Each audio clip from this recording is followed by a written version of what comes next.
In the year 767 of the age of AI, on Earthpoint, two android from the south are wreaking havoc and causing destruction. They have now arrived in the eastern region of 7,300, prompting the nation to raise its highest state of alert.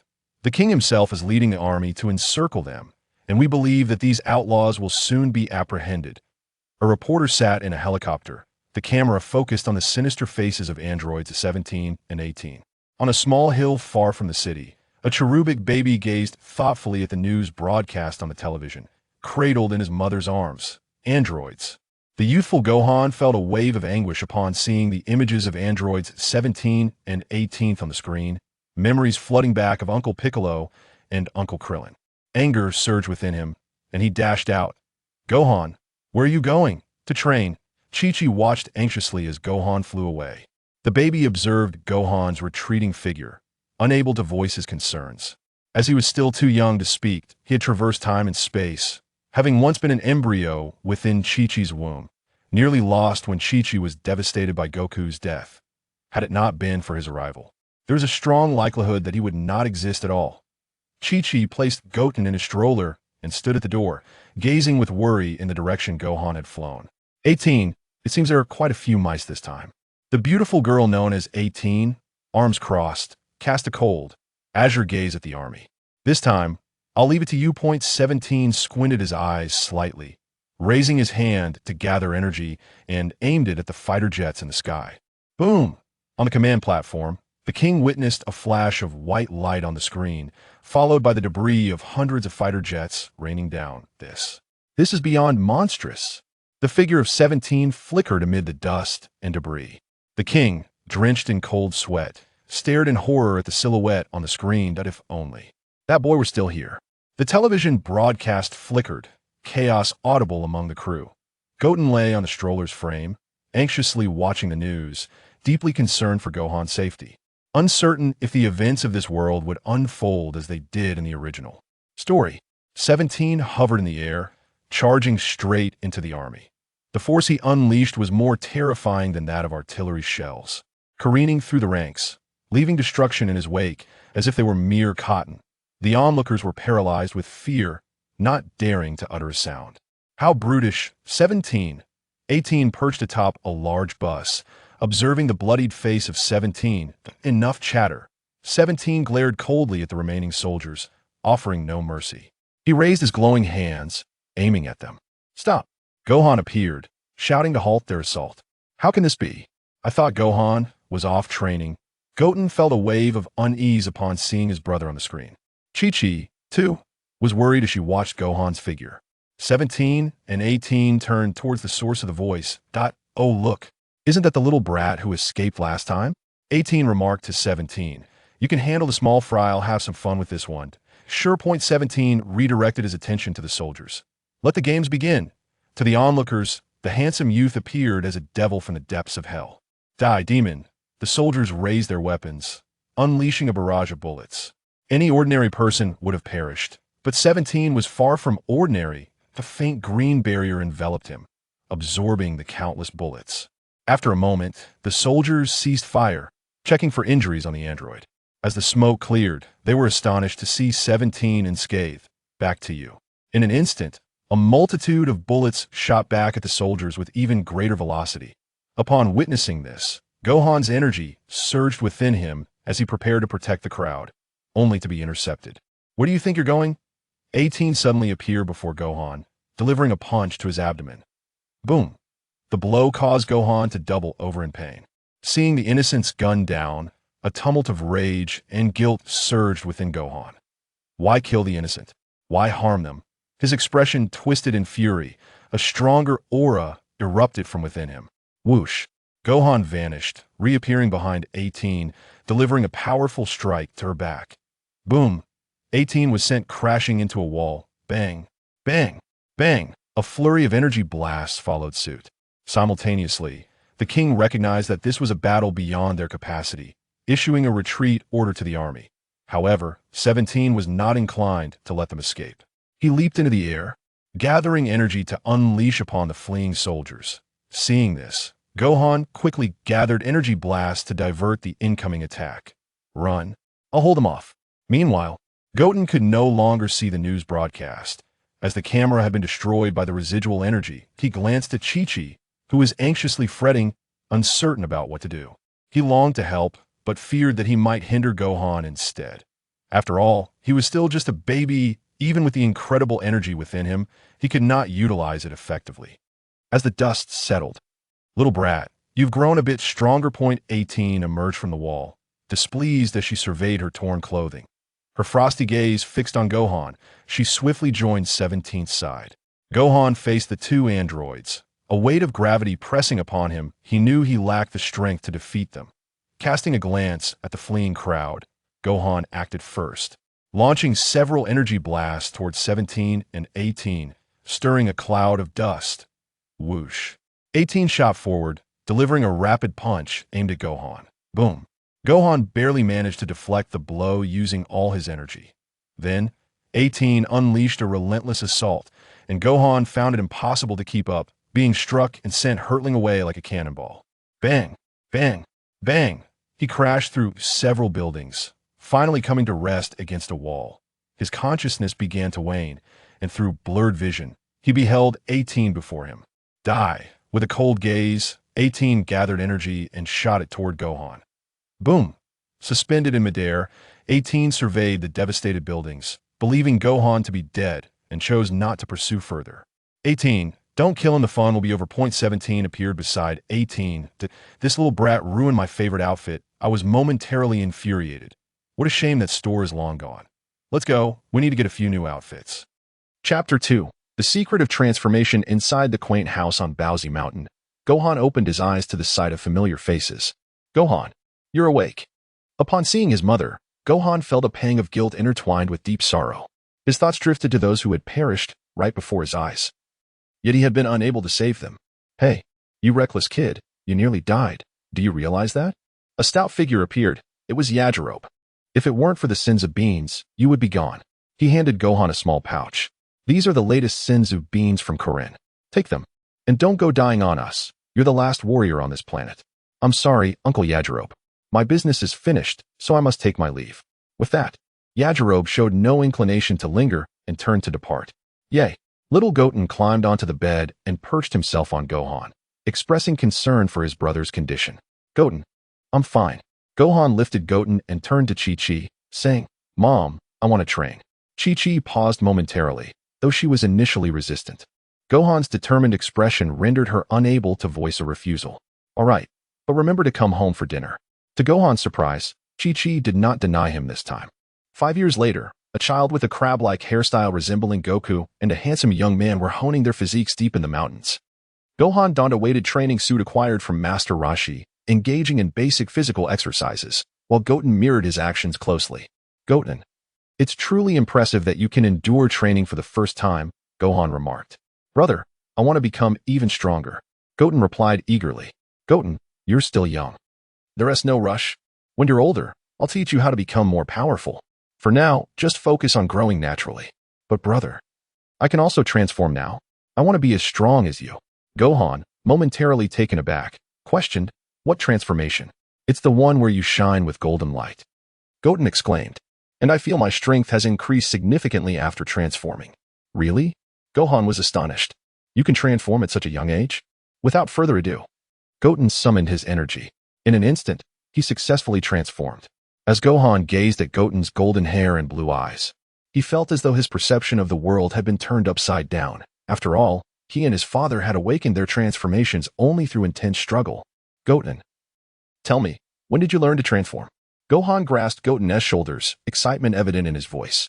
Well, brother, just a couple of days ago, while training alone. I thought about wanting to be in the same state as you, so I kept trying. When I focused my energy on my back, I transformed. Gohan was taken aback. He had always relied on intuition for his transformations, never realizing it could be this straightforward. Eager to try it himself, he concentrated and discovered that indeed. The energy within him ignited at his back, instantly transforming him into his golden-haired state. So simple. This is fantastic. It seems we have hope against the androids. Goten, witnessing his brother's joy, felt a surge of happiness as well. After all those years, he had only watched Gohan suffer. By the way, brother, Trunks mentioned yesterday that he wants to train with you. But since you weren't around, he left early. Trunks? Can he transform too? I'm not sure, brother. He didn't tell me. That's fine. As long as he learns this method, I believe he can transform too. After all, he is Vegeta's son. Yes, I'm Goku's son. Goten beamed. Gohan glanced at Goten, noticing how much he resembled their father, a miniature yet refined version of Goku. Let us spar a bit, shall we? All right, brother. Goten assumed a fighting stance, displaying a hint of martial prowess. Goten, you seem quite spirited. Gohan maintained his golden-haired state, feeling Goten's energy surpassing his usual levels. Goten summoned his energy, exploding forth with a punch that broke the sound barrier, aiming for Gohan's face. Bang! Gohan blocked it with one hand. Not bad. His gaze sharpened as he deftly seized Goten's arm, spun him around, and hurled him away. Whoosh! Thud! Goten crashed into the rocks, sending dust flying. Whoosh! Whoosh! Whoosh! Several energy blasts shot from the dust cloud towards Gohan. He swiftly shattered them with a series of explosive sounds. Whoosh! A sound sliced through the air from behind. Anticipating the strike, Gohan sidestepped, evading Goten's powerful punch. He then swiftly moved behind Goten and delivered a punch of his own, but Goten dodged it just in time. The two exchanged blows, each testing the other's speed, creating countless afterimages in the sky that multiplied with each passing moment. Bang! Bang! Bang! The clash of fists echoed like thunder, shaking the heavens. Goten's combat skills were not on par with Gohan's, and after countless exchanges, he ultimately fell to the ground. Goten, I never expected your strength to be so formidable. At your age, I was far weaker than you. Gohan landed in front of Goten, helping him up and brushing the dust off his clothes. Brother, I want to grow even stronger and defeat the androids. Goten looked up with his vibrant green eyes locked onto Gohan's. But Goten, you're still young. Intense training will only harm your body. Ignoring Gohan's words, Goten pondered for a moment before declaring, I want to be as strong as Dad. Thinking of their father, Gohan felt a wave of sadness. Korin's training is highly effective. He is more suited to guide you. During the Saiyan invasion, Uncle Krillin mentioned that they trained under Korin and the Supreme Kai to break their limits. Perhaps that would be a good choice for both of us. Goten nodded. Yes. Brother, I want to train there. All right then, Goten, let us go now and pick up some senzu beans. Korin is deep within the West Forest at Korin Tower. In no time, the two reached Korin Tower in under 5 minutes, even while controlling their speed. Goten gazed at the towering structure, secretly relieved that the androids had yet to arrive. Chapter 3. The Divine Examination. Deep within a forest in the west, a towering pillar ascended into the heavens, disappearing into the clouds above. Within the structure atop this divine column, only 5 heavenly beings had been harvested this month, and no more could be expected until the next. The cat sage, upon seeing Gohan arrive with his younger brother, initially presumed they had come to collect the beans. Ah, cat sage. I have another matter to request of you, Gohan said. Meow? What is it? The cat sage inquired, intrigued as to what Gohan could possibly need from him. Cat sage. My brother Goten and I wish to train under your guidance. Meow. I want to become stronger and defeat the androids. Goten chimed in. Meow. I hadn't noticed before, Gohan. But your brother can transform as well? The cat sage was taken aback, observing both boys with their golden hair and azure eyes. While Gohan's transformation was not surprising, as he had known of it for some time, the fact that Goten, at such a young age, could also transform was astonishing. How powerful would he become as he grew? Well, Goten only revealed this to me today, and I was quite surprised as well. However, Goten's strength is indeed formidable. It won't be long before he surpasses me, Gohan replied. The cat sage scrutinized Goten and exclaimed, Your power is truly impressive. You are not far behind, Gohan. It seems we have a chance to defeat the androids. By the way, Gohan, it appears that your transformed state incurs unnecessary energy loss. If you can overcome this, your combat duration should significantly increase. Goten, astonished that the cat sage had discerned the flaws of the Super Saiyan form with just a glance, expressed, Is that so? I will take your advice. Gohan clasped his hands together in gratitude, and Goten mimicked his brother's gesture. Your strength is remarkable. However, when it comes to harnessing that power, you are still lacking. Yet, there is someone more suited to teach you about power mastery than I. Gohan was taken aback, wondering who could possibly be more qualified than the cat sage, especially since the Supreme Kai had vanished with Piccolo's demise. He is the attendant of the gods, known as Popo. He was also my mentor hundreds of years ago. Gohan recalled the dark figure and quickly asked, Where is he? He resides in the Supreme Kai's palace. Above us. Gohan and Goten looked upward, seeing only the ceiling. Not that ceiling, but the other end connected to the magical staff. Oh, previously. Access to the Supreme Kai's palace required a token. However, now that the world is under threat from the androids and the Supreme Kai has vanished, that rule has been temporarily lifted. Popo, being the attendant of the gods, cannot descend to the mortal realm until a new Supreme Kai is appointed. So you must go to him.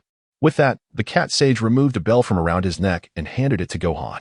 I will not accompany you. When you reach above, show him this bell, and he will surely teach you. Thank you, cat sage. Meow. Gohan and little Goten, I cannot assist you further. You must become stronger quickly. The androids have already devastated billions of humans.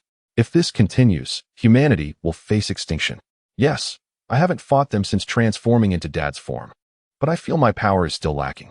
Cat Sage, we are going now. Meow. Goten and Gohan soared upward, swiftly arriving at the Supreme Kai's palace. Brother, what do you think we should name this golden-haired form? Gohan was caught off guard by Goten's question. Tilting his head, he replied, golden-haired warrior? Ugh, that's such a glitch name. Aren't we Saiyans? How about calling it Super Saiyan? Super Saiyan? That sounds good. Let us call it that. Standing at the edge of the palace, they suddenly noticed Popo standing before them, having gone unnoticed until now. You are the children of Goku, correct? I am already aware of the situation. Follow me. Goten and Gohan were startled by Popo's sudden voice, having not sensed his presence or movement at all. Mr. Popo, we wish to train with you. This is the token from the cat sage. Popo took the bell, his dark visage revealing a hint of recognition. I am aware. The little cat has already informed me. Follow me. Gohan and Goten followed Popo as he led them into the depths of the palace. I am the attendant of the gods, and without the Supreme Kai's command, I cannot instruct mortals. Gohan and Goten exchanged puzzled glances and promptly asked, Then how can we train? Popo continued walking, his expression unyielding. It is quite simple. One of you must become the Supreme Kai. I will take you to the place of the Supreme Kai's legacy. As long as you are accepted by the gods, you will inherit their powers. Goten and Gohan, intrigued, inquired, Is it not possible to train without becoming a Supreme Kai? Everything within the Supreme Kai Palace can only be utilized by the gods. If you wish to rapidly enhance your strength, the best option is the hyperbolic time chamber, but that requires divine approval. With that, Popo brought Gohan and Goten to the entrance of a hidden chamber. It was a grand bronze door. Upon opening it, they were greeted by rows of stone statues depicting generations of Supreme Kais, including Piccolo's likeness. You both possess the qualifications to become gods. Who among you will enter to undergo the examination? In the dimly lit atmosphere, Popo appeared even darker, creating an eerie ambience. Goten surveyed the surroundings. Any ordinary person might have been petrified by the overwhelming presence of the numerous Supreme Kai statues. However, Goten felt a sense of curiosity. Brother, I will go inside for a moment. With that, Goten dashed into the chamber, thinking it was merely a test from an earthly Supreme Kai and not overly challenging. Gohan was taken aback when the door shut behind Goten. It's fine. Even if he fails the examination, nothing will happen, Popo explained, noticing Gohan's anxious demeanor. Humans? They are Saiyans living on Earth. So small, perhaps only 5 years old, yet their souls are so strong. Let's test him. The moment Goten entered, the world transformed into a blinding white. A vague and ancient voice echoed in his ears. Child, what do you envision for humanity's future? Are you asking me? Goten looked around, seeing no one. Yes, you are the only one here. Realizing this was the examination, Goten responded, I cannot see the future of humanity yet, but I hope for a world where people care for one another, show compassion, and everyone can find meaning in life and happiness. That is the world I desire. Very well. For the second question, what do you wish for? Goten's eyes momentarily clouded with confusion. What do I wish for? To defeat the androids and restore peace to the world? No, that is merely a temporary goal born of current circumstances. What I truly desire is just an ordinary life. Chapter 4. The Super Saiyan A Simple Life, indeed, is a modest response. However, to ascend to the divine, one must endure the final trial. Suddenly, a blinding light appeared before Goten, swiftly vanishing. He found himself in an entirely dark expanse, devoid of control over his own body.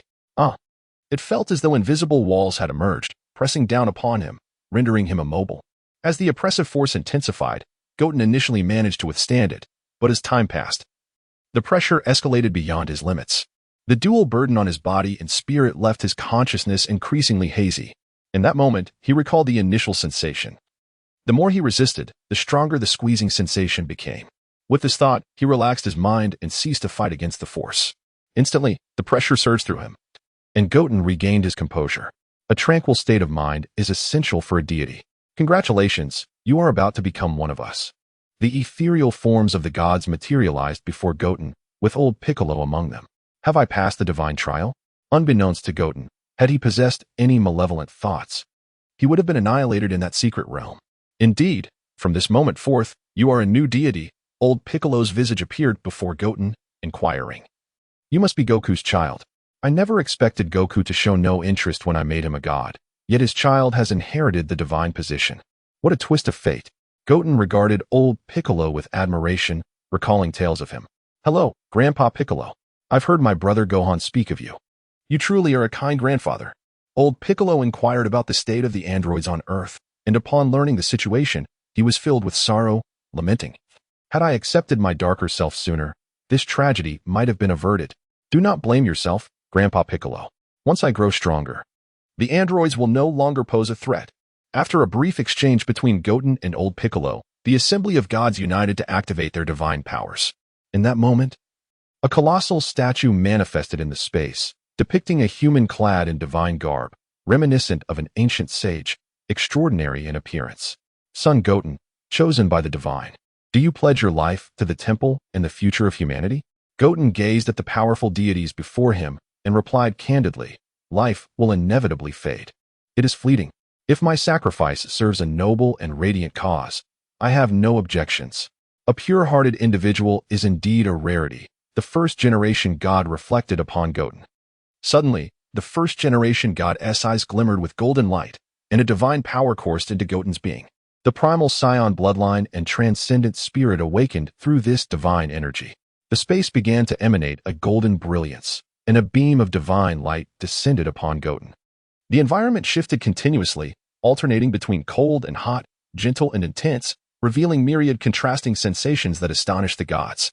As the golden light faded, red flames ignited around Goten, emanating an aura surpassing all the gods.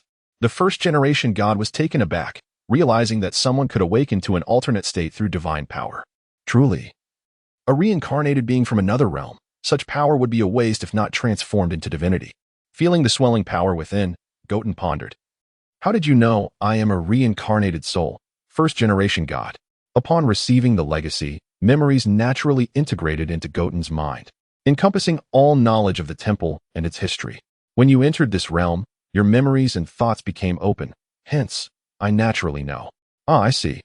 Goten understood this point. Having just received the memory inheritance, he momentarily overlooked it. The first-generation god's revelation was not concealed, and the other gods were aware of Goten's reincarnated nature. Old Piccolo, too, was astonished to discover Goten's reincarnation, yet considering the crisis posed by the androids, he speculated that Goten might be humanity's chosen savior. Meanwhile, Gohan awaited Goten's return outside the bronze door, prepared to console his younger brother, who might not pass the divine trial due to his youthful exuberance. Popo sensed an overwhelming divine aura emanating from the bronze door, gentle yet potent, likely that of the first-generation god.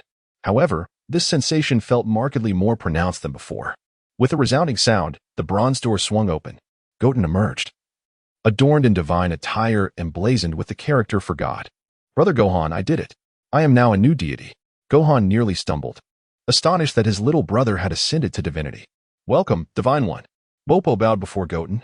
No need for formalities, Popo. Simply call me Goten from now on. Yes, Divine One. Noting Popo's reluctance to change his address, Goten turned to Gohan. Brother Gohan, let us train. Grasping Gohan's arm, they headed towards the training grounds while Goten called back to Popo. Oh, Popo, you should join us. You must teach us how to master our energy. Understood, Divine One. The trio proceeded deep into the temple, entering the room of spirit and time. If more than two individuals entered, it could destabilize the space, potentially leading to the disappearance of the entrance. However, due to his divine status, Goten was aware of how to counteract any spatial turbulence by stabilizing it with divine power. Inside the room of spirit and time, a vast wide expanse stretched into infinity, oppressive heat enveloping the atmosphere. Fortunately, there was a small shelter to provide respite. Goten and Gohan sat in meditation several kilometers away from the shelter, while Popo observed their actions. The physical body has its limits, but energy does not. As energy grows stronger, so too does the physical form. The energy within Goten and Gohan was sufficient to obliterate the entire solar system, should they harness it perfectly. Goten sat upon the scorching ground, his mind as still as water. Popo's attempts to strike Goten with small stones were effortlessly dodged, a testament to Goten's sensitivity to his surroundings. Goten's energy radiated outward, allowing him to easily perceive all movements around him. Popo's intentions were detected long before he acted, leading to Goten avoiding them with ease. The passage of time revealed that a month had elapsed in their training. They had become well-versed in the advanced techniques of energy manipulation, having transitioned into the Super Saiyan state to master their strength effectively. The training within the room of spirit and time encompassed both physical and mental refinement, with gravity approximately 10 times that of Earth compressing their cells. Their energy surged under continuous pressure. The depth of their energy had become unfathomable. In Popo's perception, it felt like an ocean with no discernible bottom. While Popo maintained strong control over his abilities, his fundamental combat strength was lacking, which contributed to this sensation. Chapter 5. The erosion of humanity's son. Wukong felt the energy within him. His physical prowess had undergone a qualitative leap through rigorous training. Under the nurturing influence of divine power, Wukong's body had grown increasingly formidable. Ever since he had received the inheritance, he had passively transformed into the form of a Super Saiyan God. After a month of training, he had completely mastered the divine energy within him, simultaneously allowing the Super Saiyan form to reach its full potential. Inside the hyperbolic time chamber, the air was stifling, yet the extreme heat posed no hindrance to the three individuals present. Son Wukong and Son Wufan were meditating with their eyes closed, attuned to the energies and fluctuations of the world around them. Popo, having prepared beforehand, threw a stone at them, which they effortlessly dodged. Popo watched this scene with a sense of satisfaction. Within the confines of the building, Son Wukong and Son Wufan enjoyed a modest feast. Although the ingredients were rudimentary, Popo's culinary skills rendered the food quite delectable. After their meal, they stepped outside. Son Wukong turned to his brother and said, "Brother, while I am uncertain of the true strength of the androids, I believe our current power is not lacking in comparison. If we join forces, defeating them should pose no problem, correct?" Wufan pondered for a moment. "Wukong, the androids have previously defeated Uncle Vegeta, who could transform into a Super Saiyan. Given our current state, I am unsure if we could overcome them." Observing his brother's lack of confidence, Wukong felt a sense of helplessness. He was well aware that the abilities of androids 17 and 18 were merely slightly superior to that of a newly transformed Super Saiyan Vegeta.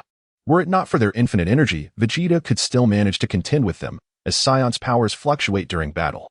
Moreover, Wukong refrained from directly confronting the androids, wishing instead to acclimatize to his newly acquired powers.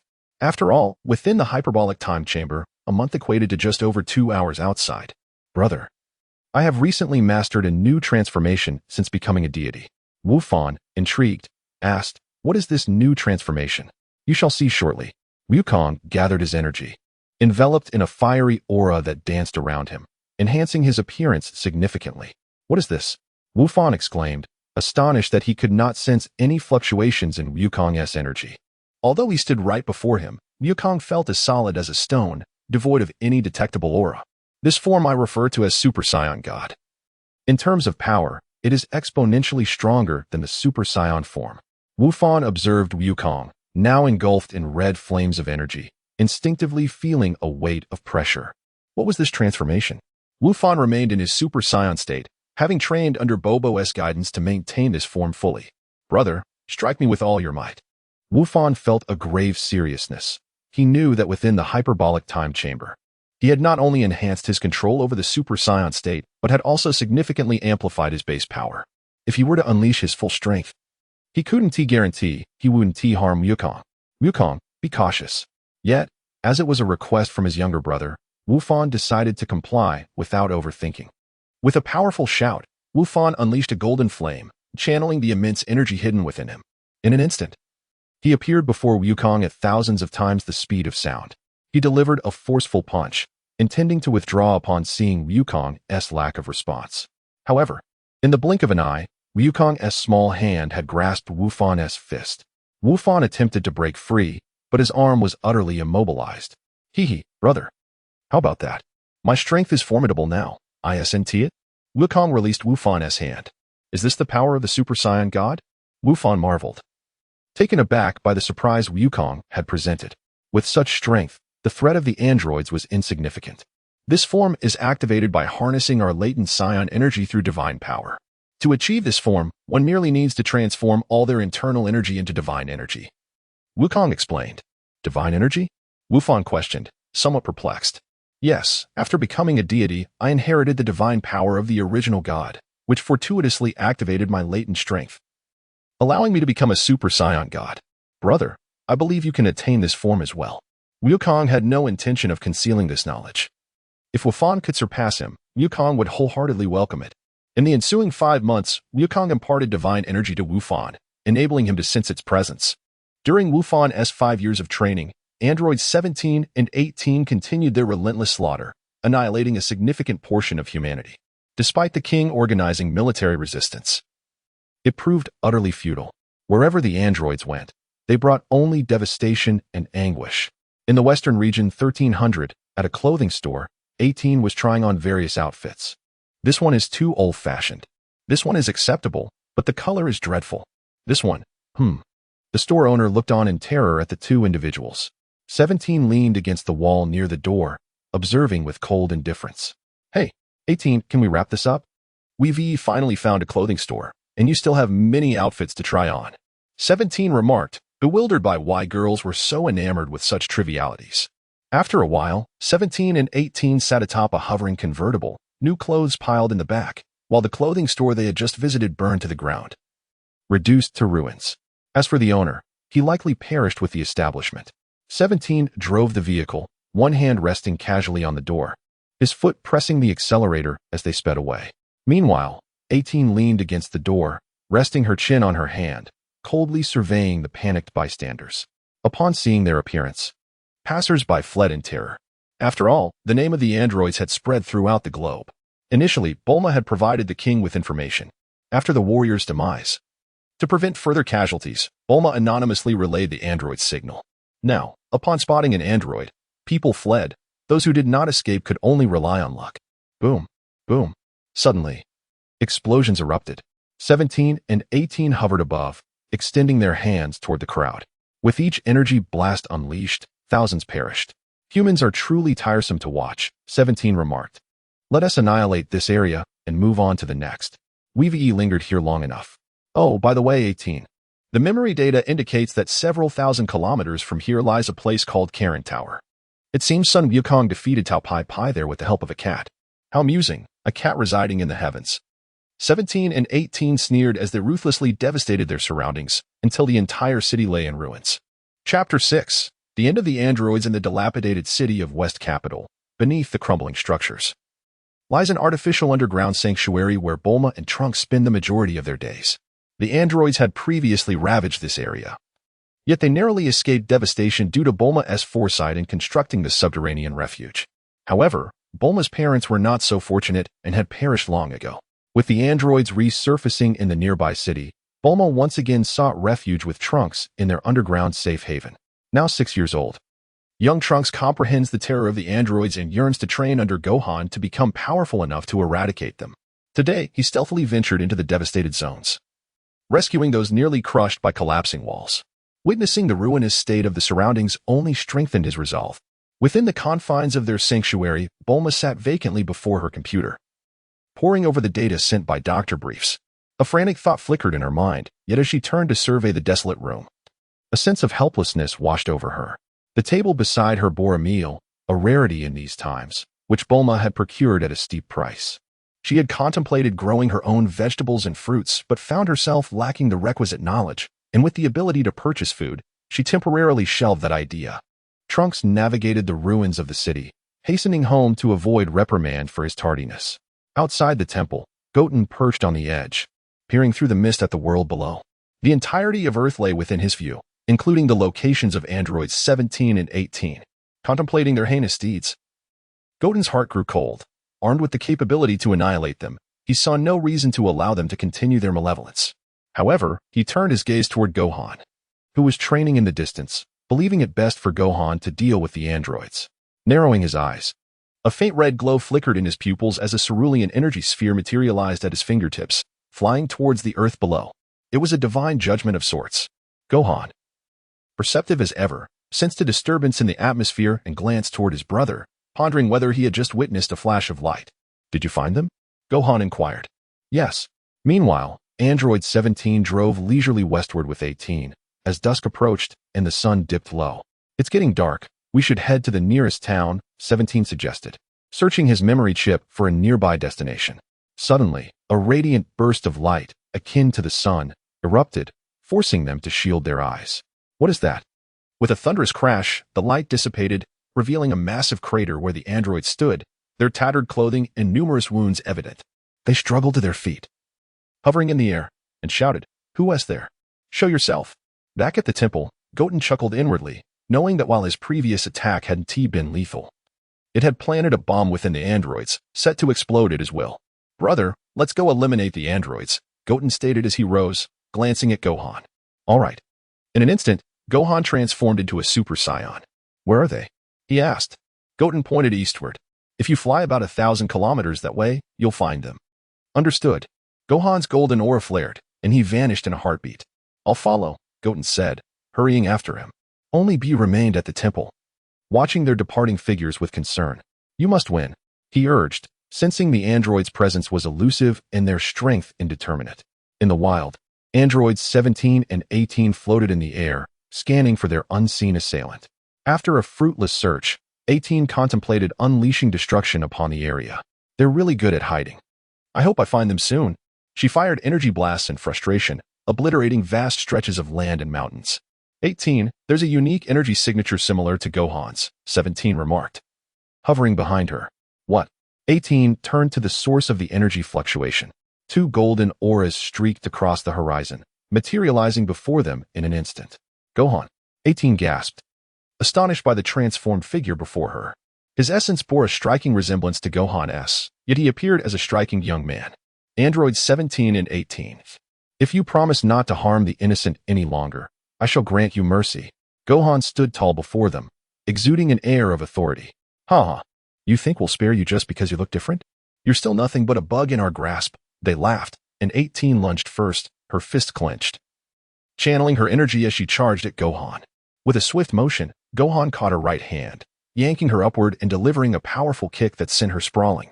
In the blink of an eye, he appeared behind her, launching a full-force strike that sent her crashing to the ground, leaving her unconscious amidst the rumbling earth. What? 17 exclaimed, cold sweat beading on his forehead. He had failed to comprehend Gohan's movements. Impossible. How could you have grown so strong in such a short time? Nothing is impossible, 17. I have trained relentlessly to defeat you, Gohan declared. Your end is nigh, androids. Without granting 17 a moment to react, Gohan darted behind him, unleashing a massive energy wave that struck 17's upper body. Goten watched from the sidelines, relieved at Gohan's ease in handling the androids, though he remained wary of potential interruptions from other forces, such as the Time Patrol. Brother, are you all right? Goten approached Gohan. Yes.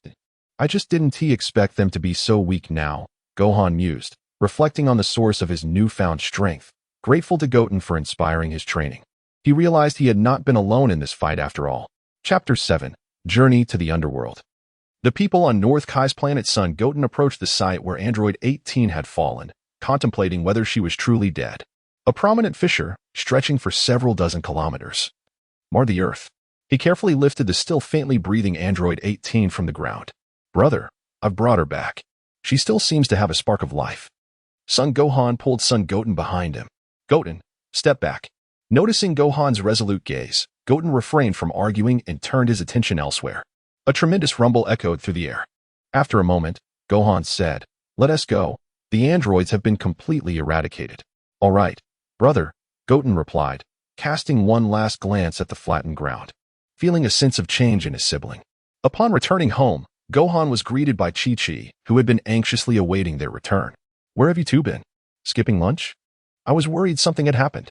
Faced with Chi-Chi's reprimand, the brothers could only listen in resignation. The following day, Gohan visited Bulma to relay the news of the androids' defeat. Bulma was taken aback but filled with joy, promptly disseminating the information.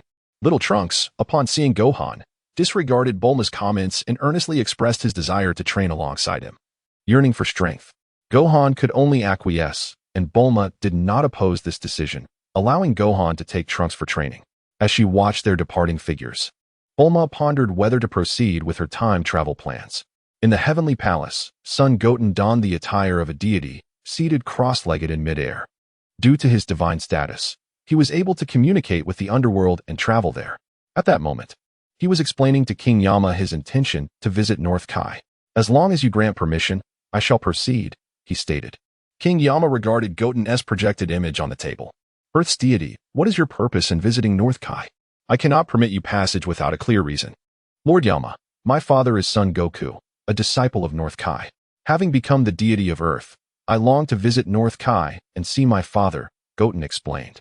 As King Yama perused the ledger of life and death, he confirmed that Son Goten was indeed Son Goku's child, and the shining name before him bore witness to Goten's divine status. Very well, considering your brother and you have saved Earth, I shall grant your request. With no objections raised, King Yama permitted Goten to proceed. In an instant, Goten vanished from the Heavenly Palace, fully arriving in the underworld. Earth's deity, I have summoned the little ghost train to take you there, King Yama informed Goten. Thank you, Lord Yama, Goten replied, surveying his surroundings.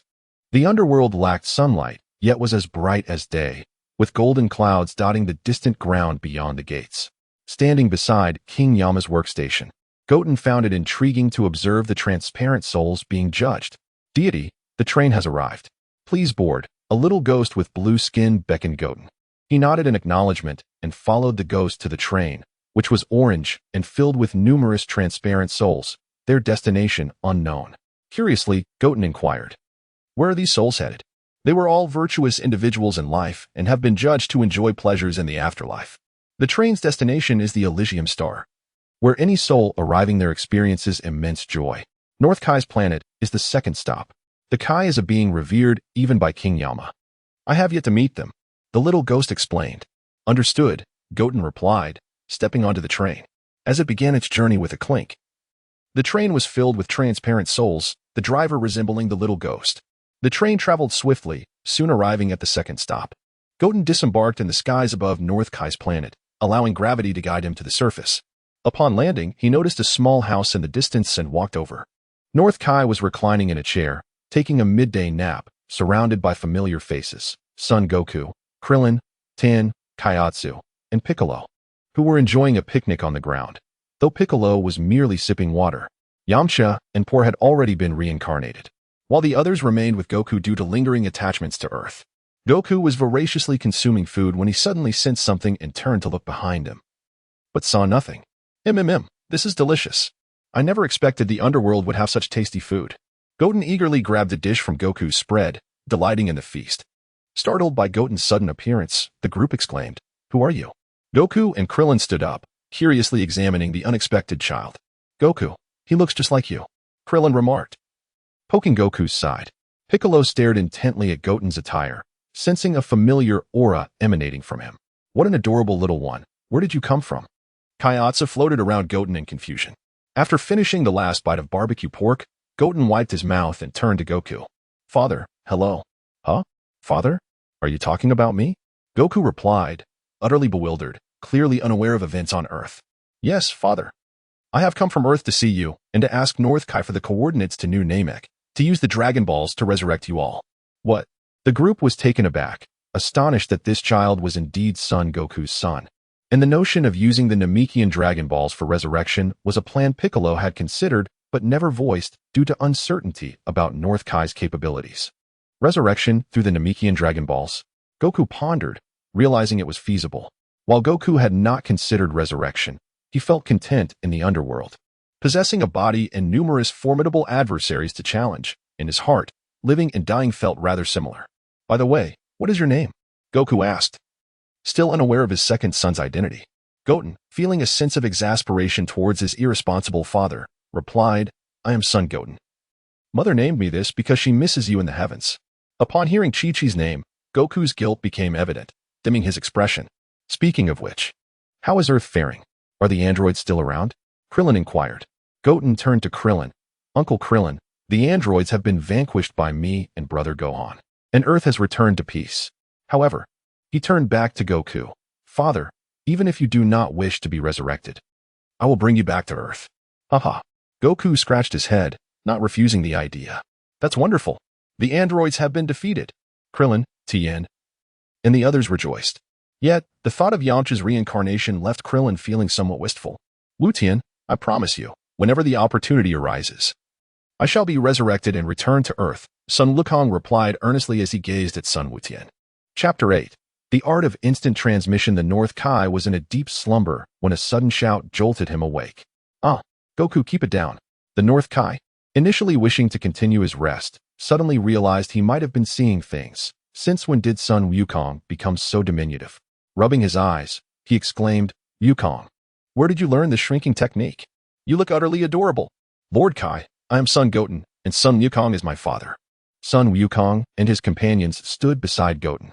Upon noticing the North Kai's gaze, Wukong scratched his head in uncertainty. Oh, Wukong's child. The North Kai waved his hand, examining Goten's appearance. When compared to Wukong, the resemblance was striking, about 70% alike. However, what was this divine aura surrounding him? Lord Kai, I have a request. The North Kai descended from his recliner, hands clasped behind his back, and inquired, What is it? I shall assist you if it is within my means. Lord Kai, this matter should not be too difficult for you, though it may require some time. With that, Goten conveyed his intentions to the North Kai. After a moment of contemplation, the North Kai replied, You may not be aware, but a month ago, I sensed that Namek was undergoing a man-made disaster, and now. Piccolo's heart sank at this revelation, prompting him to ask, Lord Kai, is Namek still intact? The North Kai's antennae twitched as he paced back and forth, suddenly stating, I can still sense Namek's existence, though the life energy there is exceedingly faint, hardly resembling a living planet. Without intervention, it may not last 2 weeks before complete annihilation. What? The group gasped in shock. Goten recalled memories from his previous life, speculating that the only event matching this description was the movie The 100 Billion Energy Warriors. He then asked, Lord Kai, do you have a way to help me reach New Namek directly? The North Kai fell silent, pondering. He knew only the Supreme Kai possessed the ability to ignore spatial transmission, yet the means to reach the Supreme Kai's realm was likely known only to the Grand Kai. However, recalling that next year marked the martial arts tournament among the 4 great Kais, where the Grand Kai would be present, he realized that securing the championship could bestow not only the abilities of the 4 great Kais, but also the Grand Kai's assistance. Coming to a resolution, the North Kai said, there is a method similar to Wukong's instant transmission. Once mastered, you can teleport there. However, since Wukong is deceased, he cannot appear in the mortal realm unless a significant catastrophe strikes the galaxy. Ignoring the North Kai's subsequent remarks, Goten turned to Wukong and implored, Father, please teach me instant transmission. Wukong scratched his head and replied, Goten, instant transmission is quite challenging to learn. It took me a considerable amount of time to master it from the yard rats. Father, just teach me. I don't think it will take long. Goten was confident in his abilities, recalling that even Vegeta had learned it in a day. Very well, Goten, follow me. Wukong moved to an open area, with Goten closely behind. Hey, I haven't finished speaking yet. The North Kai looked on, exasperated, as the two walked away. Ten Shinhan, shall we go observe? I'm curious about the principle of instant transmission, but I think it best not to intrude without permission. Krillin, noticing Ten Shinhan's serious demeanor, felt a bit sheepish. All right then. He chuckled. On the verdant lawn, Wukong stood facing Goten. Goten, can you feel the energy within you? Yes, it's quite simple, Goten replied, nodding. Wukong began to explain the principles of instant transmission. Instant transmission is a fundamental application of ki. Ki can be sensed and transformed. And the technique I employ involves using the detected ki as a direction and then accessing a unique space that connects all corners of the universe. Upon entering, you simply head towards the sensed energy. One crucial point to note is that if you enter that space without sensing energy, you may randomly end up in an unfamiliar location. Moreover, time operates differently there. Regardless of how long you stay, it is but an instant in the outside world. Goten listened intently, finding the concept relatively straightforward, with the key being to enter that special space. Father, how do I access that space? Wukong pondered for a moment. Well, you just need to merge your ki with that space. Goten placed his hand on Wukong's shoulder, tilting his head. Then, Father, would you demonstrate once more? All right. Wukong pointed his finger to his forehead. Whoosh, both Wukong and Goten vanished. Goten surveyed the colorful tunnel surrounding him, using his ki to perceive the environment. Wukong held Goten's hand as they traversed through the tunnel, eventually emerging from the vibrant walls. Where is this? Goten wondered aloud. Wukong, what brings you here? The figure of King Yama appeared. Hello, Lord King Yama. Farewell. Greetings, Supreme King Yama. As Wukong and Goten vanished again, they reappeared next to Krillin on North Kai's planet. King Yama, momentarily speechless, returned to his work. Krillin stared at the two, exclaiming, You startled me with your sudden appearance. Apologies, Krillin. As Wukong released Goten's hand, he inquired. So, Goten, did you feel it? Goten nodded. I can sense the existence of the space now. I'll give it a try. Go ahead. Recalling the feeling from earlier. Goten's ki began to shift. Whoosh, Goten's figure vanished from sight. Observing the identical colorful tunnel, Goten felt a surge of joy. After assessing his surroundings, he set off towards the ki he had sensed. He noticed that the longer he remained in this space, the more his ki was consumed. Goten halted before the sensed energy, gazing at the tunnel's walls, and dashed inside. However, upon exiting, he found himself suspended high in the sky, thousands of meters above the ground. Did I miscalculate and end up this far? Goten activated instant transmission once more, vanishing into the air. Next, one could see Goten's figure appearing and disappearing all over North Kai's planet. The inhabitants began their daily training as the upcoming tournament next year loomed, and Wukong and the others were eager not to miss it.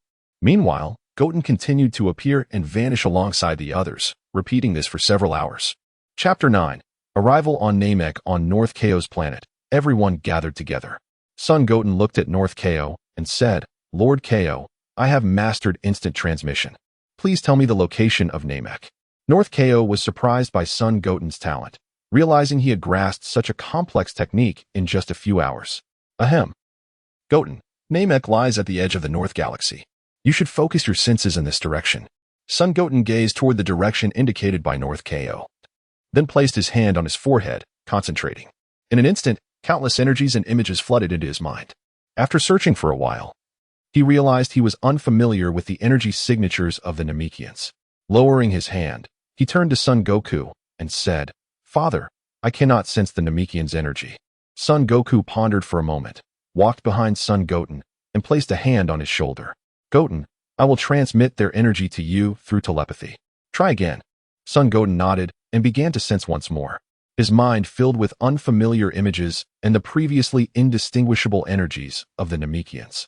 Although faint, this energy felt gentle, so this was the essence of the Namekians. Father, everyone, I shall take the lead. After locating the Namekians, Son Goten bid farewell and vanished from sight. North Kaio observed the spot where Son Goten had disappeared, lost in thought, suddenly realizing he had forgotten to inquire about the divine energy within Goten. On the new Namek, a massive mechanical sphere loomed ominously. Hundreds of Namekians were captured by robots and transported to the planet known as Bigao. Among the long line of captives, a strong young Namekian named Urko glared fiercely at the towering robot ahead.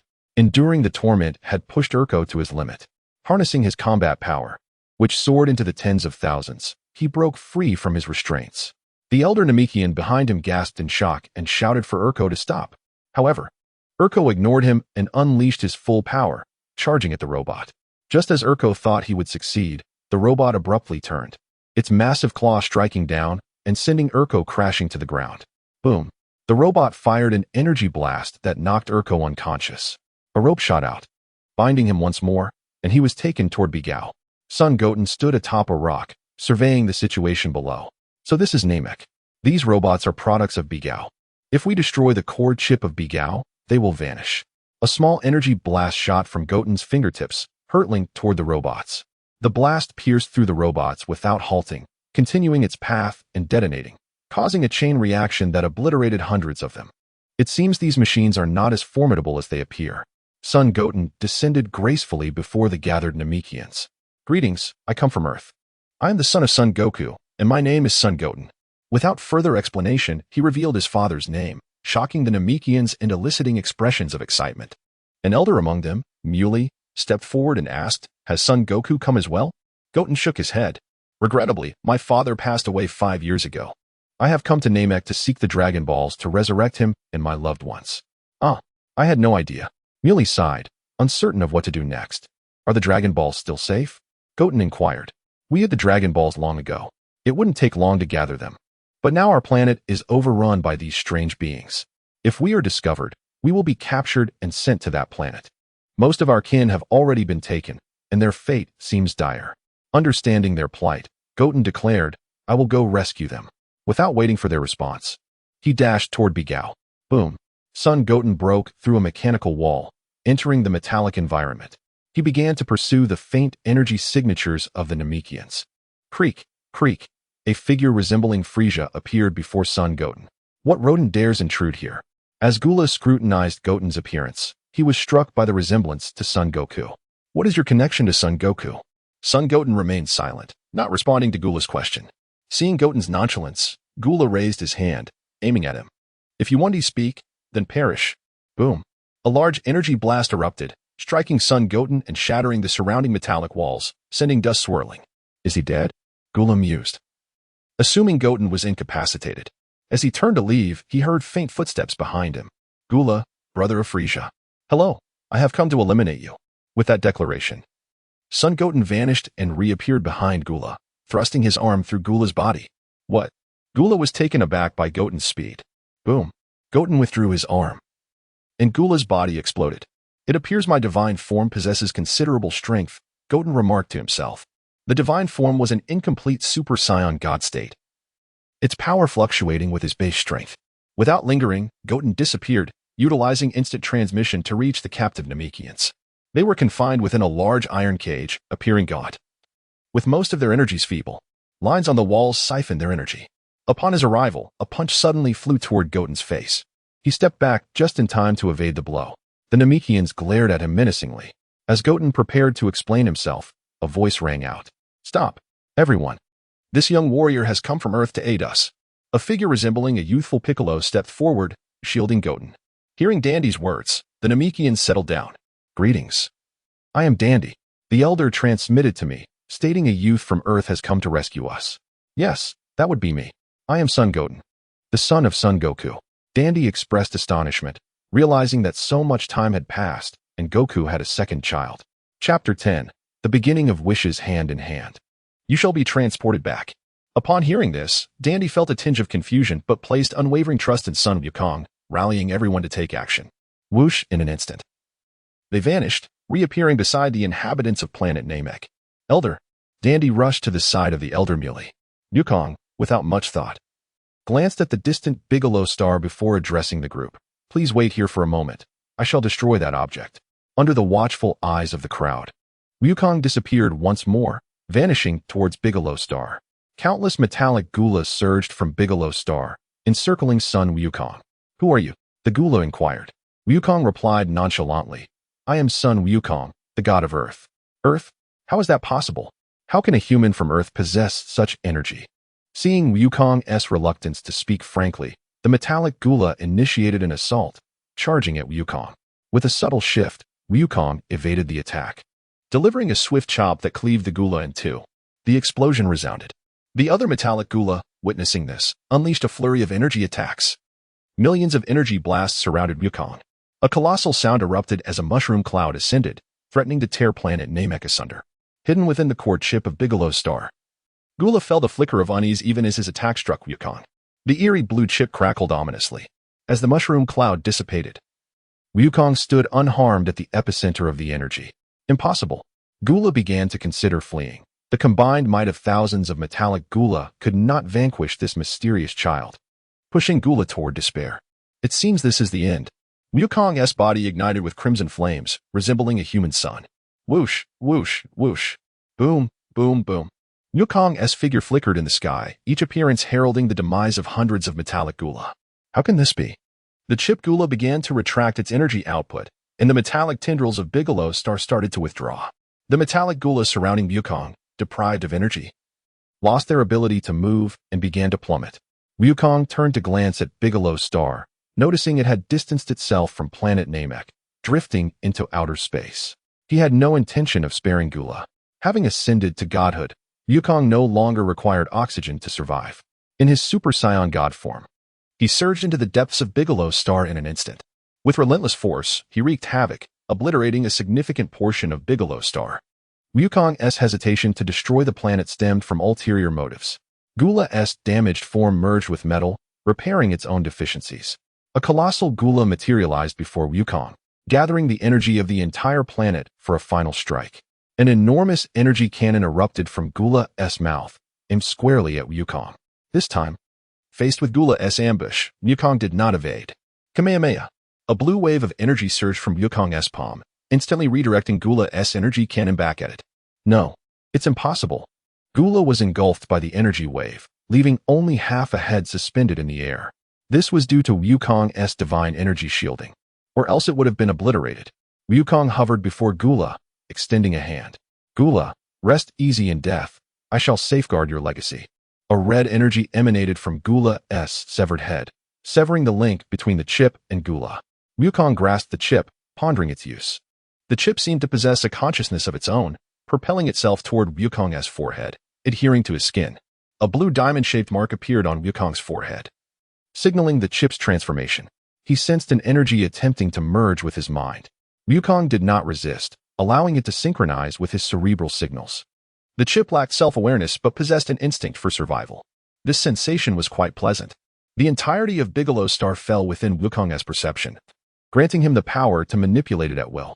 The chip absorbed Wukong's biological essence, transforming the appearance of the metallic Gula into his own likeness. With a mere thought, a metallic version of Wukong materialized before him. Alas, it is somewhat regrettable that it cannot transform into Super Saiyan God. The capability of Piccolo's star lay in siphoning a planet's energy and imbuing it into metal. Thus, the strength of metallic Wukong depended on the energy of the planet, leaving Wukong feeling somewhat disappointed, having hoped for mass production of Super Saiyan Gods. The metallic composition was rather peculiar. Examining the metallic Wukong, he pinched its face. Though made of metal, it surprisingly exhibited elasticity. Since inheriting the legacy of the celestial god, Wukong had naturally mastered magic and telekinesis, including the ability to create planets. Without the chip, Piccolo's star was merely a heap of scrap metal. Wukong contemplated harnessing the power of divinity combined with the capabilities of the Earth God to reduce Piccolo's star. With a flash of red light, Wukong appeared outside Piccolo's star, suspended in the cosmos. A red energy radiated from Wukong, enveloping the entirety of Piccolo's star. Under his miraculous creative power, Piccolo's star began to shrink, becoming ever smaller until it resembled the size of a fingertip. Ultimately, it transformed into a metallic necklace. The front of the necklace bore the visage of Sun Wukong, while the back displayed the character for God. Wukong donned it around his neck. In an instant, he vanished from the cosmos. On planet Namek, the Elder had gathered the other Elders, collecting the 7 Dragon Balls, awaiting Wukong's return. Whoosh, with a flash in the space, Wukong reappeared before them. Elder Muley, upon seeing Wukong, quickly approached and instructed the retrieval of the Dragon Balls. Please, old man, grant me a wish. Wukong, seeing the Dragon Balls assembled, harbored no other intentions. Eager to resurrect everyone. All right. Dandy, come here. Yes, Elder. Muley summoned Dandy, instructing him to assist Wukong in making a wish. After a brief exchange, Dandy positioned himself beside the 7 Dragon Balls. Come forth, Shenron. Please grant my wish. The words echoed across planet Namek. Boom, a golden pillar ascended, the sky darkening entirely. Gatherers of the 7 Dragon Balls, speak your wish. I can fulfill 3 of your desires. The resounding voice of Porunga reverberated, leaving Wukong in awe as it was his first encounter with the dragon. Please resurrect my father, son Wukong, and Piccolo. That is not possible, Wukong. Porunga can only resurrect 1 person per wish. Dandy clarified. Then let my father, son Wukong, be revived first. Upon hearing this, Dandy relayed Wukong's wish. Porunga's eyes glimmered red, before responding slowly. That wish is simple. You have 2 remaining wishes. The resurrection of son Wukong is certain, as this version of son Wukong succumbed to a heart disease caused by a unique virus targeting psions, contracted while he was traveling during his training in instant transmission. This counts as a poison death, not a natural one. On the planet of the North Galaxy, all eyes were fixed upon the condition of Sun Wutian. Upon witnessing his successful wish, an exuberant chorus of cheers and applause erupted from the crowd. Congratulations, Wukong, you have finally returned to life, exclaimed Krillin and Tien, their faces alight with joy as they gazed at the spot where Sun Wukong's halo had once shone. However, Piccolo wore a furrowed brow, pondering why he had not been the first to be revived. Chapter 11. Returning Dandy to Namek. What wish shall we make next? Dandy turned to Goten and inquired, "Let's wish for Piccolo's revival, so the Dragon of Earth can be summoned." "All right." Dandy continued to convey Goten's wish, in Namekian, meaning please bring Piccolo back to life. The dragon understood Dandy's intent, although many bore the name Piccolo. It conjured the form of the Piccolo from North Kai's planet based on Dandy's wish. Piccolo felt the surge of life within him, while the Dragon Balls on Earth regained their luster. "Wonderful! Piccolo is revived, and the Dragon Balls can be used again." Krillin cheered from the side. The group, including Goku, prepared to return to Earth. Although there was still a martial arts tournament in the afterlife, those who had been revived could not participate in the contest of the deceased. Moreover, Goku had already claimed the championship in the last tournament, and aside from his beloved rib rice, there was little to pique his interest further. After fulfilling Goten's 2 wishes, Dandy found himself without any further desires. Suddenly, Goten remembered that the Dragon Balls on Earth had yet to be upgraded, meaning the dragon could not revive someone who had died twice. He contemplated waiting until the next visit to Namek to resurrect Krillin, Tien, and Kaiotsu. "Dandy, for the remaining wish, let us restore Namek to its original state. Uncle Krillin and the others can wait until our next visit to be revived." "Ah, understood, Goten." Dandy then made the wish. With the final wish granted, the Dragon Purunga returned to the Dragon Balls. The 7 stone Dragon Balls collapsed to the ground under the force of gravity. Mori expressed his gratitude to Goten and instructed his people to gather the petrified Dragon Balls. Although Krillin and the others on North Kai's planet felt a tinge of disappointment, they understood Goten's intentions. "Goten, your desire to help us restore the planet is commendable, though it means some cannot be revived," Mori said, pulling Dandy beside Goten. "This child is the heir of the Dragon Clan, harboring immense potential. He should go to Earth to recreate the Dragon Balls." "Very well, Grandpa, I understand." Goten grasped Dandy's hand and turned to Murray, declaring, "Thank you for your contributions. From now on, if Namek is ever in danger, I will be there to save everyone." "Ha ha ha, that is only right," Murray replied with a smile. "All right, Grandpa. I must return now. Everyone is waiting for me." With that, Goten took Dandy's hand, placed his fingers to his forehead, sensed Goku's energy, and used instant transmission to arrive beside him. "Sorry, Uncle Krillin, your revival will take a little longer. We will have to wait until the Dragon Balls are upgraded or until the next time the Namekian Dragon Balls are restored." Goten felt regretful but did not believe he had made a mistake. Krillin and Tien bore no ill will and understood Goten's decision. "No worries, Goten. The dragon can only grant 3 wishes. We can all be revived together next time," Krillin said cheerfully. "Such a pity, with Goku and Piccolo revived. Our chances of winning the next martial arts tournament have significantly diminished," North Kai sighed, though he was not overly concerned about the championship. Hearing this, Krillin and the others felt a bit awkward but had to admit their capabilities were indeed lacking. "Krillin, long time no see," Dandy's voice chimed in. "Who are you, Dandy?" "Yes, it's me, Krillin." Dandy was somewhat familiar with Krillin. "Father, let us return to Earth." Goten approached Goku and tugged at his hand. Having resolved matters, Goten had no intention of lingering on North Kai's planet. "By the way, Goten, I sensed your battle from King Kai. Your strength is surprisingly formidable." "Impressive. May I spar with you?" The others exchanged glances, bemused by Goku's desire to train with his son, but they also recognized it as part of Goku's nature. They were curious about how such a young child like Goten could possess such extraordinary power. Goten hesitated, reluctant to fight, but after a moment's thought, he nodded in agreement. "All right, father." The two moved to a clearing, while the others observed from the sidelines. "Do you think Goten can become a Super Saiyan?" Krillin asked curiously. "Given he could defeat the androids with Gohan, it shouldn't be an issue, right?" Piccolo replied. Goku focused intently on Goten's energy, yet he could not sense it at all.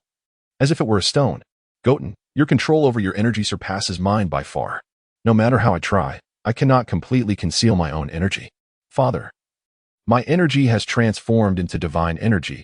Before becoming divine, mortals cannot perceive it." "Divine energy? What does that mean?" "Mortals possess energy, and so do the divine. But unlike mortals, divine energy originates from rules. Divine energy born from rules cannot be perceived by mortals. Even if mortals sense divine energy, they cannot distinguish it from the air." "Rules of power? Although I don't fully understand, I grasp that those who have not ascended to divinity cannot perceive this divine aura." "Indeed." Meanwhile, North Kai, observing from the sidelines, was puzzled by Goten's divine energy and its extraordinary strength. "Goten, come forth. Let me witness your power." Goku assumed a fighting stance, inviting Goten to make the first move. Goten nodded, slightly bending his body, and with a swift motion, launched himself toward Goku's face, delivering a mighty punch. How fast? Goku, realizing the threat, quickly raised his hand to block the attack. Boom. Goku was propelled backward, leaving a long scar in the ground. What incredible force. My entire hand is numb. In an instant, Goku vanished and reappeared before Goten. With a loud shout, he transformed into a Super Saiyan and swiftly positioned himself behind Goten, delivering a knife hand strike. Yet, without even shifting his stance, Goten extended his hand backward as if he had eyes on the back of his head, effortlessly blocking the blow. Seeing this, Goku retreated a step. Remarkable. Even a Super Saiyan cannot keep up. Naturally, this was expected, given the evolution of power. Chapter 12. Return to Earth confronted with the unwavering strength of Goten. Goku found himself enveloped in a sense of helplessness. Goten, prepare yourself for my most formidable form. With that declaration, Goku distanced himself from Goten by several dozen paces. His body contorted, veins bulging, as his inner energy surged exponentially, summoning a tempest that spiraled around him, forming a colossal tornado. The amassed energy erupted, accompanied by the rise of violet lightning, as Goku achieved his Super Saiyan 2 transformation. Is this the extent of Goku's power now? Krillin and the others widened their eyes, marveling at the stark contrast in their abilities. Old Son has grown even stronger. Piccolo, having yet to merge with the Supreme Kai, found his strength only marginally surpassing Goku's initial Super Saiyan form. After all, Goku had spent over 5 years in the afterlife, his base power far exceeding that of yesteryears. However, Goten's divine form was a transcendent evolution, one that no mere Super Saiyan could rival. Goten, I hope you unleash your full potential. As Goku transformed into Super Saiyan 2, his demeanor became considerably more formidable. Father, though your energy has doubled, it is still insufficient. The Super Saiyan God form offers a multiplication of several tens of thousands. While my divine state may not match that of a Super Saiyan God, it has nonetheless elevated my base combat power by thousands. Goten laid this cold truth before Goku. With that, Goten relinquished his divine state, reverting to his original energy. This is the pinnacle of my base strength. What? Goku sensed that Goten's base power was several times weaker than his own. This is the Super Saiyan. In an instant, Goten transformed into a Super Saiyan, yet Goku could still perceive him as inferior. Nevertheless, he was significantly more powerful than the others present. Father, this is my utmost strength as a mortal. With that, Goten returned to his divine form. This is the manifestation of my ki, transformed into divine energy. Most of my energy has transmuted into divine ki, though a small fraction remains, circulating within me, cloaked by the divine essence, rendering it undetectable. If I were to expose my energy like King Kai, you would perceive my true power. Goten paused momentarily, his hands clenching slightly as a crimson aura emanated from within him. His appearance shifted to that of a red-haired form, exuding an air of elegance and sanctity. This is the Super Saiyan God, fully transformed into divine energy. The group was rendered speechless by Goten's display. King Kai was equally astounded by the divine energy radiating from Goten, which surpassed his own in both purity and might. Incredible. I never imagined Saiyans could achieve such a form. Goku, devoid of any negative emotions, felt invigorated as he glimpsed the path to his future strength. Then, may I challenge the Super Saiyan God with its tens of thousands of times enhancement? Goten extended his hand, signaling Goku to attack. The golden aura erupted instantaneously. Acknowledging Goten's formidable strength, Goku felt no need to conceal his own. With a full-powered punch, it seemed as though he aimed to tear through space itself, shaking the very fabric of reality. The diminutive North Kai's planet trembled violently beneath the immense pressure. The chasm between divine and mortal was monumental. Although Goten was once a mortal, he fully comprehended the vast gulf that separated the two realms. Boom. The tremendous collision warped the space around them, nearly tearing a rift in reality. Despite Goku's all-out punch, he could not displace Goten by even an inch. I never anticipated the disparity would be this vast. With this realization, Goku abandoned any notions of further competition, resuming his base form and scratching his head as he stood beside the others. Goten reverted to his divine state. As for why he did not return to his original base form, it was to maintain a state of readiness for battle, amplified by his position as Earth's god. The divine power bestowed upon him allowed Goten to sustain this form without any depletion. Observing the puzzled expressions of the group, Goten disclosed his ascension to godhood. He briefly touched on his transformation into a Super Saiyan God, explaining that he had fortuitously sensed the hidden energy within himself, leading to his remarkable evolution. No wonder this lad possesses an aura befitting a deity. Piccolo speculated, gaining insight into Goten's situation. Father, once we return to Earth, I will teach you how to become a Super Saiyan God. It is not difficult. Any Saiyan with a righteous heart can achieve it.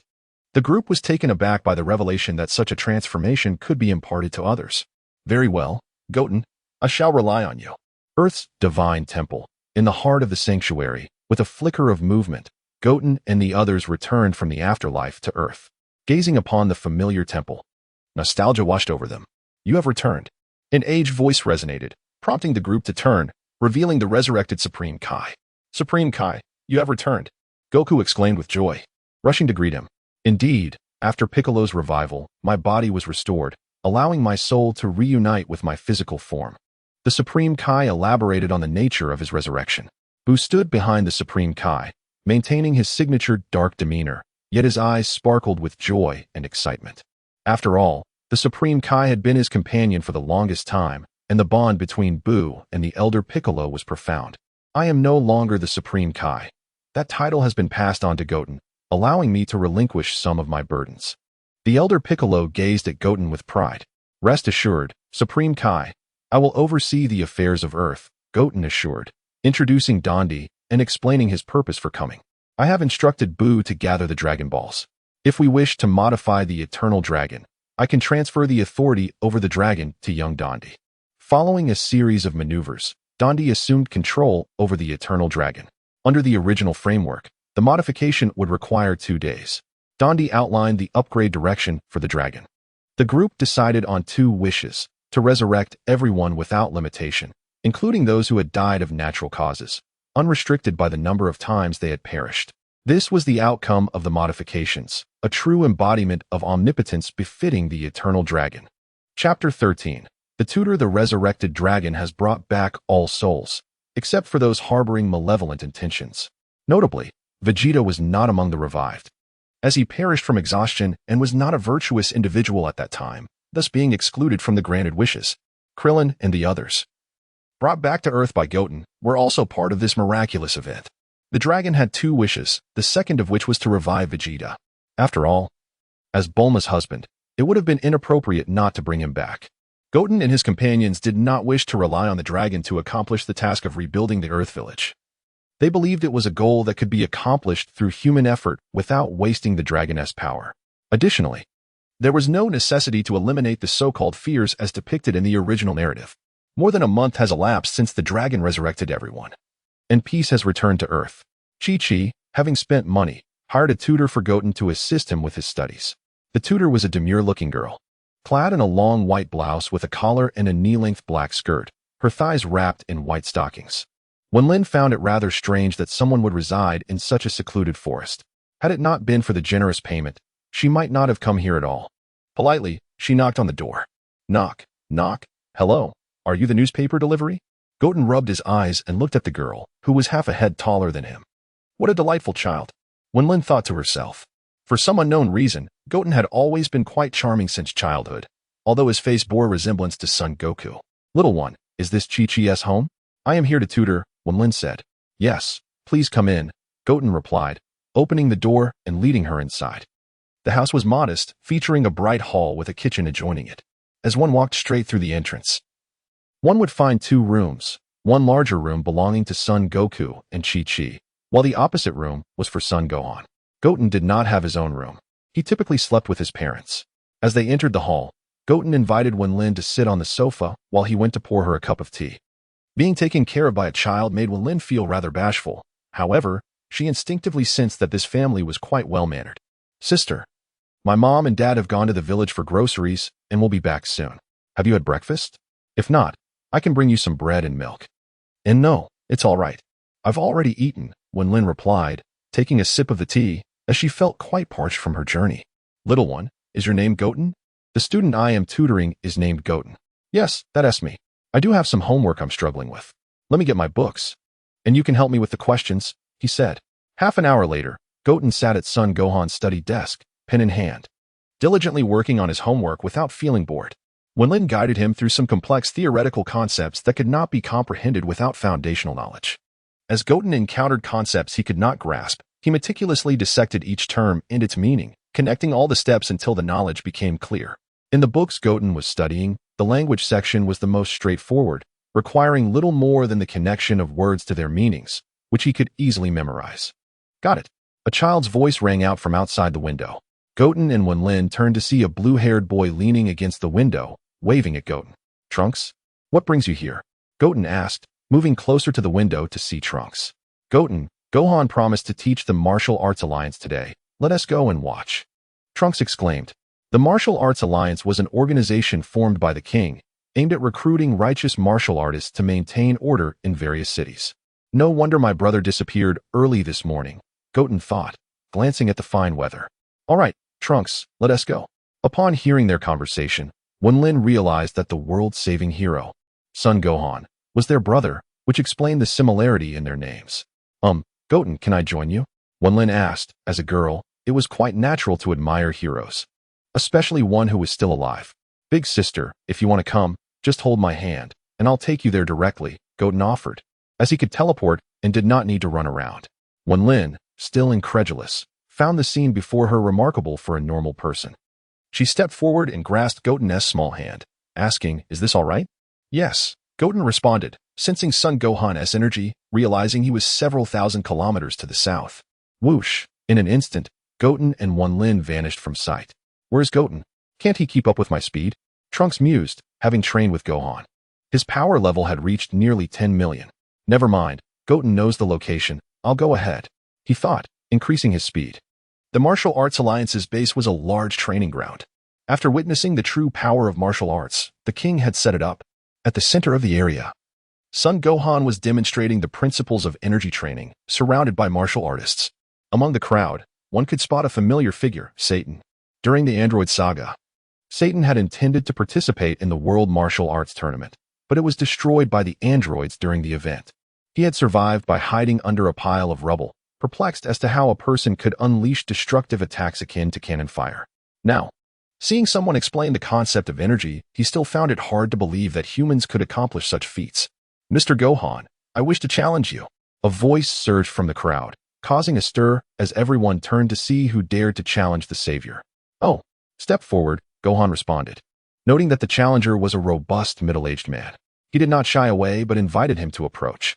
Whispers circulated among the crowd regarding Satan, though a few recognized him as a former champion of the martial arts tournaments, hinting at a certain level of prowess.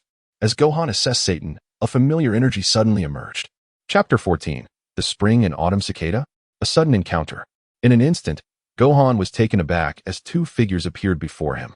Goten, what brings you here? Gohan expressed mild surprise at his brother's unexpected arrival. It's nothing, brother. I merely wish to come and see you, Goten replied, surveying the surroundings. He noticed End and was slightly astonished to realize he was still alive. Gohan, are you truly the one who defeated the androids? Exclaimed Videl, her eyes wide with admiration as she approached Gohan, starstruck. After all, statues of Gohan adorned the city, making his visage widely recognized.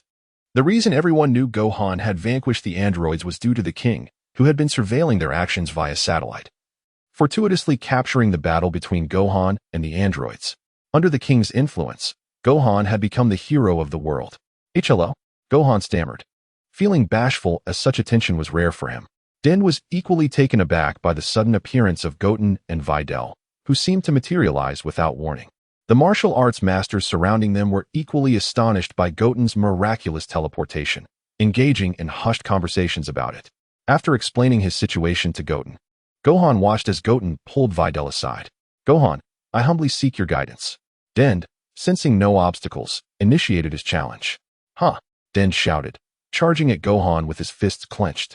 Observing Gohan's lack of reaction, he focused on delivering a punch aimed squarely at Gohan's face. Gohan sighed softly, raising a hand to intercept the blow. With careful control, he executed a swift kick to Den's exposed left side, sending him flying. Den, astonished by his swift defeat after just one move, couldn't help but marvel at Gohan's prowess. Rising from the ground, Den felt no pain despite having been thrown aside, and silently acknowledged Gohan's remarkable skill before returning to the crowd. My brother's control has grown stronger. Goten mused, choosing not to dwell on the scene. He walked over to a vending machine and purchased a drink. As he sipped, a telepathic message reached him. Goten, something strange is afoot. Din's voice echoed in his mind. What is it? Goten inquired, puzzled. In a small town in the south, all the inhabitants have vanished, leaving only their clothing behind. I suspect foul play. After bringing Din back to Earth, Goten appointed him as an angel, allowing him to manage the temple and its affairs, thus granting Goten ample leisure time. Clothing scattered everywhere? Could it be Cell? Goten considered, utilizing his instantaneous movement to appear beside Din. Noticing Goten clad in charming children's attire, Din, despite being a Namekian, found Goten endearingly cute. Shaking his head slightly, he gestured towards the area where the peculiar incident had occurred.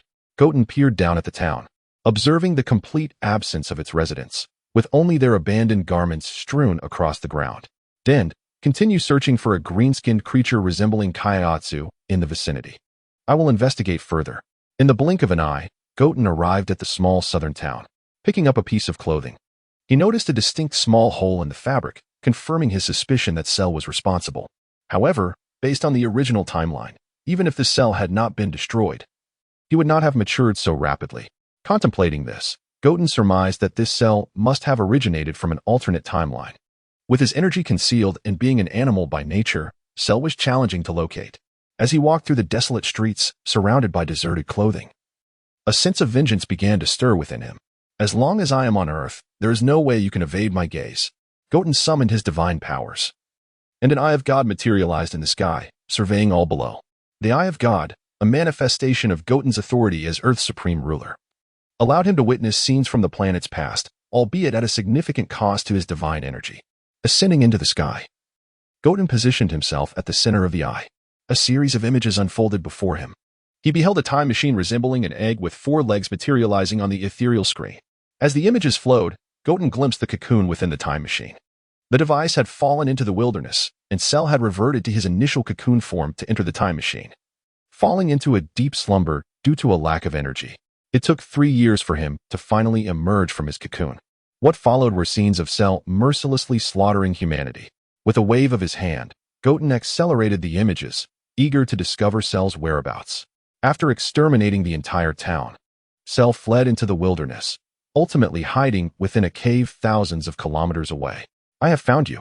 A crimson aura ignited around Goten as he instantaneously arrived at Cell's hiding place, his piercing red eyes surveying the landscape below. With determination, Goten unleashed a massive red hand that enveloped the entire area. Even a lion uses its full strength to catch a rabbit, let alone a ruthless predator like Cell. The colossal red hand penetrated earth and stone, seizing Cell's form. What is this? Cell, concealed within the cave to completely absorb energy and avoid detection, had devoured the remains of tens of thousands from the town, transforming them into nourishment for his being.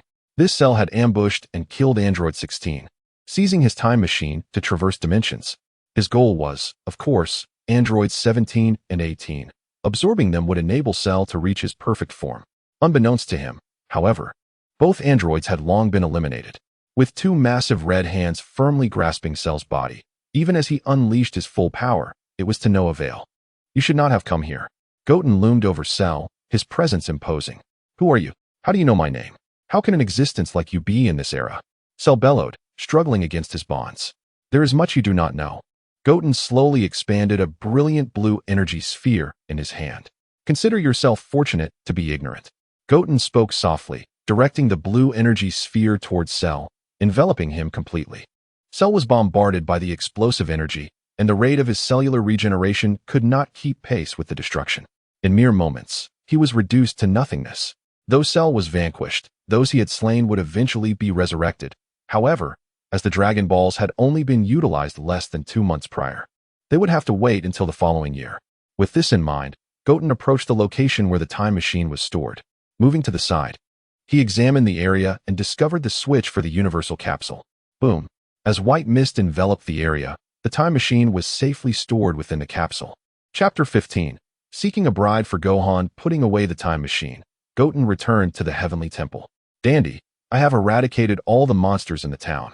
Once the Dragon Balls are ready for use again, please revive those people, but take care not to bring back any evildoers. Understood, Goten. After giving instructions to Dandy, Goten made his way to Bulma's residence.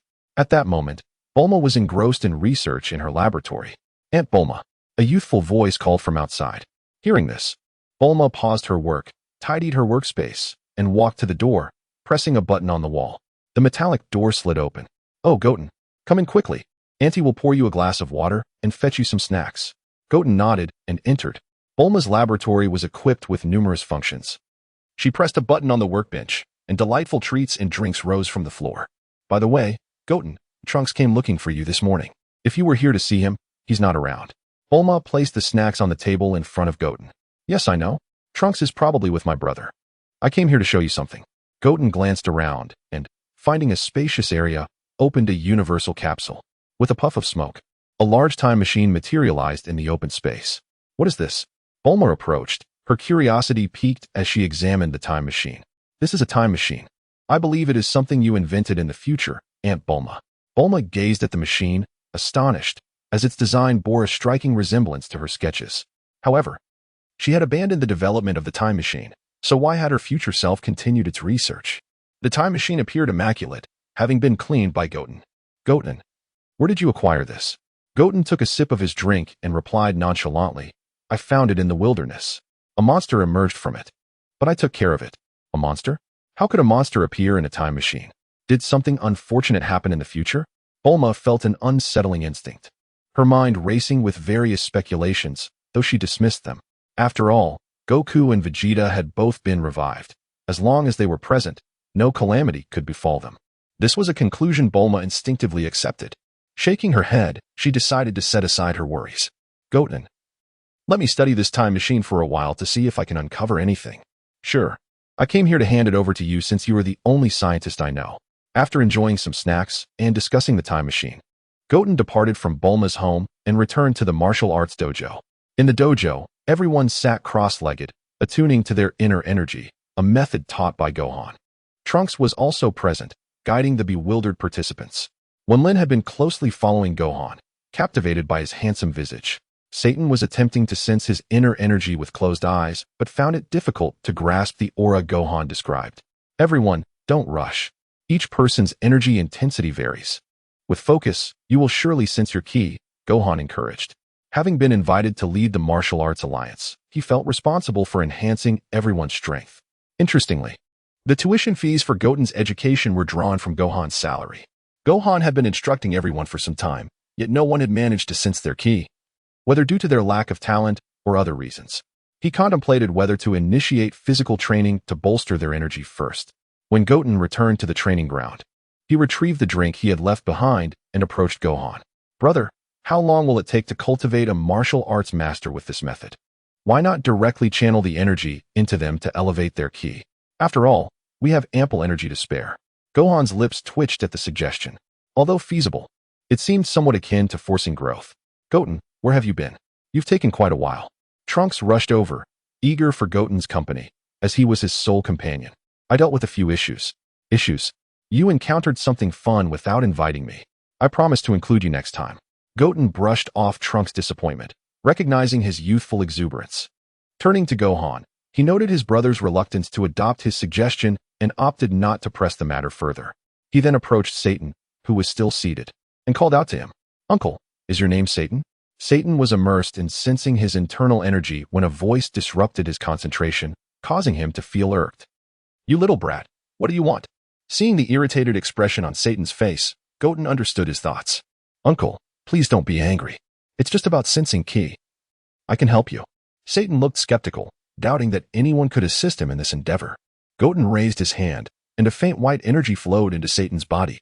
Suddenly, Satan felt an overwhelming surge of strength, a sensation of invincibility enveloping him. "What is this?" "Uncle, try sensing again.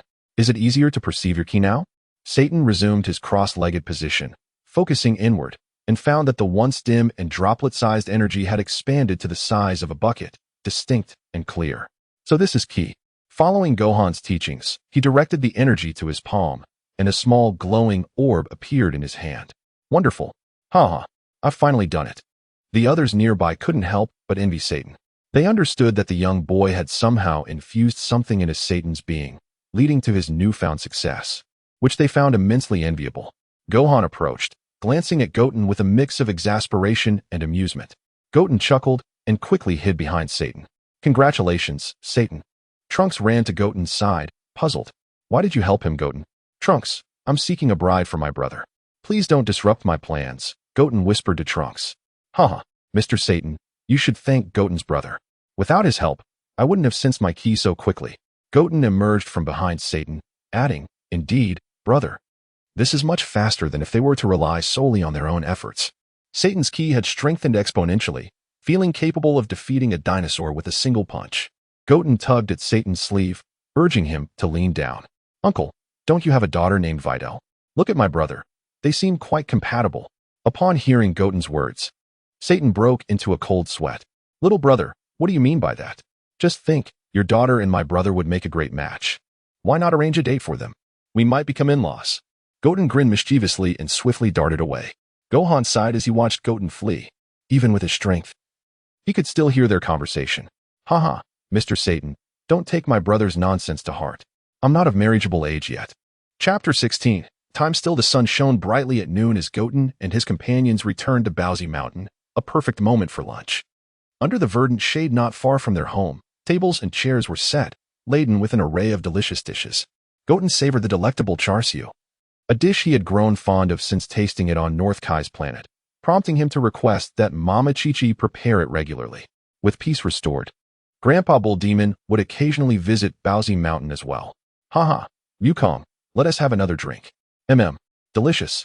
While Bull Demon and Wukong enjoyed their drinks, Chi-Chi busied herself serving rice to Goten and Gohan.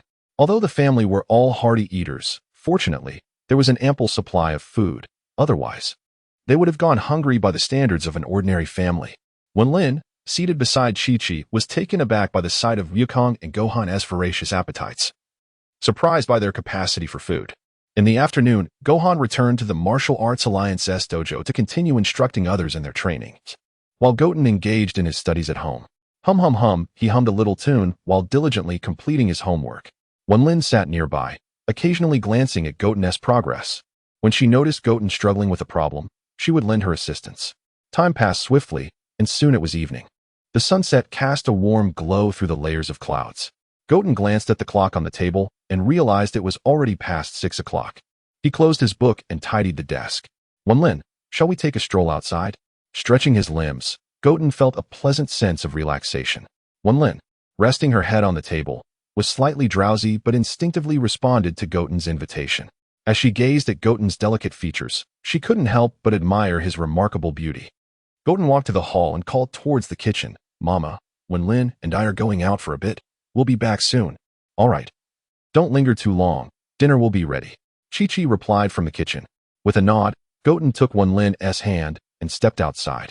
Bowsy Mountain, being a wild and uninhabited area, was a place where only Wukong's family dared to reside. Others preferred the safety of the mountain's foot. When Lin had driven her floating car here, as there was a path from the base of the mountain to Wukong's home. As they walked down the mountain path, surrounded by lush greenery and vibrant flowers, they spotted several wild monkeys frolicking in the trees. Occasionally, they could see pterodactyls soaring through the sky, heading north. Goten, how did your family come to settle here? Why not choose a safer spot at the mountain's foot like everyone else?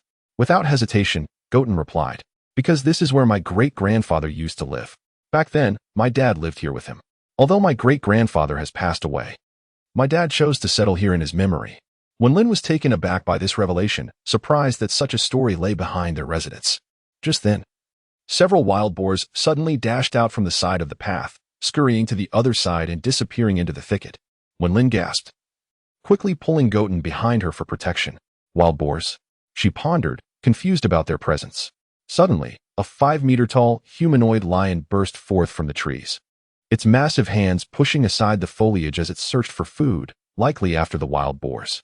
Seeing this fearsome creature, when Lin felt a chill run down her spine and instinctively shielded Goten behind her.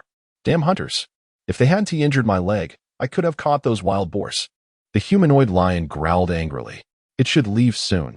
Let us not make a sound, when Lin whispered, covering Goten's mouth to silence him. Goten blinked, understanding her intent. In this world, beast men were commonplace. Most were benign, but a few had become tyrants, preying on innocent children. The lion's fierce eyes and sharp fangs suggested it was not a creature to be trifled with. Thud, thud, thud. Wenlin initially thought the beast would quickly depart, but its footsteps grew louder and closer. Sniff, sniff, a human? Sniff, sniff. My sense of smell never fails. Humans must be here. With a thunderous crash, the tree shielding Wenlin and Goten was uprooted and tossed aside by the beast. Bang, bang, bang. Wenlin, acting swiftly, fired her weapon, the bullets striking the beast. Haha. Indeed, humans. A woman and a child. My favorite delicacies. The beast roared, seemingly unscathed. Its legs had only been injured by a hunter's specialized weapon. Ordinary firearms could not harm it unless aimed at vulnerable spots like its eyes. Realizing their perilous situation, Wenlin swiftly scooped up Goten and fled. The beast pursued them, but its leg injury hindered its speed. Goten, this creature is hindered. It can't run as fast as us. Goten remained silent, turning his head to glance at the beast through the jostling scenery. He raised his hand and unleashed an energy blast towards the beast. What is that? The beast, unable to evade due to its injury, was struck by the energy blast. Boom. A tremendous explosion ensued, enveloping the area in smoke. Wenlin turned back, stunned by the sight. The upper half of the beast had been obliterated, leaving only its legs standing. Wenlin was shocked, grappling with the gruesome spectacle before her. Goten, don't worry. It's dead, he assured her. Wenlin suddenly realized she was holding the younger brother of Son Gohan. Of course, he possessed formidable strength. She quickly set Goten down and asked, was that the energy technique Gohan mentioned? Yes, it's called Kamehameha, or energy wave, both derived from ki, Goten explained. Wenlin nodded in understanding. Let us head back. This place is too dangerous. Wenlin's home was quite far from there. She had chosen to tutor Goten in exchange for room and board, along with a generous salary. As night fell, Goten, clad in a plush pajama set and slippers, wandered through the hall. The silver moon hung in the sky, casting a gentle glow through the window onto Goten's face, lending him an ethereal quality.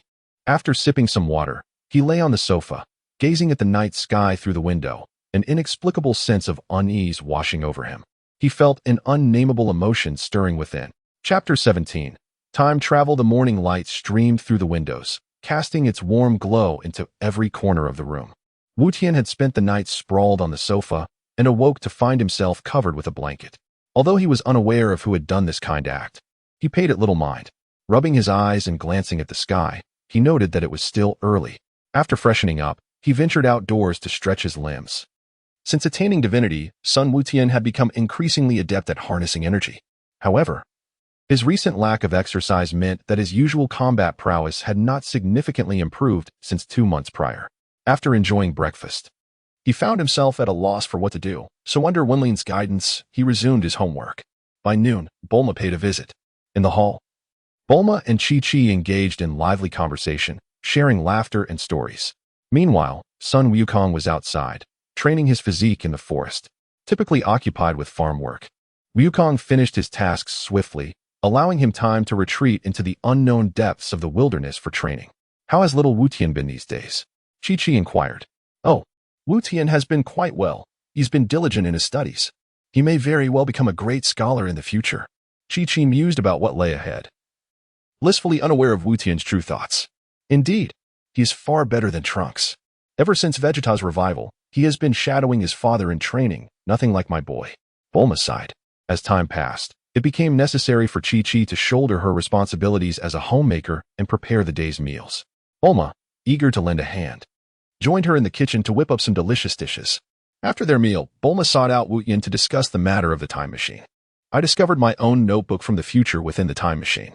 However, the future it describes starkly contrasts with our current reality. It depicts a bleak future, approximately a decade ahead of us. The creation of the time machine was a desperate response to the threat posed by the androids, aiming to alter the future. Yet, it must be noted that the time machine cannot genuinely return one to the past. It can only transform into a parallel timeline. Bulma elaborated on the intricacies of the time machine, but Wuten remained unfazed, as he was already aware of this information. Nonetheless, he contemplated returning to the past to accomplish something unattainable in this timeline. Half a month later, at Bulma's newly constructed lavish villa, a four-cornered, egg-shaped time machine stood prominently in the courtyard. Wuten's necklace had been split into two, and the mark on his forehead had dimmed slightly. Meanwhile, Thousands of kilometers away on Baozi Mountain, another Wutian was engaged in mundane chores, wearing a metal necklace emblazoned with his own face and the character for God. He also bore a faint mark upon his forehead. To maintain the energy levels of Beigao Xing, Wutian planned to return to the past to capture androids 17 and 18, utilizing their infinite energy as a power source, thus eliminating the need to drain energy from planets. Moreover, Wutian had another intention, to replace future Trunks in aiding the main universe against Cell. After all, with Wutian's emergence, future Trunks' timeline had already vanished. Hence, he sought Bulma's assistance for his time-traveling endeavor. Bulma wished for Gohan to accompany Wutian, ensuring his safety, but Wutian declined. Seeing this, Bulma refrained from pressing further and acquiesced to Wutian's wishes. Settling into the time machine's seat, Wutian confirmed the operational steps once more before pressing the activation button to journey 5 years into the past. With a thunderous roar, the time machine's energy surged forth, transforming into a beam of light that entered the time tunnel. Adhering to its internal programming, the machine progressed through time seamlessly. A kaleidoscopic tunnel unfolded before him. In Wutian's divine perception, everything around him morphed into light, isolating all sensations, as if he were suspended in a void. He found himself somewhat bewildered by this extraordinary experience, struggling to comprehend its nature. Gazing through the machine at the time tunnel, he could discern myriad scenes from the past, gradually unfolding like frames of a film. The mysteries of time would be explored upon his return. First, he must return to the past. The time machine surged through the mesmerizing tunnel and plunged into the temporal currents of 5 years prior. As it vanished, the original time tunnel began to split into two, only to merge once more, appearing somewhat larger than before. The time machine landed in a lush, green forest. Wutian opened the hatch and leapt out, moving to the left side of the machine to press the button for the universal capsule. With a resounding pop, a cloud of white mist dissipated, revealing a universal capsule in his hand. Where's this place? Though he had traversed time, the geographical location remained uncertain, assessing his surroundings to establish a rough orientation. He then took flight towards the temple. The energy was too scattered for clear perception, and here, the temple did not acknowledge his divine status. He could not command most of Earth's powers. It was prudent to ascertain whether this was indeed the timeline he recognized. Suddenly, he sensed two powerful auras emanating from the opposite side of the planet, distinct and clear. What is this energy? Who is fighting? Wutian swiftly altered his course towards the source of the energy surge. In a valley, the grotesque green-skinned monster battled against a Super Saiyan Vegeta. Despite Cell's masterful combat techniques, he was utterly outmatched by Vegeta's superior strength. The entire encounter saw Cell being effortlessly subdued by Vegeta. Damn it, if only I could reach my perfect form. You would stand no chance. Vegeta scoffed at Cell's proclamation. You're merely a pest. What difference does achieving your perfect form make? Vegeta, irritated by Cell's defiance, was curious to witness just how formidable this so-called perfect form truly was. Not far away, Wutian stood on a cliff, unnoticed by the others. The second stage of Cell and Vegeta? Wutian glanced sideways and spotted future Trunks observing the battle. Trunks? He is here too? This world truly held wonders. With the future altered, a new timeline had emerged. No, father, we cannot let Cell go. Witnessing Vegeta's intent to spare Cell, Trunks recalled his own harrowing experiences and was determined not to endure that fate again. Be quiet, Trunks. I have surpassed Super Saiyan. Even if Cell achieves his perfect form, he will never be my match. No, we cannot ascertain the full extent of Cell's perfect form. I refuse to take that risk. I do not want to relive that future. Vegeta dismissed Trunks' protests, believing he would never resort to violence against him. Understanding his father's mindset, Trunks was driven by a desire for peace. Suddenly, he unleashed his energy towards Vegeta. With a resounding impact, Trunks' unexpected attack caught Vegeta off guard, sending him flying. Chapter 18. Instant refinement. At this moment, Krillin, after enduring a profound internal struggle, crushed the emergency stop button, urging Android 18 to flee the scene. This left 18, with her striking visage, momentarily perplexed, unable to comprehend why Krillin was present or why he had shattered the emergency device. As they faced off, Cell became aware of Android 18's presence and felt a surge of joy, immediately rushing towards her. Trunks attempted to thwart Cell by hurling Vegeta away.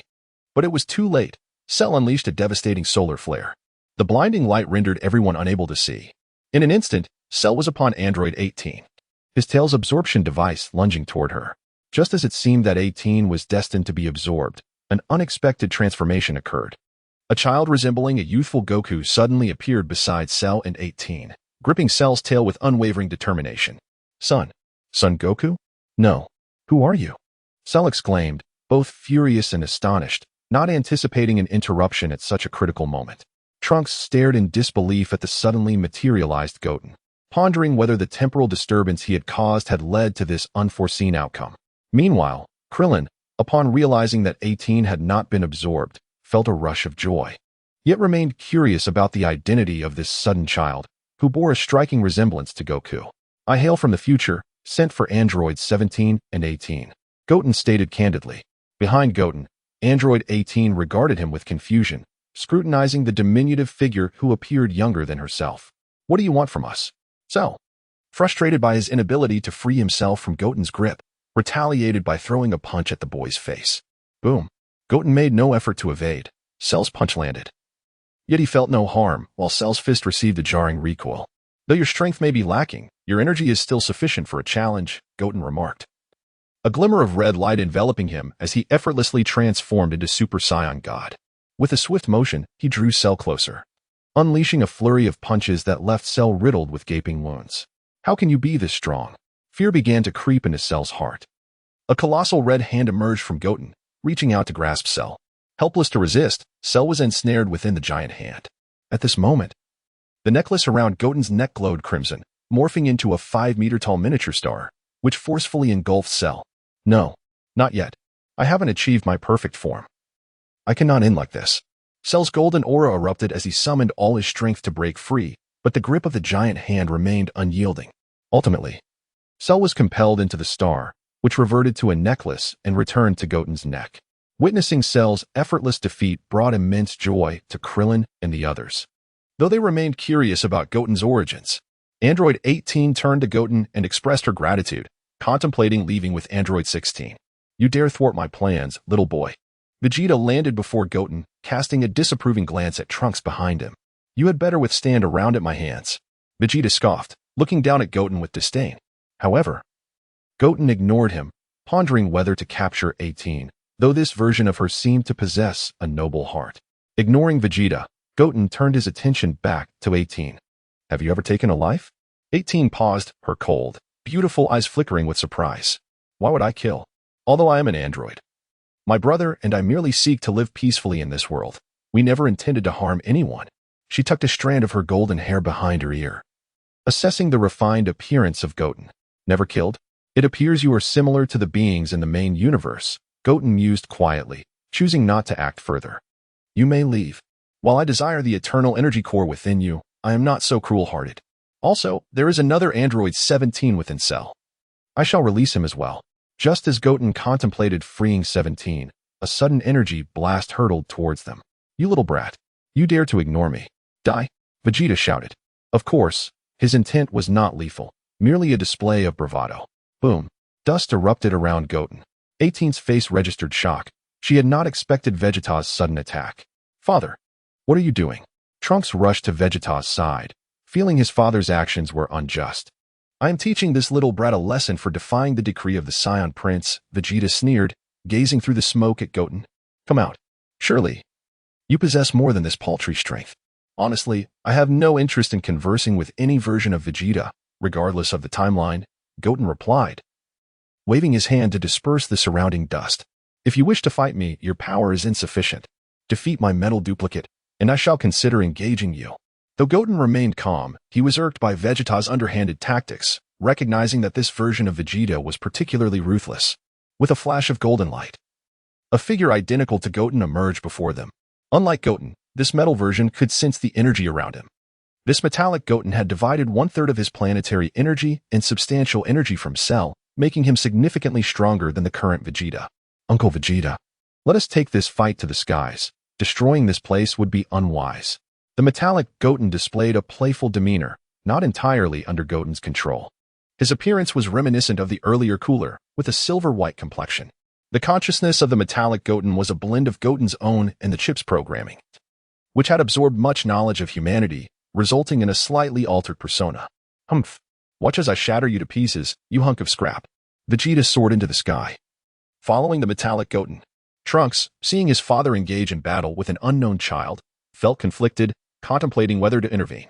With Vegeta distracted by his duplicate, Goten decided to release Android 17 from Cell. Krillin, sensing the danger had passed, approached Goten with curiosity. You mentioned you come from the future. Is that true? You look so much like Goku. Could you be his child? Trunks also stepped closer, his expression filled with confusion as he scrutinized the young Goten. Hello. I am Son Goten, from 5 years in the future, indeed the son of Son Goku, Goten replied while freeing Android 17 and greeting the others. 5 years in the future? How is that possible? Trunks exclaimed in disbelief. Yet Goten did not respond. Ugh. Cell, now exceptionally weak, felt his energy dwindle to levels even lower than when he was first born.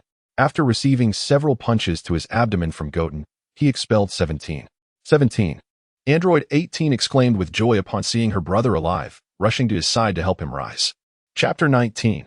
Following Trunks under the despairing gaze of Cell, Goten re-encased him within the Metamoran star. The onlookers were filled with curiosity about this extraordinary object. Goten explained, this is a planet made of metal, which I can utilize to create numerous metallic beings. However, to augment its energy, it must absorb the energy of others or of planets.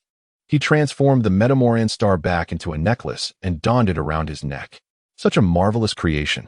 Krillin exclaimed, in my future, Goku does not have a second child. You must be from a different timeline. Indeed, in my timeline, the androids have already been dealt with by Gohan and me. What? Trunks gasped, astonished that the androids from another timeline had been vanquished so soon. After a moment of contemplation, he inquired, gazing at Goten's crimson hair. Why has your hair turned red? Goten gently tousled his silky hair and replied with a smile, this is a new transformation, far mightier than a Super Saiyan. What? 1,000 times more powerful? How is that possible? Trunks felt his heart racing with excitement. Nearby, Android 18 and Krillin were equally stunned by Goten's declaration. 1,000-fold increase in power. Was that even human? Yes, indeed. This conclusion comes from comparing energy levels in both normal and transformed states. Initially, I was astonished as well. In my world, my brother and father have also mastered this form. It is not particularly difficult for any Saiyan with a righteous heart. In the sky, Vegeta and Metal Goten were engaged in a fierce battle, with no clear victor in sight. Metal Goten had no intention of defeating Vegeta. He merely aimed to wear down his patience. What on earth is happening? After such a prolonged fight, there has been no change in energy. Vegeta, drenched in sweat and panting heavily, gazed at Goten with fierce determination. With a mighty shout, he unleashed hundreds of energy blasts towards Metal Goten. Metal Goten observed, but did not evade. He allowed the energy blasts to strike him. Thud, thud. With each dull thud, the energy was wholly absorbed by Metal Goten. Vegeta had already maneuvered to Metal Goten's rear. Final flash. A colossal wave of energy erupted, nearly grazing Metal Goten's south face at close range. Metal Goten, caught off guard, had not anticipated Vegeta's direct assault. Initially intending to counterattack from behind, he realized that dodging now would jeopardize the Earth. Vegeta's final flash was immense, and even Metal Goten could not entirely absorb it. He had no choice but to conjure a large protective barrier. Seeing his attack land, Vegeta smirked. His strategy was deliberate. Since Metal Goten could absorb energy, a prolonged conflict would only disadvantage him. Instead, he chose to unleash a full-throttle strike to defeat him directly, ensuring the angle of his attack was precise. Should Metal Goten evade, Vegeta could quickly adjust, directing the energy wave beyond Earth. Boom, boom, boom. The violent energy fluctuations caused tremors across the continent, felt even on the far side of Earth.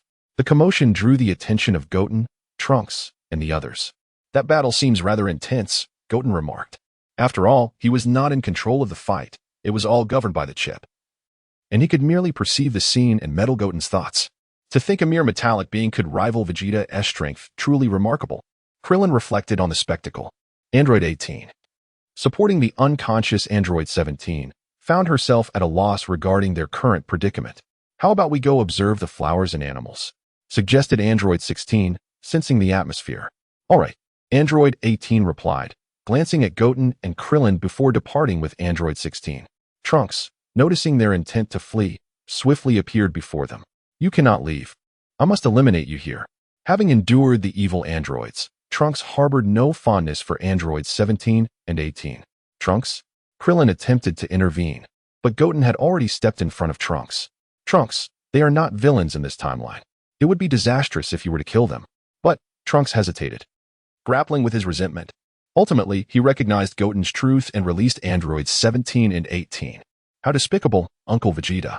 Metal Goten remarked, bearing some injuries and damage but quickly healing. TCH, this is nothing, Vegeta scoffed, preparing to continue the fight. Cease this, Vegeta. A voice interrupted. It was Piccolo. Continuing this battle serves no purpose.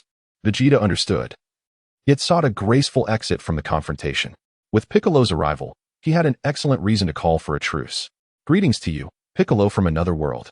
Metal Goten greeted the Namekian. Oh, Goku's child, is it? Truly impressive, Piccolo responded, assessing Goten's appearance.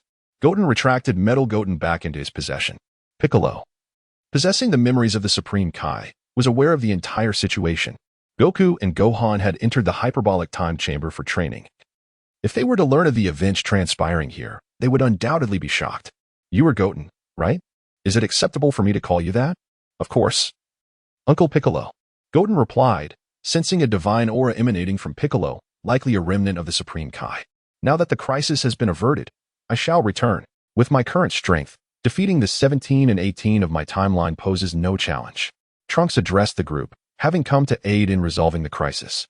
Vegeta cast a glance at Trunks but refrained from commenting, erupting with energy before soaring away. As he departed, he remarked, do not forget to train. Trunks nodded and shouted after Vegeta, I won't forget, father. Goten, I wish to accompany you to your timeline, Trunks declared, approaching him. Why? The 17 and 18 of this timeline are good, and I cannot take them away. However, the 17 and 18 of your timeline are indeed villains. I intend to capture them as energy sources for the Metamorant Star. Trunks nodded in agreement. Then, farewell, Uncle Piccolo and Uncle Krillin. Please send my regards to Uncle Goku and Brother Gohan. Is this truly how you will depart?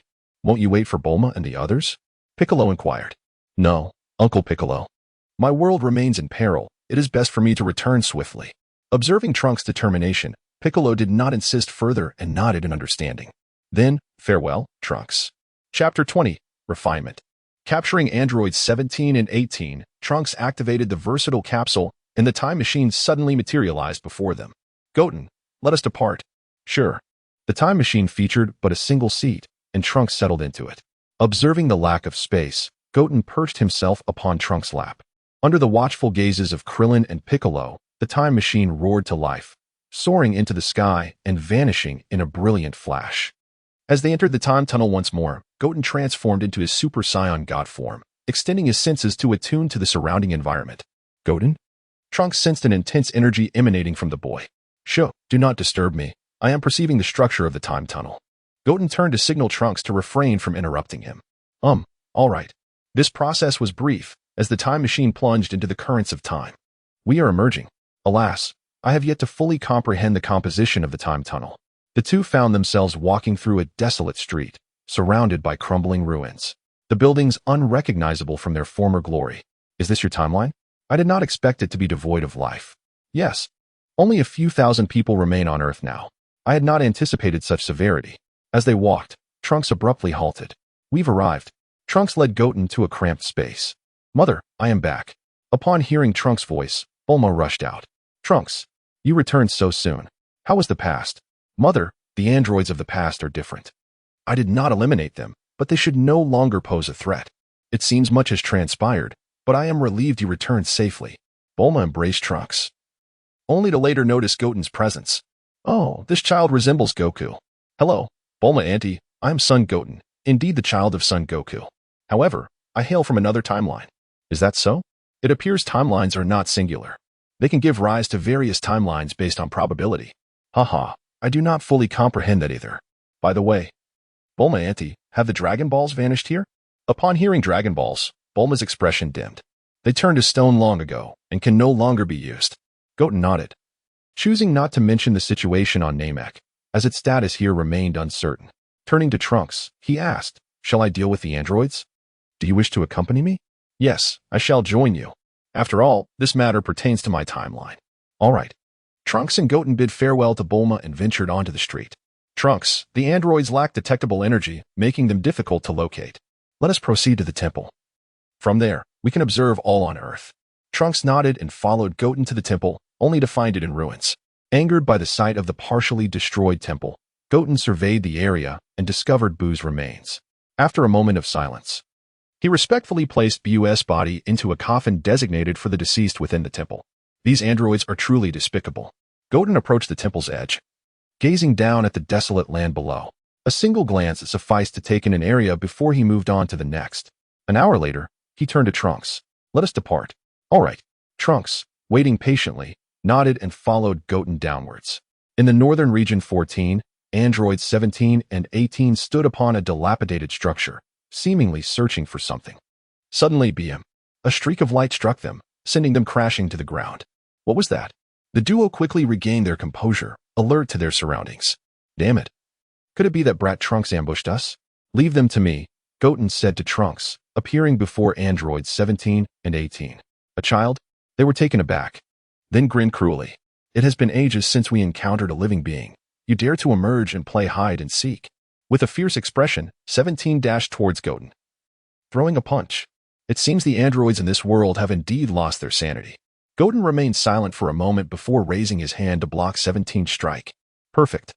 This allows me to act without remorse." He refrained from lethal intent, conjuring a colossal red hand that grasped at 17 and 18. "What is this?"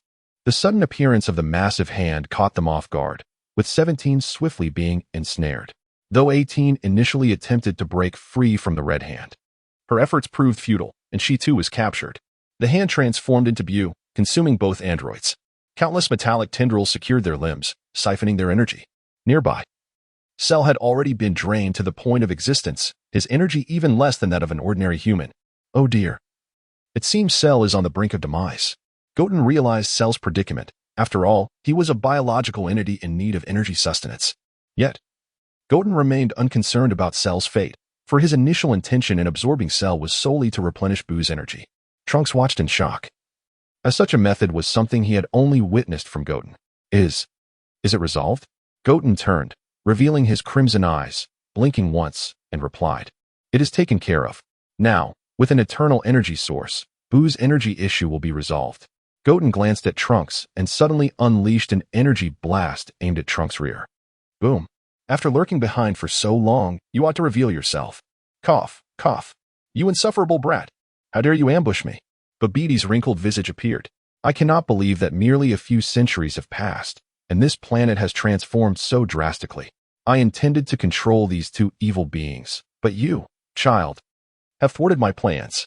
Who are you?" Trunks was astonished to see Babiti, having felt no energy from him. "The sorcerer, Babiti. I did not expect you to appear here." Goten had merely sensed an enigmatic gaze, prompting him to act, inadvertently revealing Babiti's presence. Goten scanned the vicinity again, finding no other beings present, including Babiti. An illusion? Goten struck swiftly, appearing behind Babiti before piercing through his chest. Just as I suspected. However, the attack disrupted the energy field of the illusion, rendering it blurry. Before Babiti could utter more words, he dissipated. "Trunks, it seems there are matters to conclude before I can return. That person just now? Merely a manifestation of what lies behind him. We must contact the Supreme Kai. Before I depart, I shall assist you in enhancing your power sufficiently." Chapter 21. Cyril Star at North Ko's realm. Goten arrived here with Trunks through instant transmission. North Ko was reclining in a rocking chair, indulging in a light slumber. Goten, sensing the absence of anyone else around except for North Ko, felt a tinge of curiosity. Approaching the North Ko, he gently shook the chair. "Lord Ko, awaken, awaken." Upon hearing Goten's call, North Ko stirred awake. "Whose child has wandered here?" North Ko yawned, scrutinizing Goten for a moment before suddenly exclaiming, "You, who are you?" "Lord Ko, please do not be alarmed. I am son Goten, and this is Trunks." Goten decided it prudent to refrain from disclosing his time-traveling circumstances, wary of any potential restrictions imposed by the gods. North Ko's expression was filled with questions, but upon recognizing Trunks, he recalled that son Goku and others often sought to observe Earth's affairs, leading him to be somewhat familiar with Trunks' situation. However, they were still oblivious to Trunks' time-traveling escapades. "Oh, Trunks, how did you come to be here? Have you perished as well?" "Lord Ko, we are not dead." "Haha." North Ko examined the two boys and, noticing the absence of halos, grew even more perplexed. "What brings you here?" North Ko inquired, stepping down from his rocking chair with hands clasped behind his back. Lord Ko. We wish to know how to reach the Kaioshin realm. What? The Kaioshin realm? I have never been there myself. No, mortals cannot enter the Kaioshin realm. Goten was taken aback by North Ko's reaction, realizing the numerous restrictions surrounding the Kaioshin realm. However, North Ko continued, but if you can obtain recommendation letters from the 4 Ko and the Grand Ko, there might be a chance for you to enter the Kaioshin realm. North Ko's sudden change of heart left Goten bemused, questioning the deity's intentions. Lord Ko, do you know the whereabouts of Cyril Star? Cyril Star? I am not familiar with it, but I can sense anything within the North Galaxy. Then, I kindly ask you to assist us in locating Cyril Star. Cough cough, of course, I can help, but I have a condition. A condition? Tell me a joke that can make me laugh, and I shall assist you. North Ko, with hands clasped behind his back, merely sought some amusement. A joke? Goten pondered for a moment before saying, the bridge burned itself. What does that mean? Trunks was filled with confusion. Meanwhile, North Ko covered his mouth, stifling laughter at this not-so-funny joke, struggling to suppress his mirth. The eyes and stones flew away. Unable to contain himself, North Ko burst into laughter. I did not expect you to possess such talent. In that case, I shall help you find Cyril Star.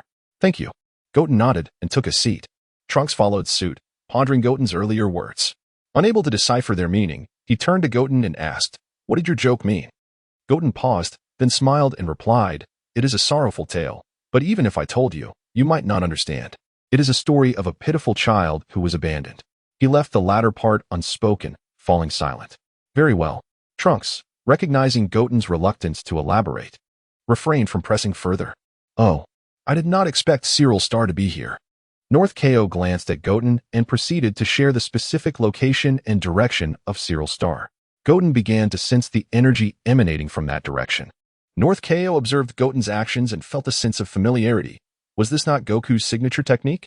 How could this child possess such skills? Unbeknownst to North Ko, Goten was indeed the offspring of Son Goku.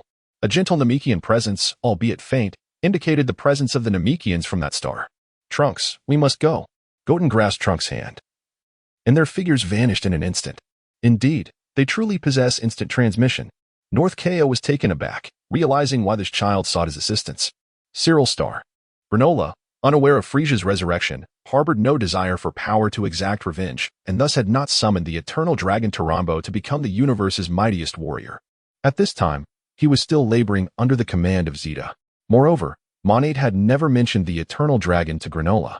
As a Namekian, Monate required no sustenance other than water and sunlight to thrive, finding joy in cultivating plants and reveling in nature. At this moment, he was watering the plants he had sown. Hello, old man. Monate turned, spotting an alien child, feeling a mix of curiosity but no great surprise. Little one, what brings you to seek out this old man? Hello, sir. My name is Son Goten, and I am the grandson of Bardock. A disaster has struck my home planet, and many of my family members, including my father's son Goku, have perished. While sorting through my grandfather's belongings, I learned of Bardock and Cyril Star. Thus, I wish to summon the eternal dragon here to revive everyone. Goten's voice was sincere, leaving no doubt of his intentions. However, Trunks was left puzzled, unaware of Goten's grandfather. His mother had never spoken of him. Monate scrutinized Goten's appearance and noted the resemblance to Bardock from decades past, realizing the boy was not lying. The eternal dragon refers to Tarambo, does it not? Poor child, alas, while I am the creator of the eternal dragon, I have no knowledge of the Dragon Ball's whereabouts. Over the years, I have possessed only one Dragon Ball. Monate produced the one-star Dragon Ball and proceeded to explain its origins and usage to Goten and Trunks. Do not be troubled, old man. On my original home planet, Earth, there are also Namekians. They are the deities of our planet and created the Dragon Balls, offering hope to us all. Through a fortunate incident, Aunt Bulma constructed a dragon radar based on the unique energy signals emitted by the eternal dragon, allowing for swift detection of the Dragon Balls.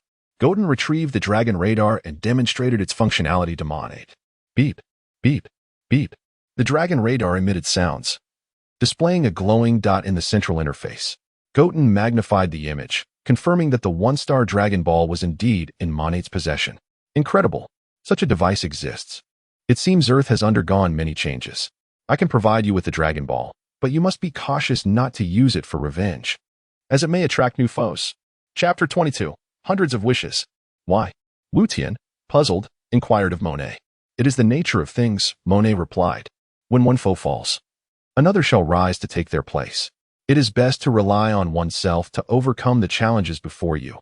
Otherwise, the newly emerged adversaries may become overwhelmingly formidable. Is that so? Wuten nodded, signaling his understanding.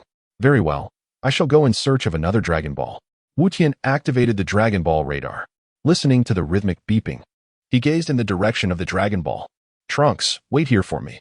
I shall return shortly, he called back as he stepped outside, holding the radar in his small hand.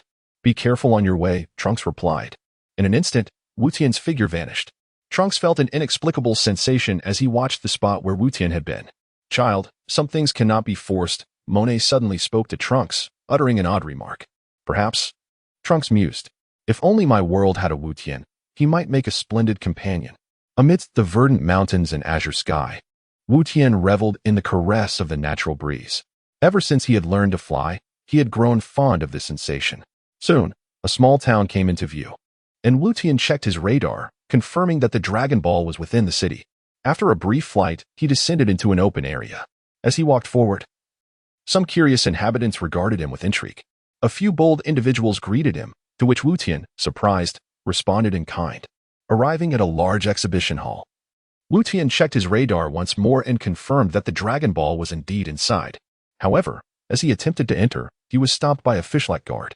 What is your business here? You cannot enter without a ticket. A ticket? How do I obtain one? Wuten asked. You can purchase one at the ticket booth to your right, the guard replied. All right, I understand, Wuten said as he walked over. Once he noticed the guard was no longer watching, he took to the skies and swiftly entered the exhibition hall. After all, he had no currency from this planet to buy a ticket.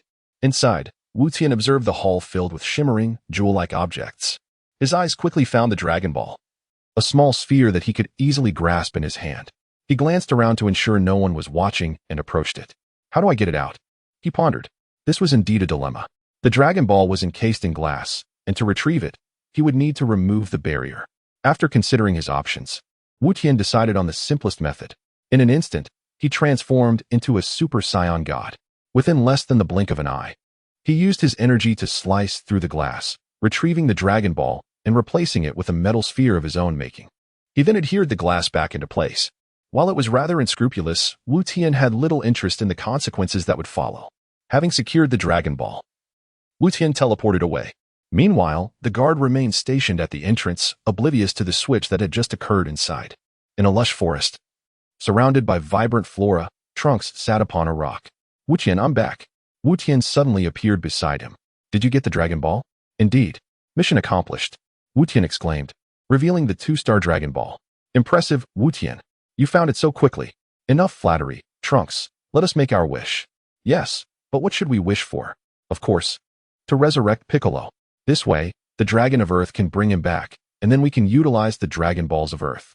Very well. I shall defer to your judgment. Wuten and Trunks moved to an open area, and Monet, hearing the commotion, hurried over. Upon seeing Wuten return with the Dragon Ball, she muttered to herself, how unfair. After all, it took me over a century to find a single Dragon Ball. Tackle erupt, Teterlambo, Pupilipolo. The 2 Dragon Balls shimmered with golden light, and suddenly the entire planet was engulfed in darkness. Boom, boom, boom. The Dragon Teterlambo manifested amidst the towering golden pillars. Those who have gathered the Dragon Balls, speak your wish. No matter what it is, I shall grant you one wish. Wuten nodded silently, then called out, please resurrect Goku, Vegeta, Piccolo, Krillin, Tien, Kaiatsu, Yamcha, Puar, Gohan, and all the innocent beings slain by the androids. The Dragon Teterlambo paused briefly upon hearing this wish, then slowly responded. It is a simple matter. With a flash of crimson light, all those who had perished in the underworld, as well as the innocents killed on Earth, were brought back to life. Those without bodies were granted new forms, while those with bodies returned directly to life. Your wish has been fulfilled. Farewell. With that, Teterlambo transformed into the Dragon Balls and soared away. However, Wuten had no intention of letting it go so easily. In a flash, he seized the 2 Dragon Balls. Trunks and Monet stood dumbfounded at this display. They had never witnessed such a feat before. Little did they know, this was a trivial act for Wuten, whose power had surpassed 100 points long ago. Wuten examined the 2 Dragon Balls in his hands, his expression one of astonishment. They remained clear and pristine. showing no signs of having turned to stone. Are the Dragon Balls still usable? He inquired of Monet.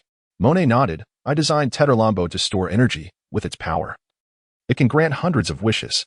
However, the strength of the wish will consume varying amounts of energy. Upon hearing this, both Wuten and Trunks were taken aback. Hundreds of wishes? What a boon. Old man, I still need a few more wishes. Would you mind? Wuten blinked innocently at Monet. Not at all. Even if I wish to stop you, I lack the power to do so. I shall leave it to your discretion. Wuten and Trunks exchanged glances.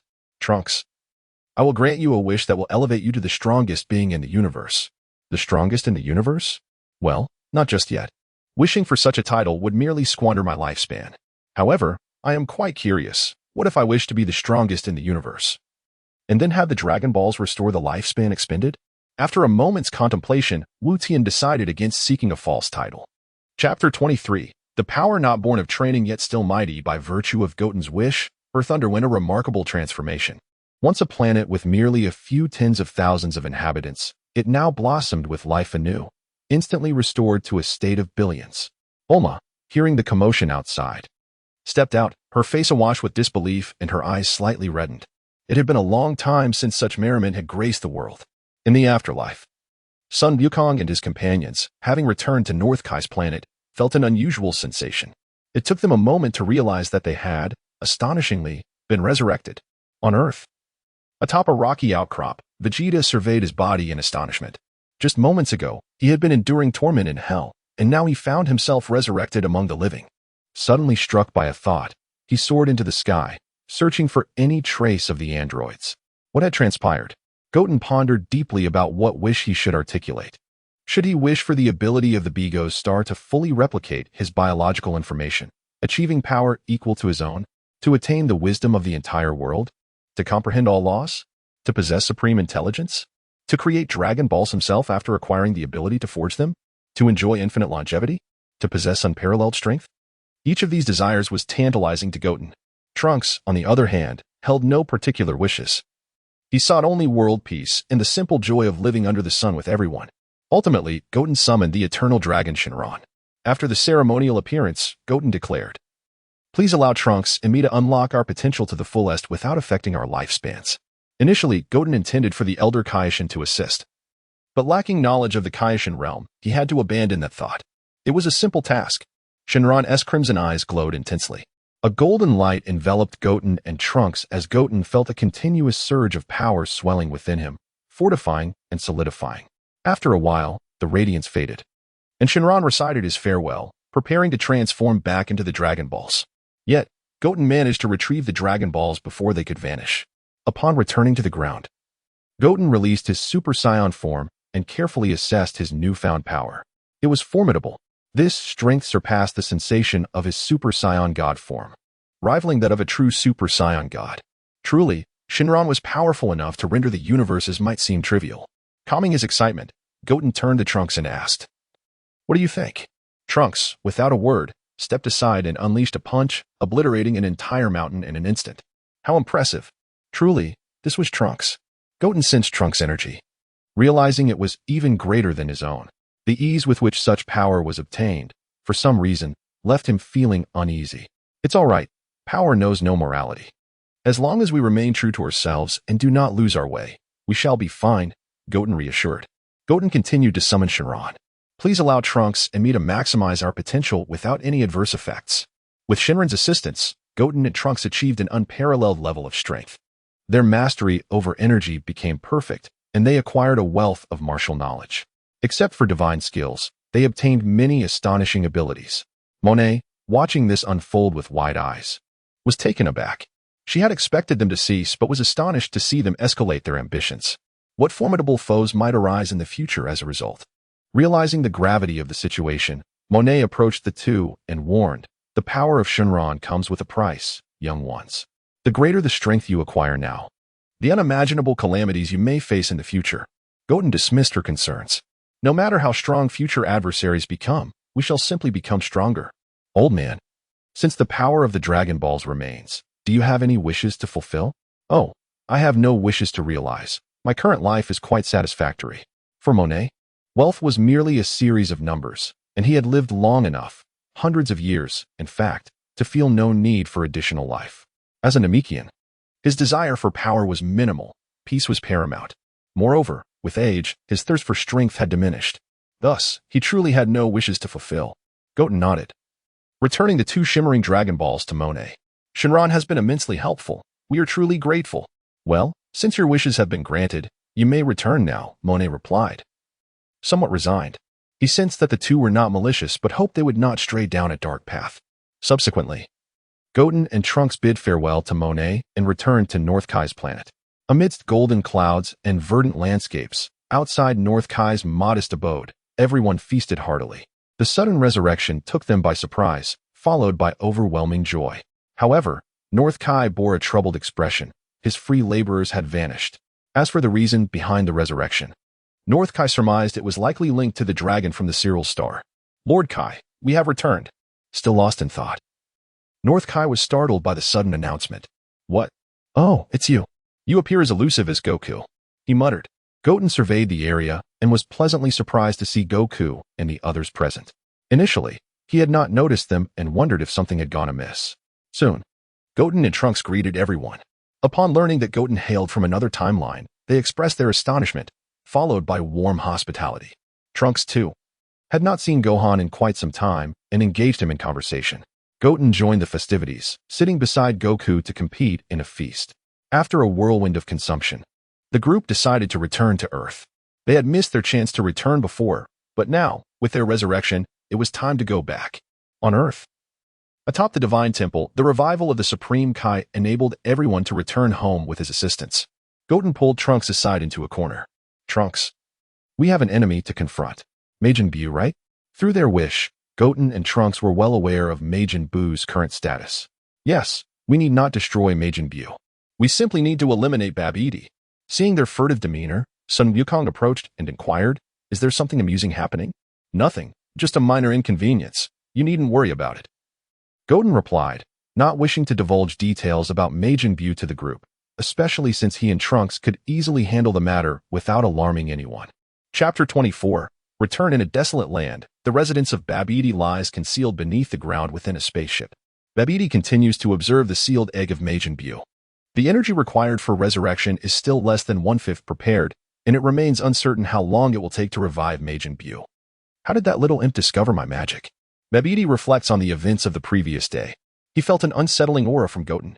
Lord Babidi, there is an intruder aboard the ship. Oh, Babidi turns to glance at the ordinary demon and picks up the crystal ball to investigate. What? It's that little brat from the other day? How did they find this place? Confusion fills Babidi's mind. Dabura. Babidi calls out several times. But the obedient demon king, Dabura, does not respond. Boom. Boom. A severed head lands at Babidi's feet. He gazes down, paralyzed with fear, and collapses. Is this not Dabura? How could this happen? Indeed, from the lower chambers, a childish yet somewhat cold voice emanates. Babidi stands frozen, bewildered by how his base was discovered. However, Goten does not grant him the luxury of contemplation. In a heartbeat, Goten appears behind Babidi and strikes with a punch, causing a gruesome spectacle. The problem is resolved. Beneath his cold facade, Goten's true feelings remain concealed. Trunks, somewhat silent, silently approves of Goten's actions. This must be the egg that seals Majin Buu. Let it slumber along with this spaceship. Indeed, this place is quite remote, devoid of human presence for miles, making it an excellent hiding spot. The two exit the spaceship. Trunks, I must return. Your current strength is unparalleled in the universe. Do not forget to maintain your training. New adversaries may yet arise. By the way, there is something. Goten retrieves a necklace from his person, raising it to indicate Trunks should accept it. Here, Trunks. This necklace contains my energy. If we ever meet again, I can use it to identify you. Trunks reaches out to accept the necklace. Goten. I will not forget you. Farewell, my friend. Though Trunks feels a tinge of confusion, he sincerely wishes for Goten's continued success. Goten tosses a capsule, and with a bang, the time machine materializes in the clearing. Whoosh, with a leap, Goten enters the time machine. Farewell, Trunks. Be careful. If you encounter danger, consult the dragon for a solution. Understood. Goten. As the time machine activates, Goten vanishes from this timeline. Gazing upon the familiar temporal tunnel, Goten transforms into a Super Saiyan God. relaxing his mind and fully engaging his senses to perceive the essence of time. He can distinctly sense that everything around him has transformed into light, while the time machine, in its journey, also becomes a luminous entity swimming against the current of time. Each beam of light encapsulates a transformation, a manifestation of time itself. Once the time machine expends its designated energy, it plunges into the tide, bursting forth from the temporal tunnel. Goten finally returns to his rightful timeline. Bang! The time machine lands in a desert, and Goten leaps out, stowing the machine back into the capsule. Surveying his surroundings, he realizes he is quite near Babbidi's spaceship, nearly a few kilometers away. With this thought, Goten springs into action, soaring towards Babbidi's craft. Still in his Super Saiyan God form. Coupled with the extraordinary energy granted by the dragon, Goten perceives the world as frozen in time. With heightened focus, he can even see the oxygen suspended in the air. A terrifying sensation that sends shivers down his spine. At an astonishing speed, he reaches Babbidi's spaceship in what seems like an instant. It appears just as he remembers.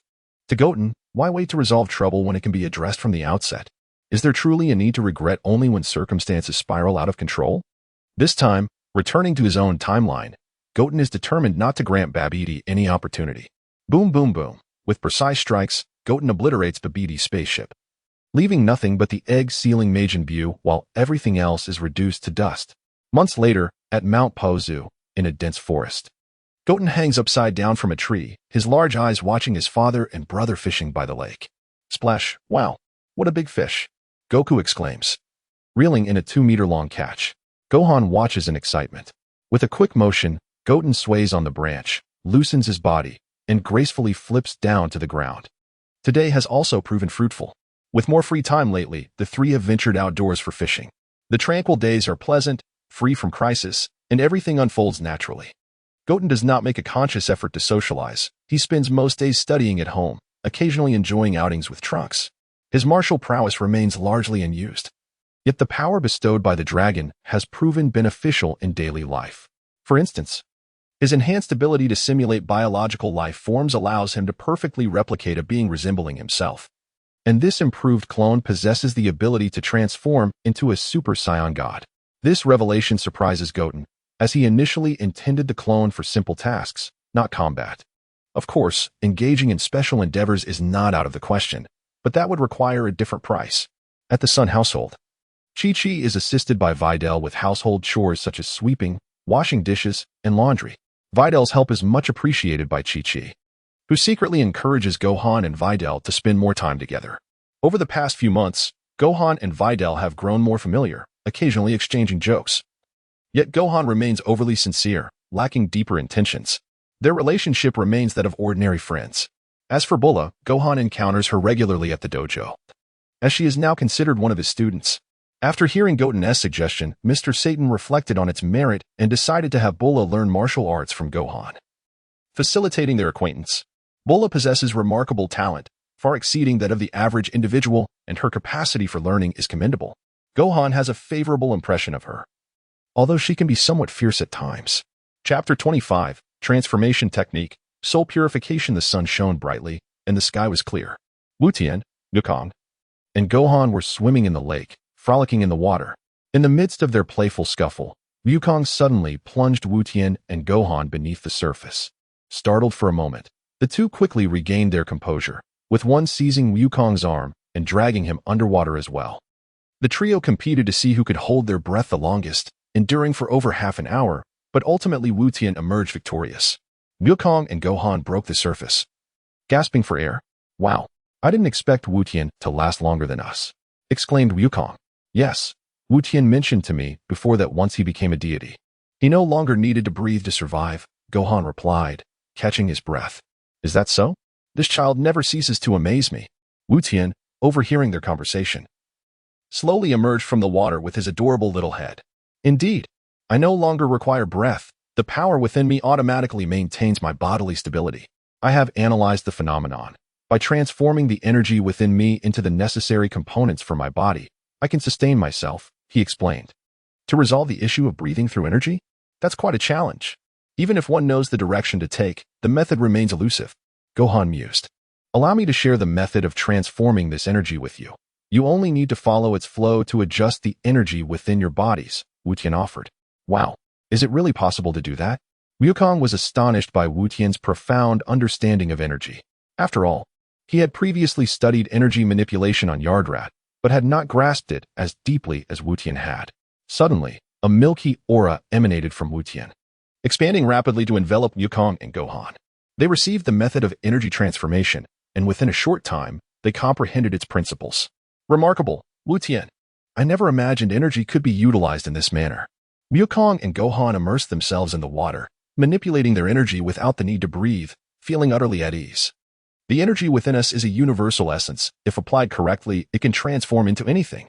Wu Tian submerged alongside them, communicating through telepathy. Before their astonished eyes, Wu Tian's form began to shift, a surge of energy erupting, golden light glimmering. In an instant, he transformed into the form of a divine dragon. His colossal body filled the entire lake, and the immense dragon head beneath the surface exuded an overwhelming presence.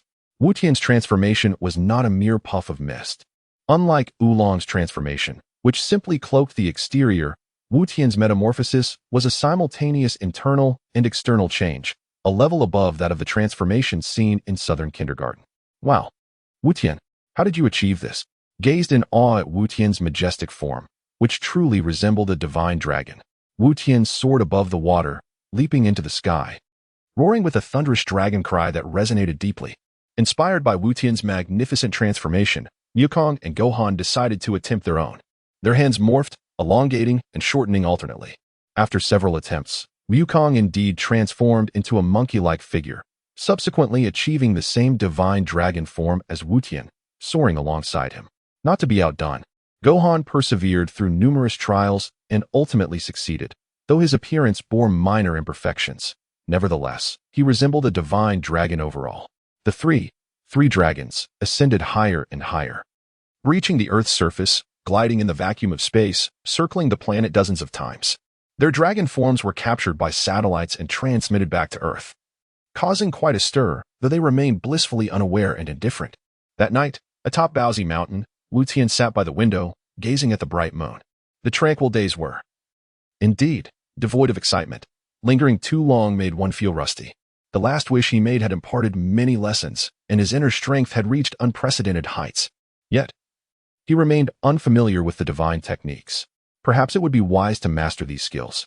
With this thought, Wu Tian summoned a one-to-one doppelganger from Baicoxing. Observing the identical figure before him was rather amusing. Who is this?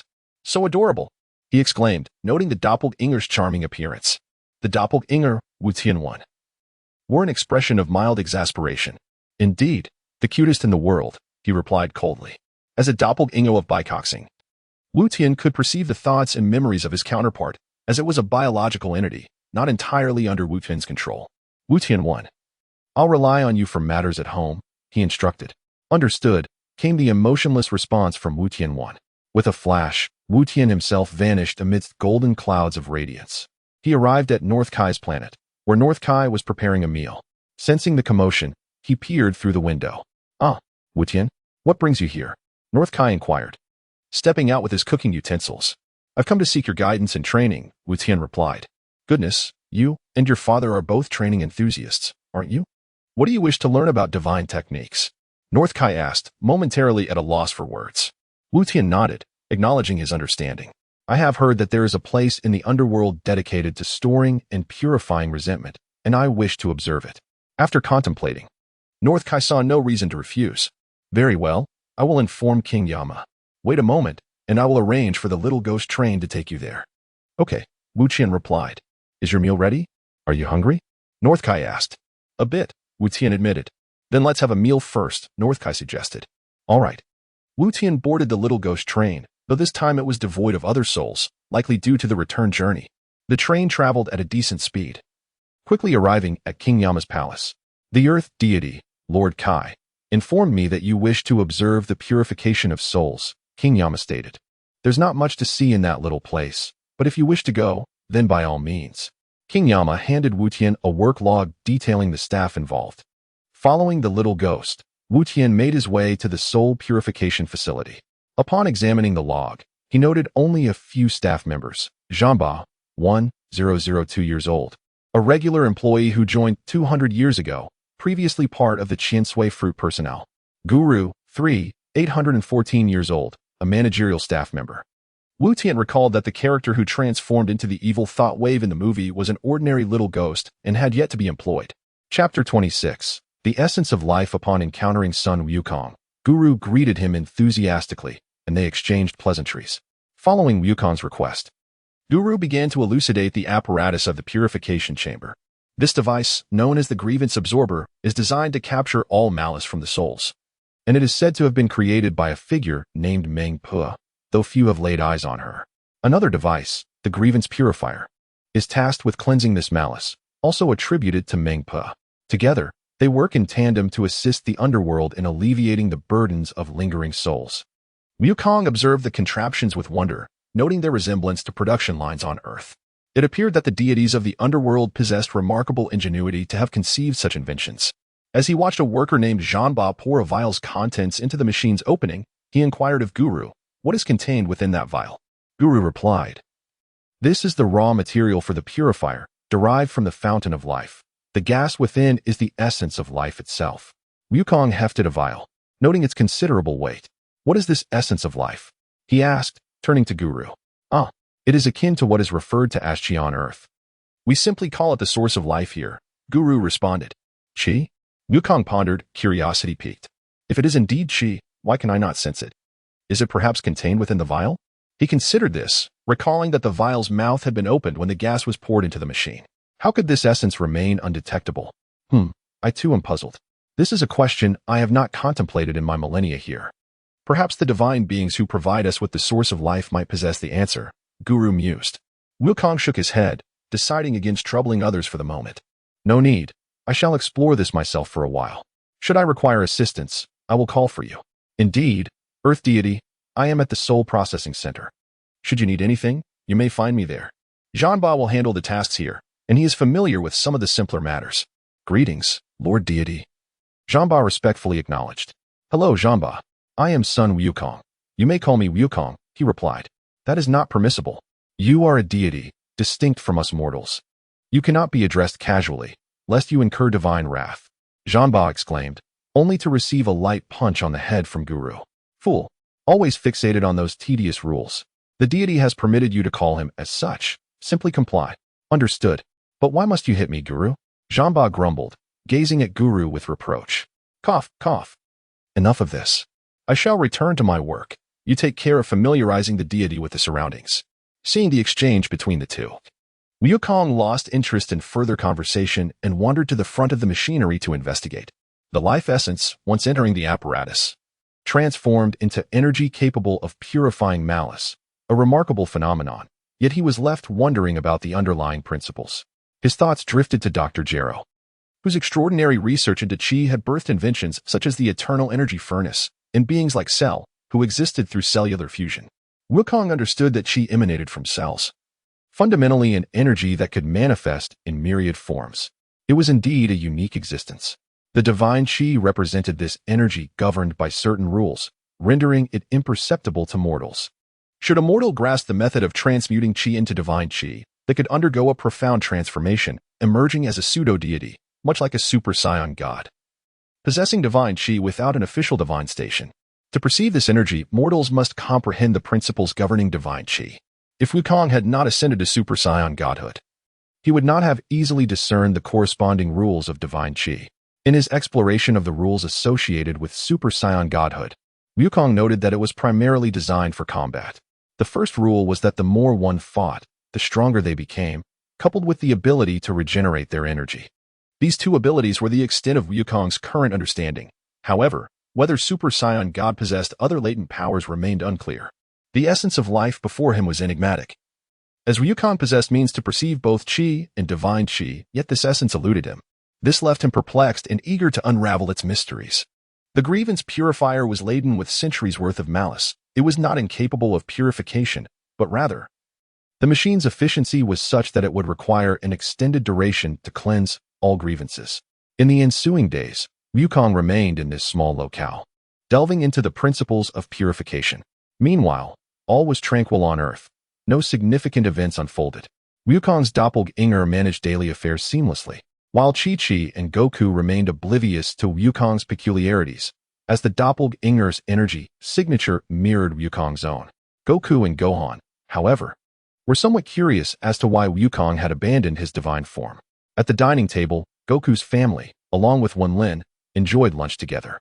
The king mentioned his desire to organize a competition akin to the World Martial Arts Tournament in the capital, aiming to showcase the power of martial arts to the world. Father, Wukong, will you participate? I'm in. Wukong's doppelganger exclaimed, devouring his meal with vigor, leaving a few grains of rice on his face. Wuten, noticing this, reached over to pluck the grains from his face and popped them into her mouth. No waste. Wukong's doppelganger merely grunted in acknowledgement, unfazed.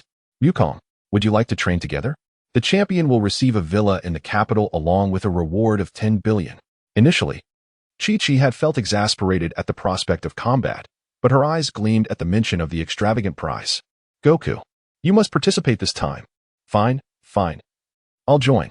Goku relented, albeit reluctantly, as the level of competition did not particularly excite him. However, upon witnessing Chi-Chi's fierce expression, he felt compelled to agree. After their meal, Wukong's doppelganger returned to his room. Unlike Wukong's true self, he was not fond of reading. Yet he dutifully maintained his daily routine to fulfill his purpose. Wukong. Hearing a voice, he turned to the window and found Trunks outside. He approached the window. What is it, Trunks? Wukong, I spotted a vast cave near Bowsy Mountain. Could it be harboring treasures? Let us go on an adventure, Trunks exclaimed, seizing Wukong's hand and soaring into the sky before Wukong could respond. With no other option, Wukong followed suit. Trunks, do you think there could be man-eating monsters within the cave? Perhaps. Could there be villains plotting world destruction, hidden within? Secret base? Quite possibly. The thought is thrilling. Their banter continued until they arrived at the cave that Trunks had described. Chapter 27. The God of Life, all right. Goten, let us enter. Trunks exclaimed with palpable excitement as he gazed at the towering cave entrance. Okay, Trunks. The duo ventured inside. As they delved deeper, the light gradually diminished until it was utterly dark. Goten summoned a white aura from his body, illuminating the passageway in an instant. Goten, this is becoming rather unamusing. Trunks grumbled, nudging Goten to take the lead as their makeshift lantern.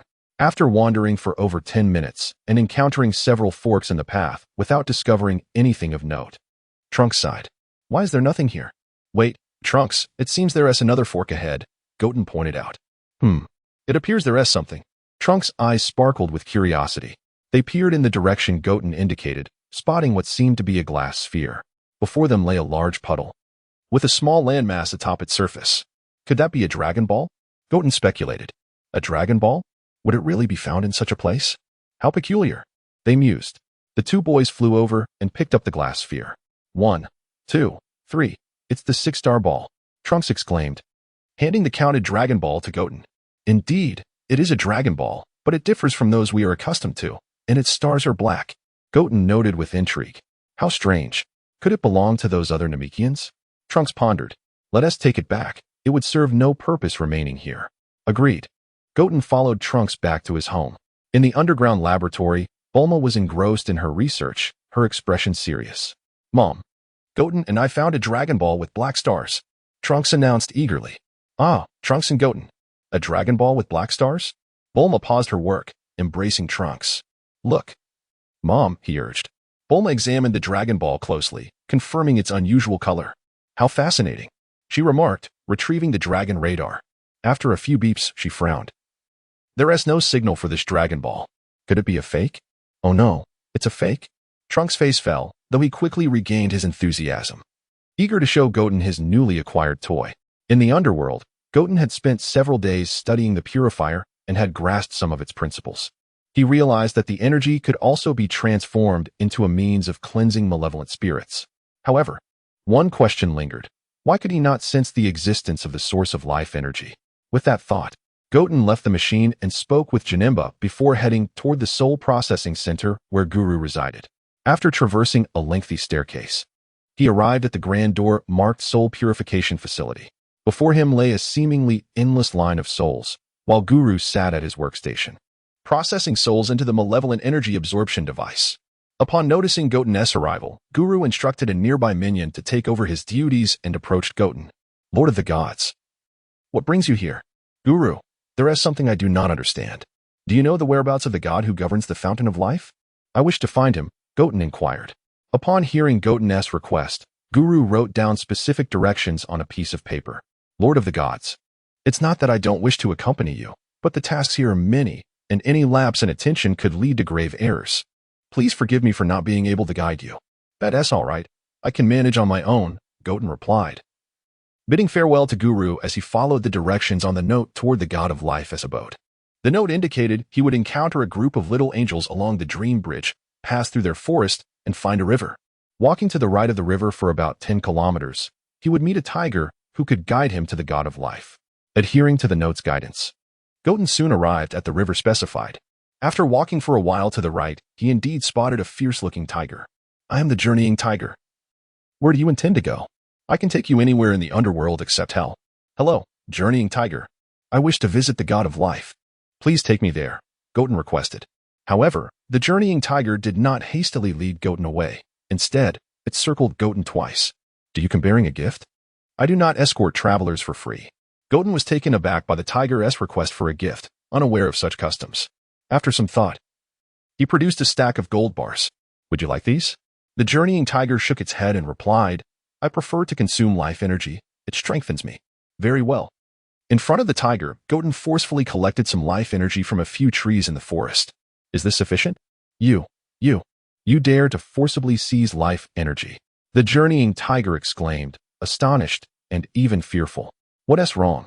Isn't this a simple ability? Goten questioned. Cough, cough. Oh, my lord. It seems I have been blind. I shall not ask for that life energy. Haha. I can take you wherever you wish. Seeing the tiger's fawning demeanor baffled Goten. However, since the tiger did not want the energy, Goten returned it to the trees. Then let us go, journeying tiger. I wish to visit the god of life. Very well, my lord. I shall take you there. The journeying tiger's fear stemmed from the concern that Goten might forcibly extract its life energy, jeopardizing its centuries of cultivation. Goten climbed onto the tiger's back, feeling its sturdy form under his touch. Let us go. With a roar, the journeying tiger sprinted forth, swiftly traversing the forest before sprouting wings and heading north. Half an hour later, my lord. We have arrived. I shall take my leave now. As the journeying tiger set Goten down, it quickly dashed away before Goten could react. How strange. Why is the journeying tiger in such a hurry, looking so terrified? Is the god of life truly a fearsome being? Goten wondered, surveying his surroundings filled with lush trees and vibrant, exotic flora. Ahead, he spotted a gate woven from vines. Entering through it, he discovered a small grass hut nearby, revealing a vast expanse of shimmering golden water. At the center stood an enormous Bodhi tree, soaring to an impressive height, surrounded by smaller Bodhi trees. Goten approached the water's edge, cupping his hands to gather some of its essence. Indeed, it was the source of life energy, wholly undetectable. Whose child is this? Wandering into my domain? A gentle voice resonated, and a breathtaking visage emerged from the water. Startled, Goten stumbled backward. With a soft giggle, the deity of life extended a delicate hand, grasping Goten's collar and pulling him into an embrace. Little one, did you come here to keep me company? Goten felt enveloped in warmth, a soothing sensation washing over his very soul. Are you the god of life? Chapter 28. How about marrying me? I am the embodiment of life, a manifestation since the dawn of the universe. As Wuten felt the warmth on his face, he pushed away the form of life with both hands, revealing his head. I have a question for you. What exactly is the essence of life? Why can I not perceive its existence? Life set Wuten down, her pearlescent body coming into view. She wore a skirt woven from green leaves, her hair and eyes of vibrant emerald. The essence of life? You wish to comprehend its existence? Upon seeing Wuten nod, she continued, do you aspire to be my successor? Wuten, puzzled, inquired, I merely wish to understand its existence and how to perceive it. Life's enchanting visage broke into a smile. Do you know why life exists? Wuten furrowed his brows, pondering before slowly responding. From what I understand, life does not exist for a purpose. It simply exists because the composition of matter coincidentally aligns with the structure of life. A hint of surprise flickered across life's beautiful face. Who told you that, my child? Wuten shook his head. No one has shared this with me. It is simply what I have come to understand through my growth. Life smiled. Your words are indeed correct. Life exists not for a reason, but simply because it does. What is your name, little one? I am son Wuten, from Earth. I am the deity of Earth. Life circled Wuten a few times. At such a young age, you grasped these truths. To me, you are a natural deity, merely misplaced in this mortal realm. The divine positions on your tiny planet are too weak. Within my spring of life lies the essence of destruction. Do you desire it? Wutian's cheeks flushed slightly. Flattered for the first time. Destruction? He felt a stirring within. Yes, destruction. Many years ago, I encountered a unique individual who forsook eternal life to embrace death. This perplexed me. Over time, my spring of life accumulated the essence of destruction. If you could help me remove it, my existence would become pure. Wutian nodded, indicating his willingness.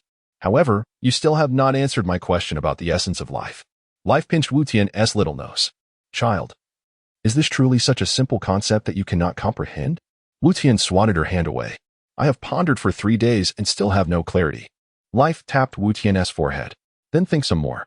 If I were to reveal it, the answer would lose its value. Once you grasp it, I shall grant you the essence of destruction. Very well. Wutian nodded. Then, life transformed into a pool of water and returned to the spring of life, leaving a parting remark. Take your time, we have all the time in the world. Thus, Wuten sat by the shore, deep in contemplation. What is qi? In Wuten's perception, qi is a natural product of life's activities. Upon closer examination, qi is produced by cells. Delving deeper, he encountered an abyss of emptiness. The sky, the earth, and the ocean all possess qi, yet their qi remains imperceptible, only transmutable into primal energy through the heart's call. The qi between individuals differs fundamentally, stemming from the variations in their hearts. Two different benevolent souls may share a similar aura, yet remain distinct due to their unique hearts. Hence, the heart is the root cause of differing energies. When the essence of life remains untouched by the heart, it resembles inanimate objects like stones or droplets, imperceptible until the heart invokes it, transforming it into a breath that can be sensed by others. With this realization, Wutian understood that the essence of life cannot be perceived because it lacks inherent substance. Only through heartfelt invocation can it be discerned. Wutian opened his eyes. Standing at the water's edge, and with heartfelt resonance, he called out to the vast essence of life. I need you. Please grant me courage and strength. Primal energy can only be summoned by those with a sincere heart. Wutian's prior ability to forcibly draw primal energy was not truly coercive. Rather, it was life responding to his earnest call. The essence of sound conveys information, and through the heartfelt invocation, Wutian established a bridge of communication with the essence of life. Before long, the immense spring of life, akin to a boundless ocean, transformed into primal energy and surged toward Wutian. Haha. Wutian laughed joyously as the primal energy enveloped him, invigorating his body with newfound ease and strength. You can achieve such a feat. Life's exquisite form reappeared, raising her slender hand, causing the primal energy to revert to the essence of life, flowing back into the spring. Life, I understand now. Life, with her graceful presence, floated before Wutian. Your innate abilities are evident. It is merely a matter of time. Now that you comprehend, the essence of destruction is yours. Life felt a sense of astonishment. A mere mortal transformed into a deity could possess such profound understanding. Life, what I just demonstrated should not be considered divine technique, should it? Of course not. Such trivial matters cannot possibly be divine technique. Can you teach me divine skills? Life blinked, scrutinizing Wutian anew, even measuring his form with her hands. Quite well built and handsome. A fine specimen indeed. However, first, you must assist me in my mission of spreading faith. Spread faith? Yes. While I do not require the belief of mortals, the spirit of mortals, which rivals that of deities, is exquisite nourishment. I need you to help me gather at least 100 million followers, and I shall teach you my divine skills. Very well. Cough, cough. Do you still wish for destruction? Life inquired. Indeed. Then let us proceed, little Wutian. Life affectionately embraced Wutian, soaring toward the center of the spring of life. Destruction has been eroding my essence, embodying rules contrary to my own. I instinctively resist it. Little Wutian, this is a rare opportunity. I would not grant destruction to just anyone. Wutian turned to gaze at Life's face, uncertain of her thoughts. Then why give it to me? Because I like you, perhaps? Wutian was taken aback, confused and perplexed. Haha, just kidding. The essence of destruction poses certain challenges. Ordinarily, one would either be annihilated or assimilated upon entering.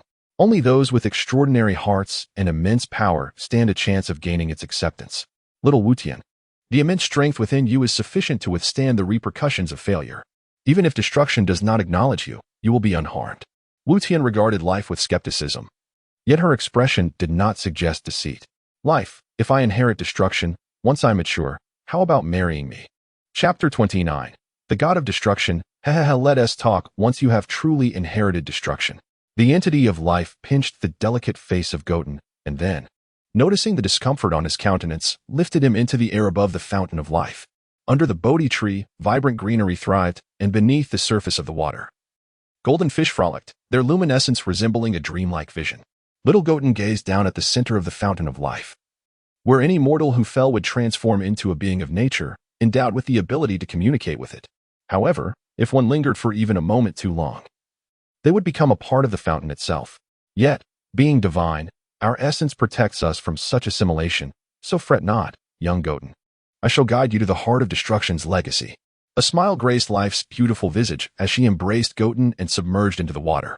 Beneath the jade surface, intertwining roots of varying sizes radiated a soft golden glow. Once immersed, Goten felt an overwhelming vitality enveloping him. He looked up at life's enchanting face, puzzled. This is the core of the fountain of life, where the essence of existence is most potent. Through my decree, it has transformed into a healing elixir for any ailment. Life explained, gently ruffling Goten's hair. At the bottom of the water, a lovely maiden led the charming child through the maze of roots, which interlaced like a web.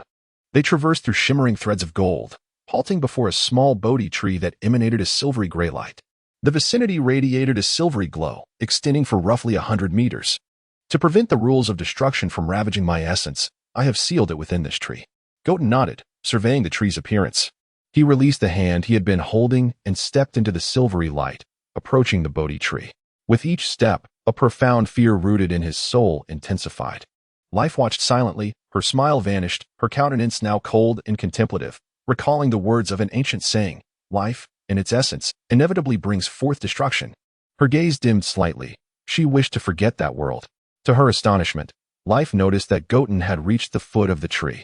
Many deities and mortals had visited this place before, yet aside from a few divine beings, none had ventured this far, though Goten had ascended to divinity. The power of his rules was woefully scant, rendering him nearly indistinguishable from a mortal. His ability to confront the essence of destruction surprised Life yet seemed fitting. She had intended to use her life force to mitigate the influence of destruction and assist him in navigating its rules, but before she could speak, Goten had already moved forward. Fear held little sway over Goten. After all, he had tasted death once before. While he sensed the dread, it did not impede his actions. He placed his hand against the trunk of the Bodhi tree, feeling its sturdy presence. Contemplating how to inherit destruction, a sudden surge of silver light erupted. And in an instant, it felt as if Goten had succumbed to slumber, his body buoyed by the water to prevent him from collapsing. Life appeared unfazed by this occurrence, as if she were well acquainted with such phenomena. Goten had been drawn into the realm of destruction's rules, which, being intangible, transported his consciousness into a void. Where am I? Who am I? All around him was darkness, devoid of light or memory. Suddenly, a blinding flash illuminated his surroundings. As he opened his eyes, memories surged back. I am Goten. Awakening fully, Goten recalled his purpose. He felt as if he were suspended within the cosmos. Brilliant planets interacted under profound rules, each executing its own decree influenced by the passage of time. Goten found his body peculiar. He felt as though he existed yet did not. Looking down, he was astonished to see his cells, genes, molecules, and electrons, as if he comprehended all the information within himself through an enigmatic awareness. At that moment, a powerful wave of energy erupted, and upon glancing upward, Goten beheld the fluctuations emitted by a dying star. Time sped past, and as he witnessed the entire process, he felt beautiful. More astonishing sights unfolded before him as hydrogen molecular clouds, under the influence of rules, underwent a lengthy transformation to birth a new sun. Through the relentless cycle of destruction and rebirth, Goten grasped the essence of annihilation. Matter and matter intertwined through intricate rules to form life or unique substances. Matter is free. Ultimately, life culminates in decomposition, reverting to its primordial form. In that realization, a silvery orb materialized before Goten, seemingly elated that he comprehended its significance. This orb embodied destruction itself. Destruction has existed since the dawn of life. Where life persists, destruction is dormant. The God of life understood this truth, sealing destruction away after inadvertently awakening it. Nevertheless, life itself had sustained some damage. Destruction addressed Goten. Should you manage to annihilate yourself, I shall accept you. Goten understood the implication. To destroy oneself meant to decompose his corporeal form, every cell, molecule, and component, erasing the identity of Goten entirely. Is this the ultimate trial? Goten smiled, replying to destruction. This is quite simple. Without hesitation, he disintegrated into myriad components, losing all semblance of self. His physical form vanished from the external world. Seeing Goten's self-destruction, destruction erupted with joy. At last, someone could confront their own fate and embrace annihilation. A radiant light enveloped Goten as destruction harnessed the life-giving waters to heal him. After a protracted duration, the self-destructed Goten was reconstituted. I acknowledge you. Since the universe's inception, I have awaited one brave enough to willingly embrace their own obliteration. Goten, you shall become destruction itself. With that, the orb of destruction merged with Goten, embedding the essence of destruction within his being. Goten's appearance transformed. His hair turned to shimmering silver, and his eyes deepened into a rich crimson. Longer lashes framed his eyes, and his skin became even fairer, resembling pure gelatin. Goten surveyed his new form, sensing the essence and rules of destruction coursing through him. Moreover, he seemed a tad taller. Outside, 2 years had elapsed. The silvery light on the Bodhi tree dissipated, revealing its original hues. Life was astonished, never having anticipated that Goten could indeed gain the acceptance of destruction. It is worth noting that no deity in history had succeeded in this ultimate trial. Goten? No. He should henceforth be referred to as the god of destruction. A blush crept across Life's face as she cupped her cheeks, lost in contemplation. Chapter 30. The subtle differences of the world life. What is it? Life. No, I don't want it. The once innocent Goten, now transformed into a more exquisite and charming version of himself, finds himself at the mercy of life. After Goten ascended to the position of the god of destruction, Life whisked him away to her quaint abode, dressing him in an array of bizarre outfits he had never encountered before. In the mirror, he gazed at his adorable reflection, his face still retaining some baby fat, and his 2 deep crimson eyes captivating all who beheld them. His radiant skin glowed even more under Life's peculiar attire. A skirt woven from green leaves, adorned with delicate patterns, and a short, off-shoulder top left much of Goten's fair complexion exposed. Staring at his transformed self, he felt a mix of wonder and helplessness. Tugging at the fabric across his chest, he looked at Life, bewildered, asking why he had to wear this. Life's enchanting face revealed a hint of obsession as she replied, because it looks so much better. After Goten's vehement protests, Life finally relented, allowing him to don his black and red martial arts uniform once more. Covering his face with his hands, he turned to Life and said, "You promised to teach me the divine techniques. You have inherited destruction. You can comprehend the unique techniques that belong to it." Life gazed tenderly at Goten. "I want them too. I want the divine techniques of life." "Very well, but you must find 100 billion followers for me, and then I shall grant you your request." "Wasn't it only 1 billion before?" "Things have changed. To restore you, I expended a significant portion of my life essence, so the cost must be higher." Life's essence had long since replenished. She merely wished to tease Goten. "All right, but how should I go about it?" Life produced a badge embossed with a Bodhi tree. "Distribute this to others, encouraging them to believe in life and instructing them on the prayer. As long as they are sufficiently devout, I will ensure their health improves. In turn, I will draw strength from their faith." Goten was taken aback by Life's candidness. "I understand now, Life.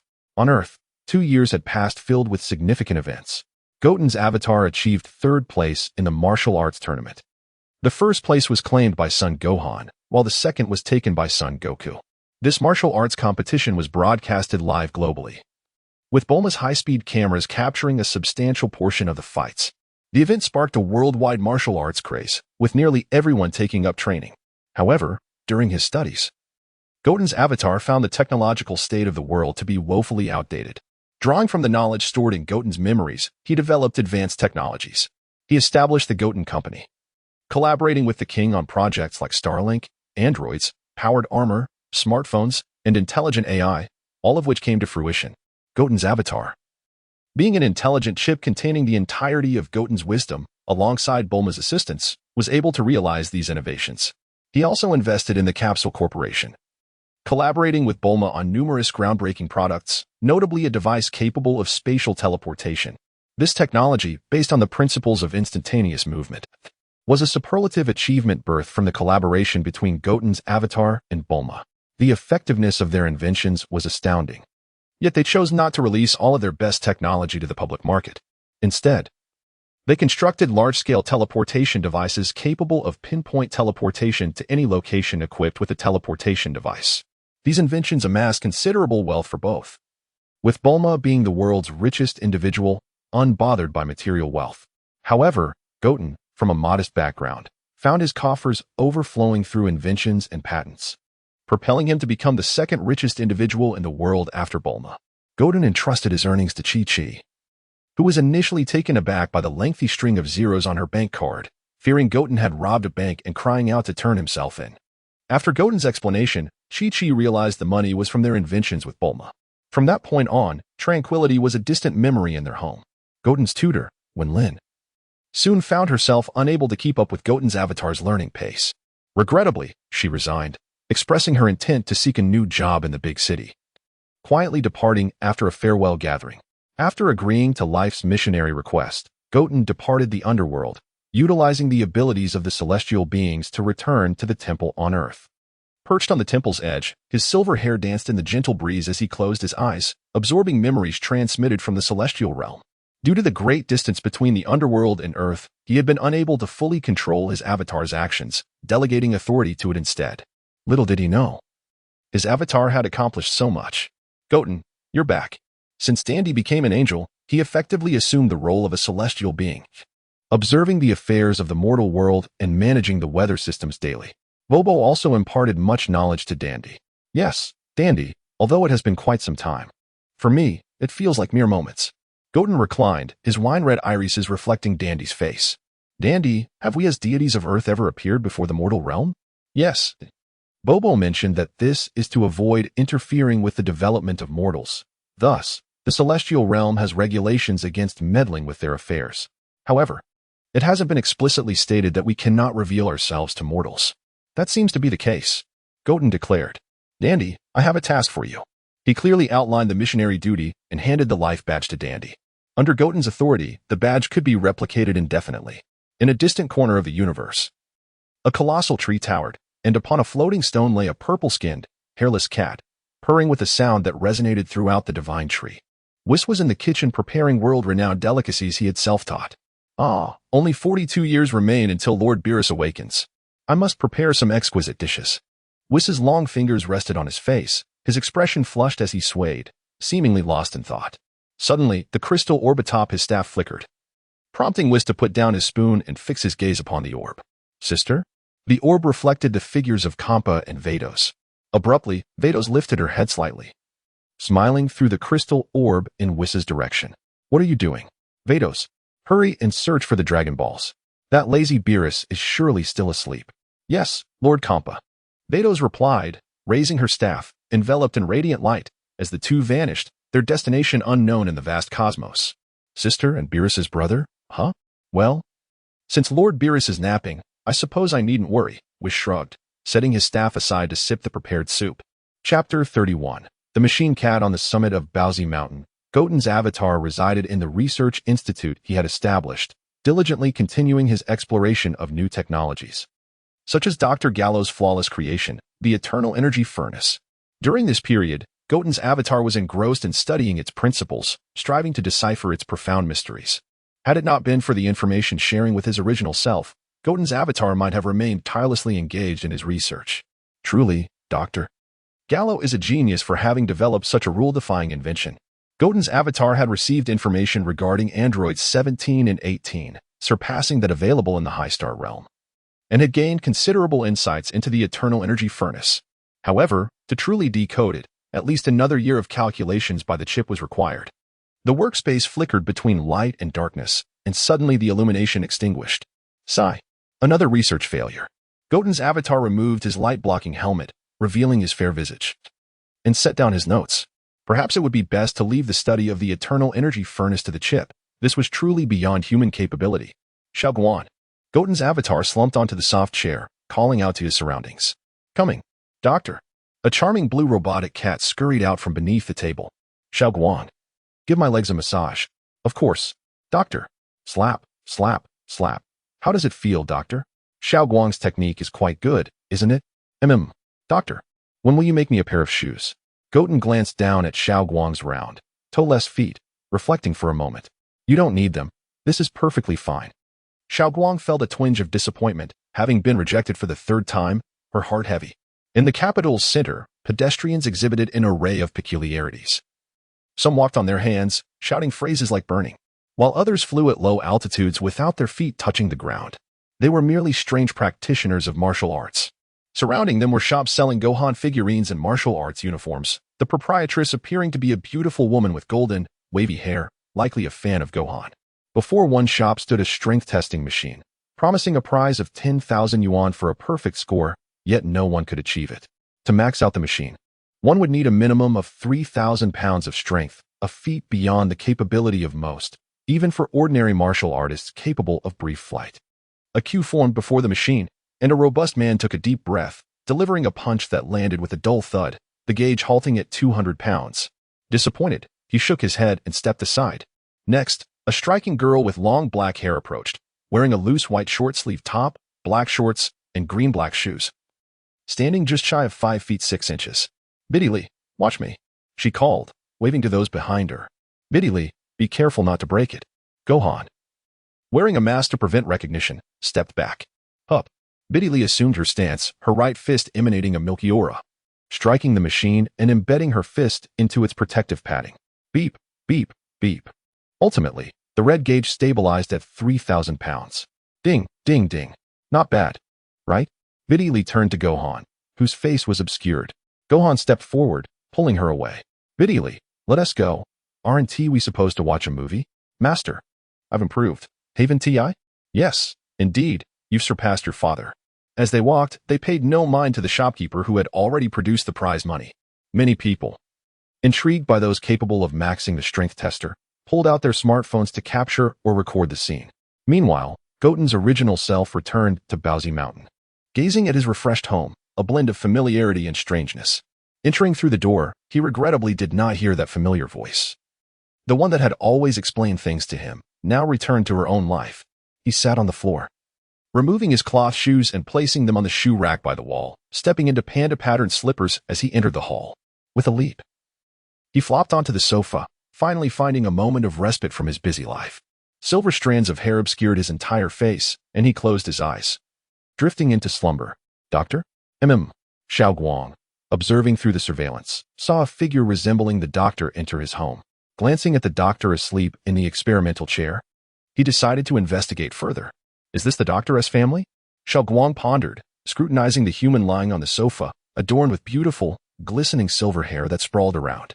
A delicate face, reminiscent of the doctor, became visible. One pale arm rested beneath his head, while the other curled slightly along the sofa's edge, resembling a charming little kitten. Sensing a slight change in the air around him, Goten opened his wine-red eyes.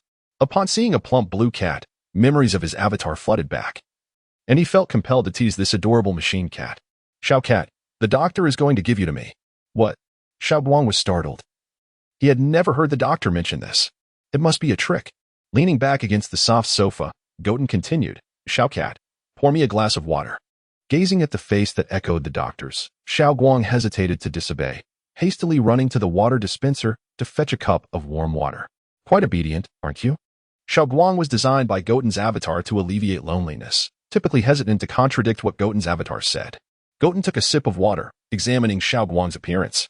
A bit chubby, resembling Doraemon, but Goten glanced at Xiao Guang's belly. "No magic pocket." "Huh? Should I create a magic pocket for it?" Goten pondered, feeling a bit conflicted. Magical tools correspond to various rules, and Goten could not create powers of rules he had not mastered. However, he could indeed create something akin to a wish portal. "Don't be nervous. I am the doctor. The one you saw earlier was another version of me." The machine cat was filled with confusion. "Two doctors? Well, that interpretation suffices." Goten stood, slipping into his slippers, and made his way toward the basement where his avatar resided. Xiao Guang followed closely, contemplating. If this truly were the doctor, he would surely know the way to the laboratory. If he didn't, he must be an imposter trying to deceive her. Yet, Goten navigated effortlessly, pressing a hidden button in the wall to reveal the path to the laboratory. Xiao Guang's emotions were complex. Perhaps accepting the individual before her as the doctor was not entirely out of the question. Chapter 32. The gem people in the bustling city, illuminated by neon lights. The people epitomize urban life. Within a martial arts dojo, Gohan was elucidating the principles and training methods of Chi to the apprentices below. These concepts were well-trodden territory, familiar to all present. If there are any uncertainties regarding Chi, please feel free to pose your questions. I shall grant you 5 minutes for discussion. Amidst the quiet murmur of conversation, Gohan exchanged a glance with Videl, a fleeting smile shared between them. Master, I have a question. A robust young man rose, drawing the attention of those around him. Please, go ahead. Xiaosu clasped his hands together and inquired, while practicing the perception of Qi, I have come to some realizations. Qi, when concealed within the body without proper guidance, becomes as fragile as a bubble, easily burst. So, are the masters who conceal their Qi physically as vulnerable as ordinary people? An excellent question, Gohan replied. You are indeed correct. Qi is fundamental to us martial artists. Without it, our physical prowess would hardly exceed that of an ordinary individual. This is precisely why I advocate for more rigorous physical training to enhance our muscular strength. A formidable physique provides a distinct advantage in combat. Gohan observed Xiaosu with newfound respect, surprised that someone would ponder such a matter. Master, will you be participating in the upcoming World Martial Arts Championship in a month? The organizers have invited me for the final championship match. If all goes as planned, I shall compete in the adult division for the ultimate showdown. Following his remarkable performance in the King's Tournament, Gohan had garnered increased attention and a growing fan base. The organizers would not overlook the opportunity to capitalize on his rising star, offering him an invitation fee substantial enough to purchase a home in the city center. Are there any more questions? If not, we shall proceed to the next stage of training. Gohan surveyed the room. Let us commence paired martial arts duels. I will be nearby to guide you in utilizing Qi and techniques for swiftly overpowering your opponents. Yes, Master. In the changing room, Gohan removed his training GI, revealing his sculpted physique. After a brief rinse in the shower, he donned casual attire and exited the room. Master, Videl had been waiting by the door, rushing towards him upon his emergence. Videl? Master, my father has invited you to our home for dinner. He knows you have a hearty appetite, so he arranged for an abundance of delicious food. Though Gohan was now quite affluent and owned a home in the city center, he often preferred dining with his family back at their home in Baozi Mountain. That sounds wonderful, but I must inform my mother not to prepare my portion. Fantastic. Gohan. Master. Haha, feel free to call me Gohan. I don't mind if others use my name. Well then, Gohan? Videl shyly brushed her long hair, gauging his reaction, and upon seeing his indifference, she felt relieved. Indeed, Videl. It was noteworthy that they were of the same age. In the city center, despite Satan's diminished influence compared to the original narrative, life continued to prosper. As a martial arts champion with considerable fame, he had earned enough to afford a villa in the heart of the city, along with additional funds to hire servants and personal chefs, showcasing his impressive financial acumen. Now, as Gohan's first batch of disciples, Satan was capable of catching bullets with his bare hands, having mastered Qi. Seated in the back of a private jet, Gohan and Videl were en route to Satan's residence. Videl sat beside Gohan, her gaze lingering on his handsome profile, her cheeks flushed. It was astonishing that someone so perfect existed, who, at 14, saved the world and was globally recognized as a martial arts master. Truly, he was the one I admire. Upon landing in the courtyard, Gohan and Videl disembarked. Satan was already waiting, having spotted Gohan's private jet. Master, you have arrived. Satan followed closely behind Gohan, while Videl walked alongside him. Gohan was unfazed by Satan's flattery, having grown accustomed to such adulation over the years. Only in the presence of his family did he find solace from such tributes. Upon entering the grand hall, Gohan observed several individuals, indistinguishable in gender, kneeling before Satan. The leader among them sporting striking white hair and holding a box. Noticing Gohan's perplexity, Satan approached to explain, "These individuals hail from Juezidin. They seek my assistance regarding a matter, but you need not concern yourself with them, Master. Just enjoy your meal." Ah, I see. It was a curious coincidence. Satan had not intended for this to occur. The group had approached him, claiming their princess had been abducted by aliens and beseeching Satan for her rescue. However, Satan had declined, citing his lack of capability, leading to their persistent presence. Their reasoning for seeking Satan's help was simple. As Gohan's disciple and a member of the Xingyi Alliance, he possessed considerable strength and had garnered fame through his efforts against crime over the past 2 years, earning the trust of the Juezidin people. Will you not relent? What aliens? I am in no position to assist you, and how can I verify the truth of your claims? Please leave, and do not disrupt my master's dinner. Satan's tone was firm, yet the three from Juezidin fell to their knees, weeping profusely, leaving Satan at a loss for words. Gohan took a moment to assess their auras, surprised to find none possessed any chi. After a few moments of contemplation, he and Videl departed the hall and entered the dining area.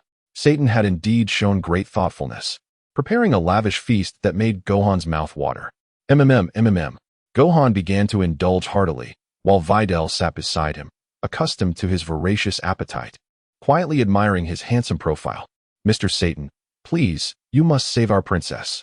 We will offer you our tribe's largest diamond. Sally opened the box, revealing a dazzling, translucent diamond. Alas, Satan sighed, it is not that I do not wish to help, but you mentioned your princess was taken by aliens. Surely, I would need a spaceship to pursue and rescue her. I have no means of acquiring such a vessel. Thus, I cannot assist you.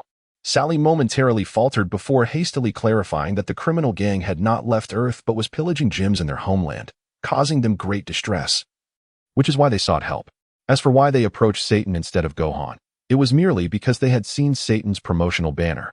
Mr. Satan, these are intergalactic criminals who typically plunder rare resources from various planets to amass their wealth.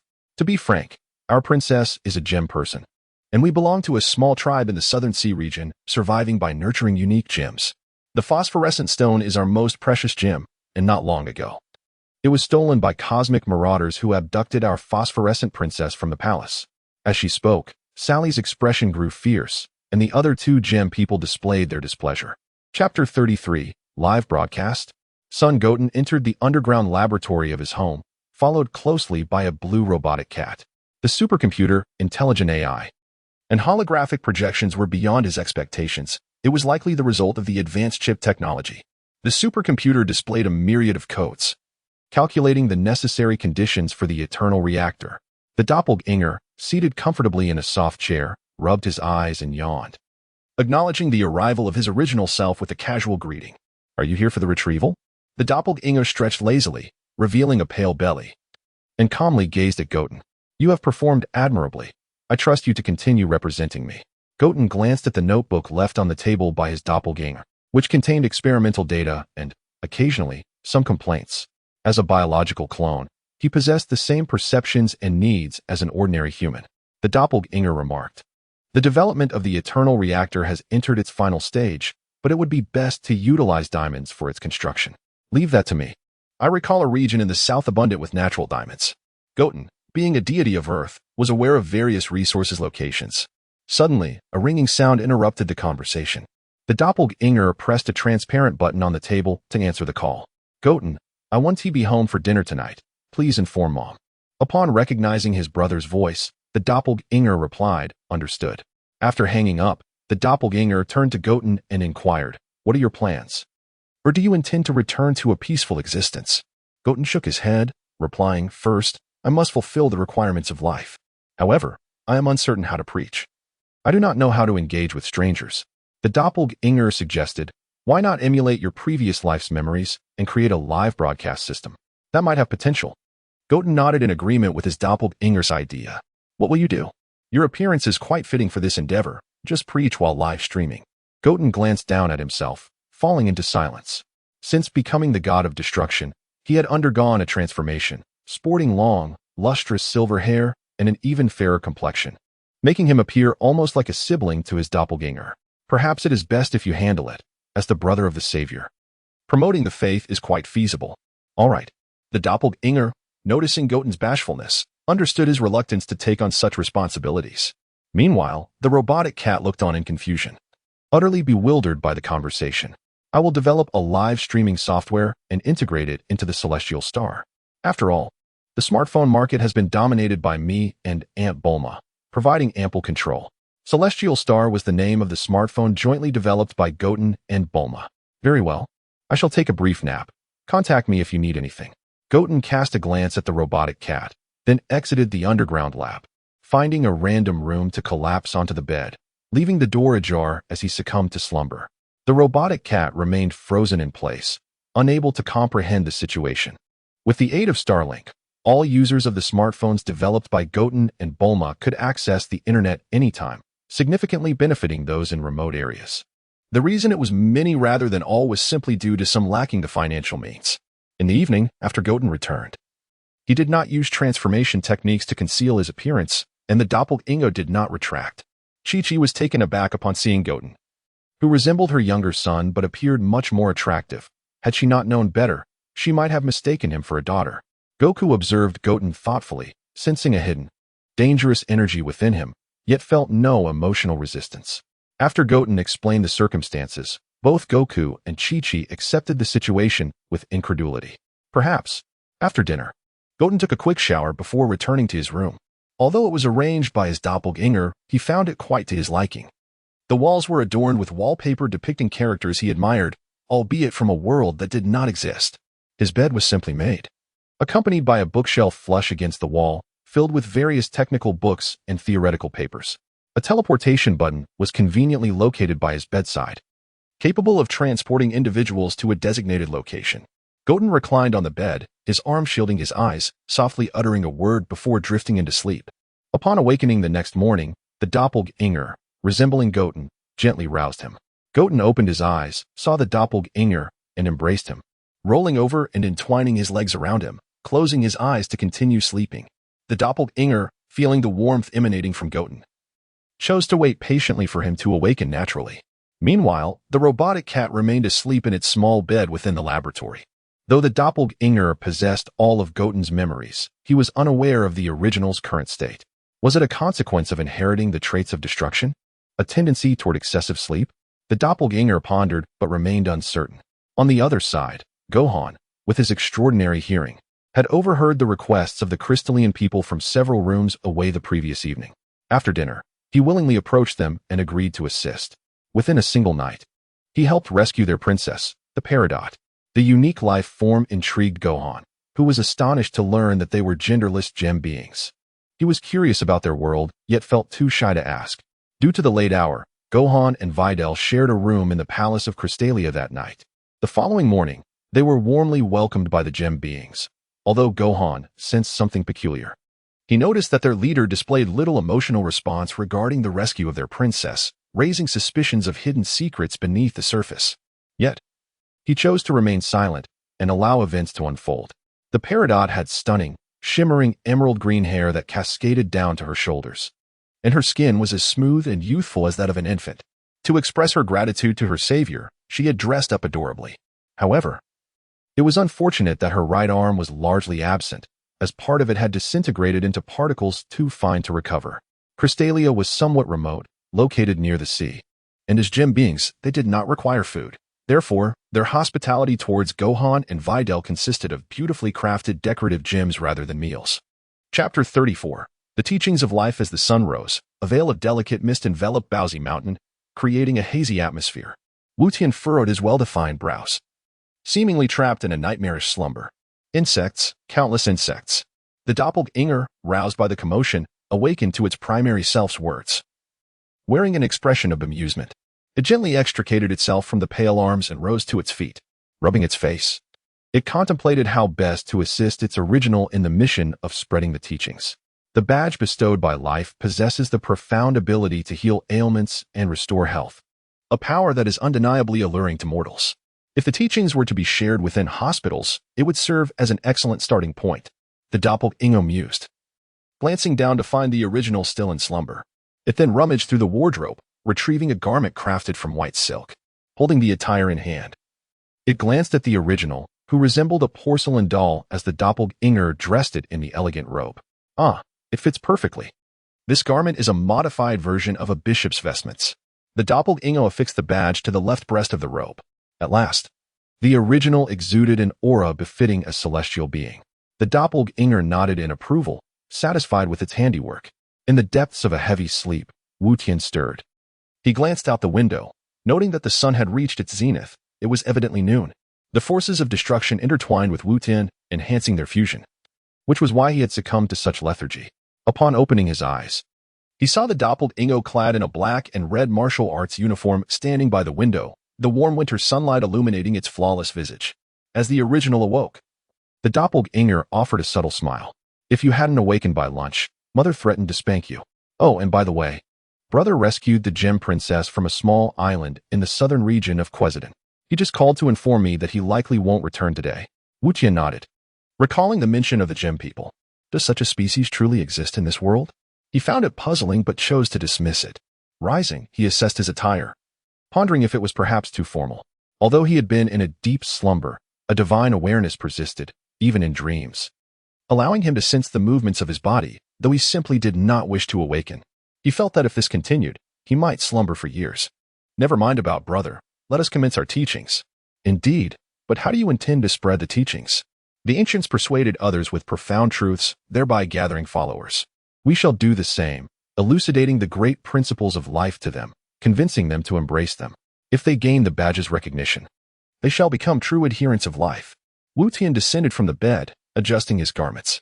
I plan to manifest as a celestial being, employing my powers to instill these principles within the hearts of all, and then have them seek me to receive the badge of life. What do you think of this plan? But will people cherish something so easily attained? If everyone achieved eternal health, would they still hold life in reverence? Reflecting on the doppelganger's words, Wuten pondered deeply. It echoed his previous inquiries to the deity of life. If one presented questions to others and received effortless answers, the value of such questions diminishes. Much like the freshwater resources on Earth, the affluent use them frivolously, while the impoverished hold them in utmost esteem. Then shall we establish a sect of life, and let fate determine who receives it? But how long will it take to amass 100 billion followers? We can spread the teachings on other inhabited planets. Very well, I shall construct a spacecraft to traverse the cosmos and disseminate the teachings of life. Wuten nodded. While he could traverse space through instantaneous movement, lacking familiar guidance could lead to disorientation in the vastness of the universe. Dandy mentioned your words yesterday and constructed a hall dedicated to you in a southern place that venerates celestial beings. A statue resembling your current form has been completed. Would you like to see it? Huh. How do you know this? Wuten had not consciously connected with the doppelganger's thoughts or memories, resulting in their simultaneous contemplation and dialogue. The doppelganger produced a celestial star, its glowing screen flickering before Wuten. Look, it's trending in the news. Miracle emerges at Southern Old Site as Celestial Hall, statue of the celestial being unveiled. Wuten glanced at the image displayed, noting the statue bore an uncanny resemblance to himself. Did Dandy create this? It must be so. Wuten rubbed his forehead, having merely wished for a presence to spread the teachings, only to find Dandy had erected a statue in his likeness. This won't do. I must speak to Dandy. Wuten's delicate feet touched the windowsill. Please inform our parents that lunch need not be prepared for me. A figure streaked through the sky, soaring toward the horizon. In a quaint southern town along the coast, Nanhu Town lay in relative isolation, approximately 2,000 kilometers from the nearest metropolis. The town, home to around 10,000 residents, primarily relied on fishing for sustenance while tourism languished. Although remnants of ancient sites existed, they now lay in obscurity, largely forgotten. By chance, urban travelers, intrigued by the ancient ruins, arrived at the Celestial Hall, guided by a tour, just as Dandy was constructing the statue, thus witnessing the miracle. Once the video was shared, thousands flocked to the site, transforming the local Celestial Hall into a sought-after attraction. Outside the hall, crowds gathered, each carrying their hopes and dreams. Some came merely to witness the miracle.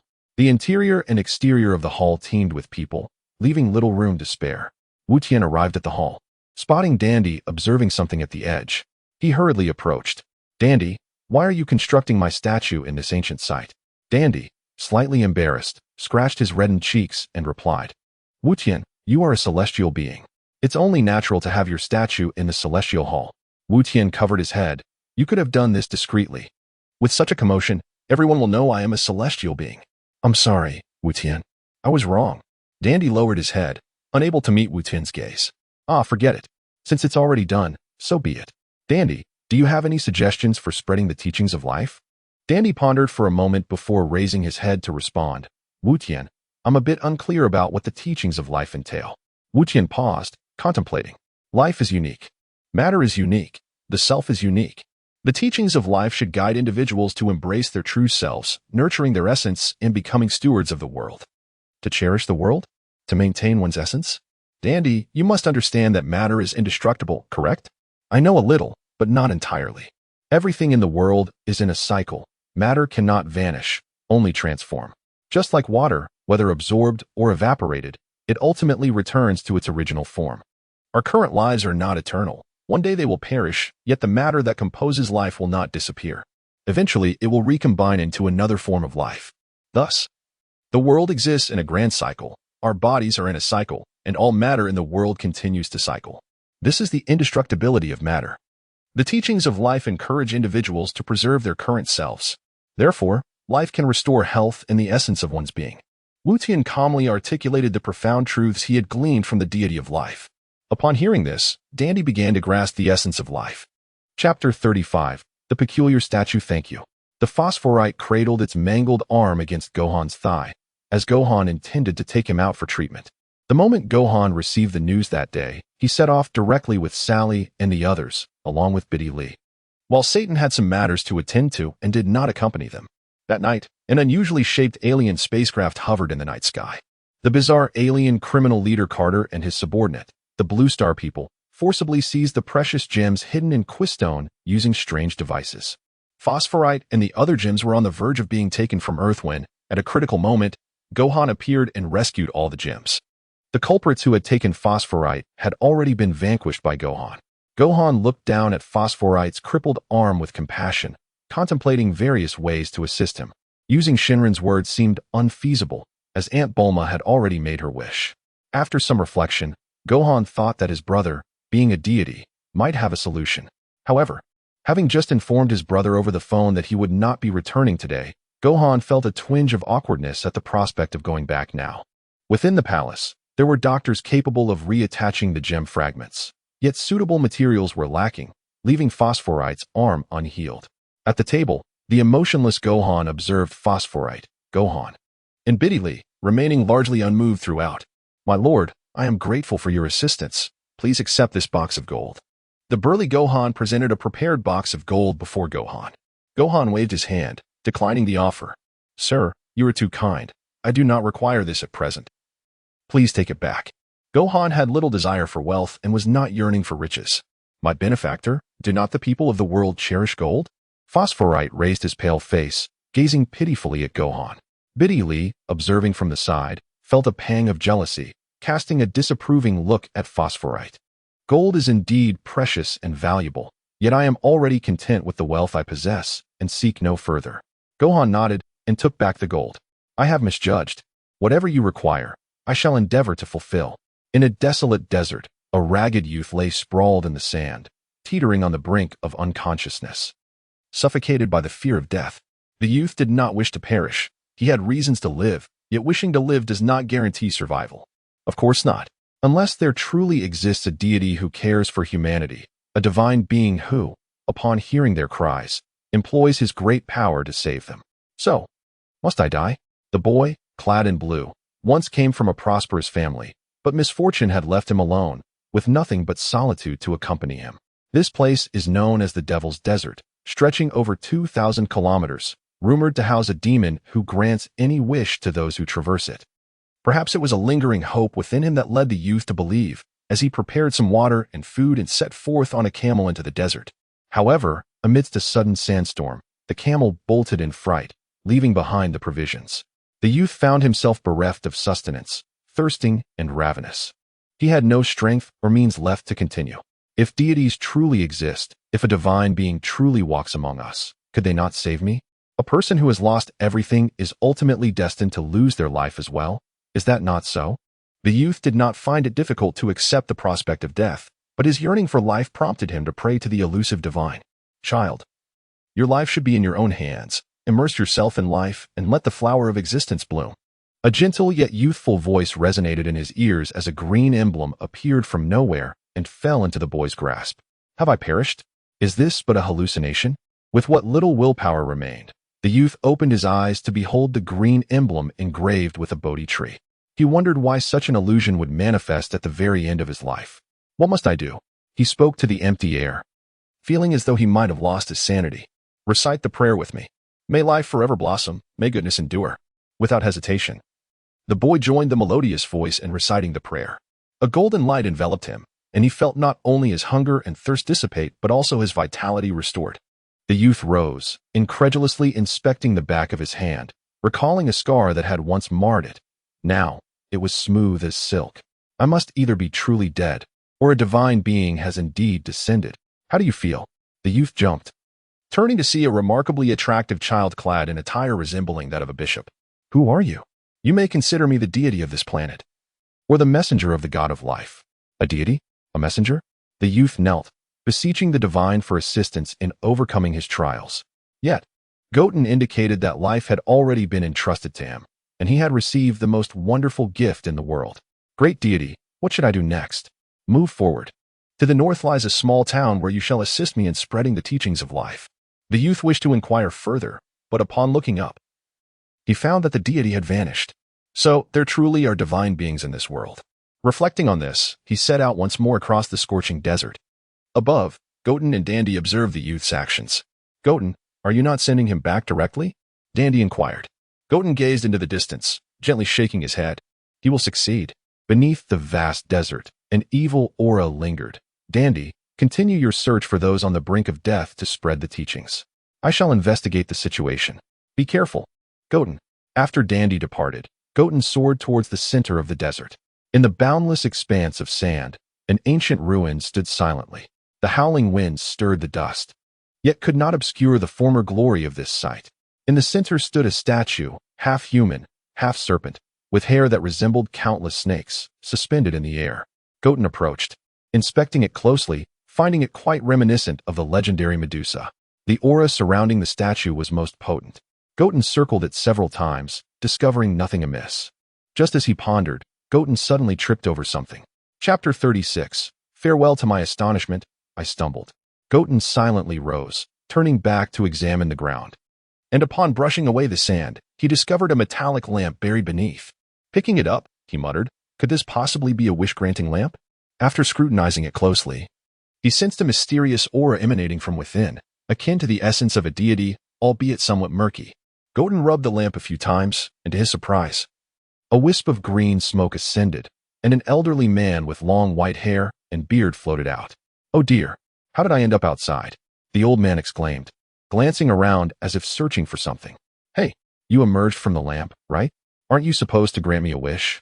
A youthful voice chimed in, and the old man snapped back to reality, descending from the sky.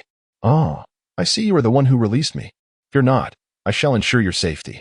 However, as for wishes, a lad before you wished for a life of wealth and glory, and now only one wish remains. Goten shook his head, deciding against making a wish for the moment. Do you know what this statue is? No can do. Answering questions counts as a wish. Young man, I hope you have given this some thought before summoning me again. With that, the old man swiftly retreated back into the lamp. Goten was somewhat at a loss for words, holding the lamp aloft, supported by his energy. After taking hold of the lamp, the malevolent aura dissipated entirely. He searched through the ruins several times but could not locate the source of that wicked presence. Not wishing to waste more time, he resolved to return to the temple in search of Dandy. As Goten departed, a statue resembling Medusa emitted a crimson glow from its eyes. In a concealed space, numerous demonic beings, reminiscent of a dark race with pointed ears, gathered. My lord, he is left, announced a sorcerer wielding a staff. The Dark Lord, God, seated upon his throne, nodded slightly. This individual harbors a breath of divine essence within him. He is likely a deity from some realm. For now, it would be prudent for us to minimize contact with the outside world. We cannot allow the deities to discover us, lest it interferes with our leader's plans. But, my lord, the old man has been taken away. How will we utilize him to accept new demons in the future? Patience. Our numbers are sufficient for now. Within a century, once our leader's plan succeeds, the Naz's tribe shall dominate the world. At the base of Baobao Mountain, Goten's duplicate sat on a sofa in the living room, with the small creature, Xiaoguang, giving him a back massage. On the table was a holographic projection displaying the figures of Gohan and his companions. Brother, is that special life form beside Sister Bidili? Indeed. He is a gem person, apparently originating from the ocean. Upon seeing Goten's duplicate, the gem person, Linya brightened with excitement. So Gohan has such an adorable younger brother. Linya longed for a brother of her own, envious of others who had siblings. Goten's duplicate surveyed Linya, momentarily taken aback by how strikingly similar she was to someone from his original memories. Your name is Linya? Yes. Little brother, what is your name? I am son Goten. Goten turned to Gohan and asked, Do you want him to come over so I can help attach his arm? Yes, apart from summoning Sharon. You are my only option. Then you both come here. I'll see if I can assist. Goten's duplicate closed the holographic projection. According to the original memories, this world should have no connection to the country of gems, and Lin Yesher's identity seemed misplaced. Could there have been some unforeseen circumstance? Unable to comprehend, Goten decided to transfer this memory back to his original self to see if he would return. In the temple, Goten and Dandy were scouting for potential converts, searching the outskirts for worthy individuals. Suddenly, a message from Bihoshing arrived, causing Goten to pause and absorb the information in his mind. Lin Yesher? I'm astonished to learn of a gem person in this world. Dandy, please continue your search for suitable missionaries. I must return for a brief moment. Understood, Goten. After giving his instructions, Goten vanished in an instant, leaving Dandy marveling at his mysterious nature, reminiscent of a dragon whose tail is seen but not its head. The lamp was placed within the divine temple for safekeeping, a potential trump card for future wishes, though its limitations remained unclear. At the foot of Baobao Mountain, Goten encountered a familiar figure and immediately stopped, joyfully floating towards her.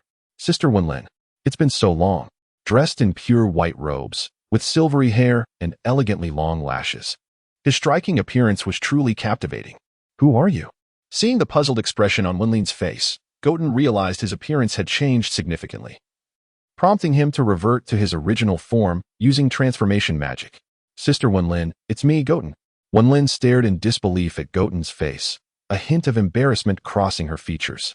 Little Goten, it's been ages. How have you been? I've been well, Sister Wenlin. Are you planning to return? Wenlin's demeanor grew uneasy. She had aspired to be a teacher, but after working in the city for some time, she found the life of an educator to be more exhausting than that of a beast of burden, devoid of joy. After over a year of teaching, she resigned, realizing that it was not the life she desired. Having toiled like a laborer in the city, she reminisced about the happy days spent tutoring at Goten's home, prompting her to return for a visit. However, her intention was merely to see Goten once more. She did not wish to become a burden in someone else's home. Regrettably, her abrupt departure had left Wenlin unable to visit Goten openly, thus she wandered down familiar paths, hoping for a chance encounter. Sister Wenlin, if you wish, please come back. There will always be a place for you at home.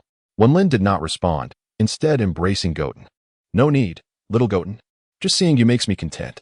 Goten was puzzled by Wenlin's thoughts and refrained from using mind-reading abilities, feeling bewildered. Sister Wenlin, why must you leave? We could form a family together, providing you with a place to belong, free from the need to drift aimlessly. Wouldn't a stable life be preferable? Wenlin was deeply moved by his words. Initially, she had left to avoid being a mere ornament, seeking to achieve something meaningful and fulfill her perceived life's value. Yet, reality often proved unsatisfactory. Lacking connections or extraordinary abilities, an ordinary person could strive valiantly, yet still end up in mediocrity. Now, Goten presented her with an opportunity to rise above her circumstances. Why should she not cherish it? Goten remained oblivious to Wenlin's inner conflict, just as Wenlin was unclear about her own feelings. Sister Wenlin, my home remains here. If you ever have issues or find yourself free, come visit me. I would gladly welcome you. With Wenlin determined to depart, Goten felt helpless, sharing what he believed to be wise words, accepting that this was all he could do. Chapter 37. Goten's Birthday: What Lies Beyond the World?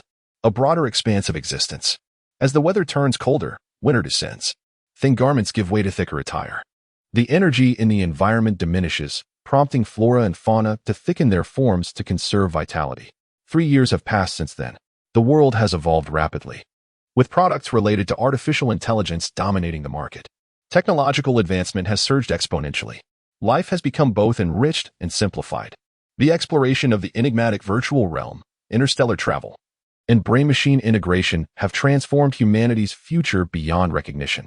3 years prior, Son Goten utilized the power of life to restore the arm of phosphorite. However, upon sensing the aura within him, he discovered a mysterious force of rule concealed within phosphorite. Intrigued, Goten employed the Eye of the Divine to delve into their history on Earth. It turned out that their existence was a projection from another world, destined to relive specific events repetitively at set intervals. In these seemingly mundane 3 years, Goten spread the teachings of life, while his doppelganger established a commercial empire. Presently, most products associated with intelligence on Earth bear some connection to Goten. On November 18, 775 AC, Goten's birthday. A colossal spaceship hovered above the Earth's surface. Dreamstar Park was teeming with people, appearing to number in the tens of thousands. Many brought their families, each adorned with identical watches, embellished with a black crab hairstyle emblem. Those familiar with Sun Wukong could easily recognize it as his iconic hairstyle. Daddy, is that black dot above us the spaceship created by the genius scientist? A girl innocently inquired of the man holding her hand. Indeed, that's the one. We snagged an invitation to his birthday online, allowing us to enjoy 7 days aboard the magnificent spaceship for free. How fortunate we are. Only 10,000 spots were available. The girl pouted, unable to grasp her father's excitement. It's just a spaceship. I've seen them on television, humph. A mechanical voice resonated from all identical watches, announcing a countdown. 10, 9, 8. In the command center of the spaceship, the main character of this tale, son Goten, along with his doppelganger and a blue and white robotic cat, prepared for the occasion. Goten reclined on the sofa while the robotic cat provided a back massage. Doppelganger, you shall celebrate my birthday outside. A surge of life energy emerged, revealing a new entity created by the Galactic Patrol. Yes, the original. The newly formed Goten, expressionless, donned his attire and exited the command center, while his doppelganger silently operated the spaceship. Crafted from a special metal, the spaceship surpassed even the strongest known materials in durability, impervious to the full force impact from Frisia. Inside, the vastness was comparable to a small town.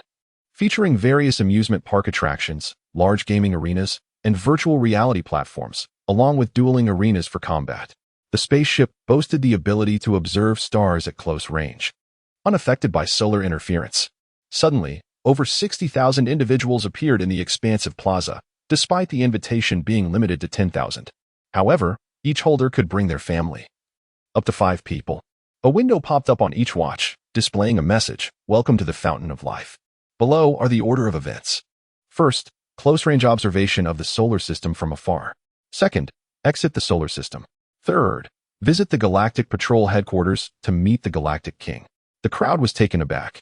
While they understood the first part, the mention of the Galactic King was perplexing. Nonetheless, they hurriedly followed the prompts on their watches to their designated quarters.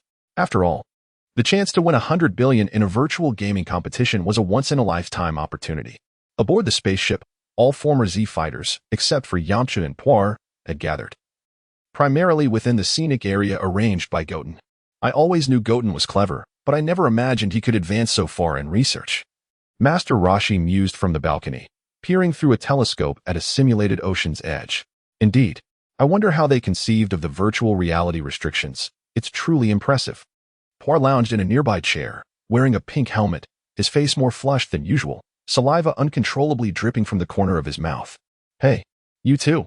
Can you tone it down a bit? Bulma exclaimed, clenching her fists in frustration as she shouted at them.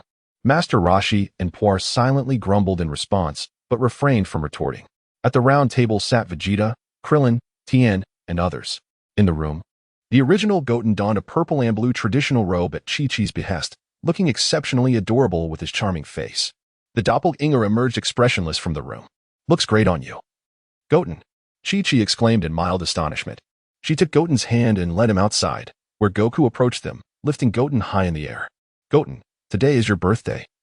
So be happy. Goten gazed at Goku, silently acknowledging his words. Upon reaching the party's balcony, everyone greeted Goten with warm wishes. The atmosphere relaxed among friends and family. The gathering was filled with joy, laughter, and discussions about future products and development plans with Bulma. As night fell over the southern hemisphere of Earth, at 8:12 p.m., the machinery simulating sunlight dimmed, revealing the true visage of outer space, pitch black, where one could scarcely see their own hand. But soon, a colossal light emerged. Is that the sun? People experienced the sun's presence for the first time. Even without exposure to radiation or its effects, many instinctively felt its heat. Meanwhile, in the control room, Goten analyzed the sun's composition and mechanisms. Data collection complete. Goten mentally simulated the formation of the sun. In the end, the sun will extinguish. Goten observed the sun, remaining silent. The spaceship sped towards the outer solar system, transforming the environment in an instant. The passengers aboard the spaceship reveled in the experience, surrounded by a sky full of stars, countless points of light, realizing humanity's insignificance in the vast cosmos. Everything is real. One person marveled. It is only when one finds themselves in the universe that they truly comprehend the existence of everything, The solar system is real. The universe is real, and all things indeed exist. Chapter 38. Conflict? On the spaceship, each individual possesses a personal dwelling, each equipped to accommodate 6 individuals. From the elderly to the children, everyone is provided with a complete set of gear. Each person's watch is imbued with nanomaterial armor to ensure mutual protection, and each has access to an intelligent system designed to assist in adapting to life aboard the vessel. On the night of Goten's birthday, he celebrated with friends and family, enjoying barbecues, drinks, cake, and card games, in addition to his loved ones. Goten dispatched intelligent robots to deliver birthday cakes and gratitude notes to everyone. After the initial thrill of viewing various planets up close, the passengers soon lost themselves in merriment, as the spaceship's journey offered little interference with their festivities. The food aboard the vessel was complimentary, allowing for indulgence without financial concern. Vegeta and Goku sat at the same table, competing to see who could consume the most food the fastest, although in the end, Goku triumphed. Witnessing Goku's innocent demeanor sparked an unnameable fury within Vegeta, his frustration visibly manifesting as a tick on his forehead. Kakarot, what is going on? Vegeta demanded. What is it, Vegeta? Goku replied, cheek stuffed. Let us settle this with a duel. Bring it on. The two ascended into the air, engaging in combat amidst the astonished gazes of their peers. Meanwhile, in the main control room, Goten sat munching on snacks while observing the screen. The memories and sensations relayed from his doppelganger felt remarkably vivid, yet Goten had no desire to join the fray. After 3 years in a role of guidance, he had grown accustomed to the behind-the-scenes perspective. Even during leisure, he preferred to remain uninvolved. Embracing a laissez-faire attitude, he lived each day in a state of serene passivity. His doppelganger, bemused by Goten's laziness, pondered why his original self was so indolent despite believing that their true nature was one of industriousness.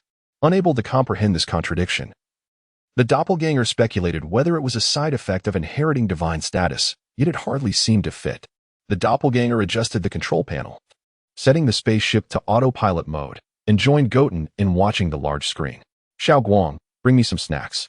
Certainly, Doctor, Xiao Guang replied, arriving with a large bag of treats, settling beside them to indulge. Outside, the second Goten and Trunks raced through the streets, swiftly arriving at the gaming arena. The hall was filled with various virtual stealth games, the most popular being combat competitions where characters began with a baseline power level of 100 points, relying on skill and experience to secure victory. Goten and Trunks squeezed into the crowd, watching the competition unfold on the screens. Do you want to join in? Trunks inquired, having yet to face Goten in a duel and realizing he was unaware of Goten's true capabilities. Sure, Goten nodded in agreement. The games offered both friendly and ranked matches, the latter requiring registration with each player starting at 100 points. Each game type featured specific methods for earning points. Goten and Trunks approached the martial arts game's stealth apparatus and lay down. As the device enveloped them, their minds instantly connected to the game. Goten surveyed his surroundings, reminiscent of the World Martial Arts Tournament. Let us go, Goten. All right, Trunks.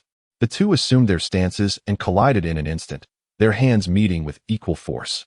In the external dining area, a rotund, hairless cat savored various delicacies while a tall, elegant woman stood behind him.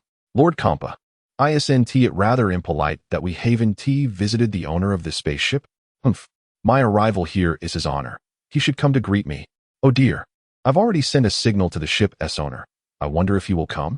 Vados mused, tilting her head slightly, her hand resting on her lovely face. Humph. Kampa continued to indulge in the food, ignoring Vados. Having feasted to his satisfaction, Kampa observed people gesturing towards the air, puzzled. Are they losing their minds? Why are they pointing at nothing? Vados noted this phenomenon and, upon closer inspection, realized they shared a common trait of occasionally staring blankly into space. Lord Kampa, I believe the devices in their hands are likely communication tools. The Kodak Star from the 355th iteration has similar technology. Humph. Reminds me of a peculiar old man. Star? Let us not speak of him. I've sampled all the delicacies here. Take the chef away. Let us return to our universe. We want to find the remaining 2 Dragon Balls anyway. Kampa nonchalantly picked at his teeth, wearing a smug expression. It seems there are no chefs here. All the food has been transported here by some form of teleportation. What? Who is the owner here? I must speak with him. Back at the control panel, Goten, the doppelganger, and the cat were startled by the sudden appearance of golden text. Doctor, what is this? Goten ignored Xiao Guang's question. contemplating the reason for Kampa's presence.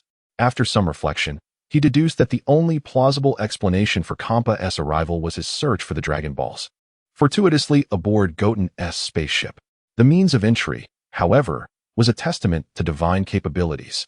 You stay here, I will investigate. Goten flicked his silver-white hair aside and opened a portal, allowing his body to slide downwards in accordance with the spaceship's gravitational acceleration. In the open-air restaurant, Kampa sat at a table awaiting the arrival of the spaceship's owner, while Vados stood behind him. Welcome, Lord Destroyer, an angel.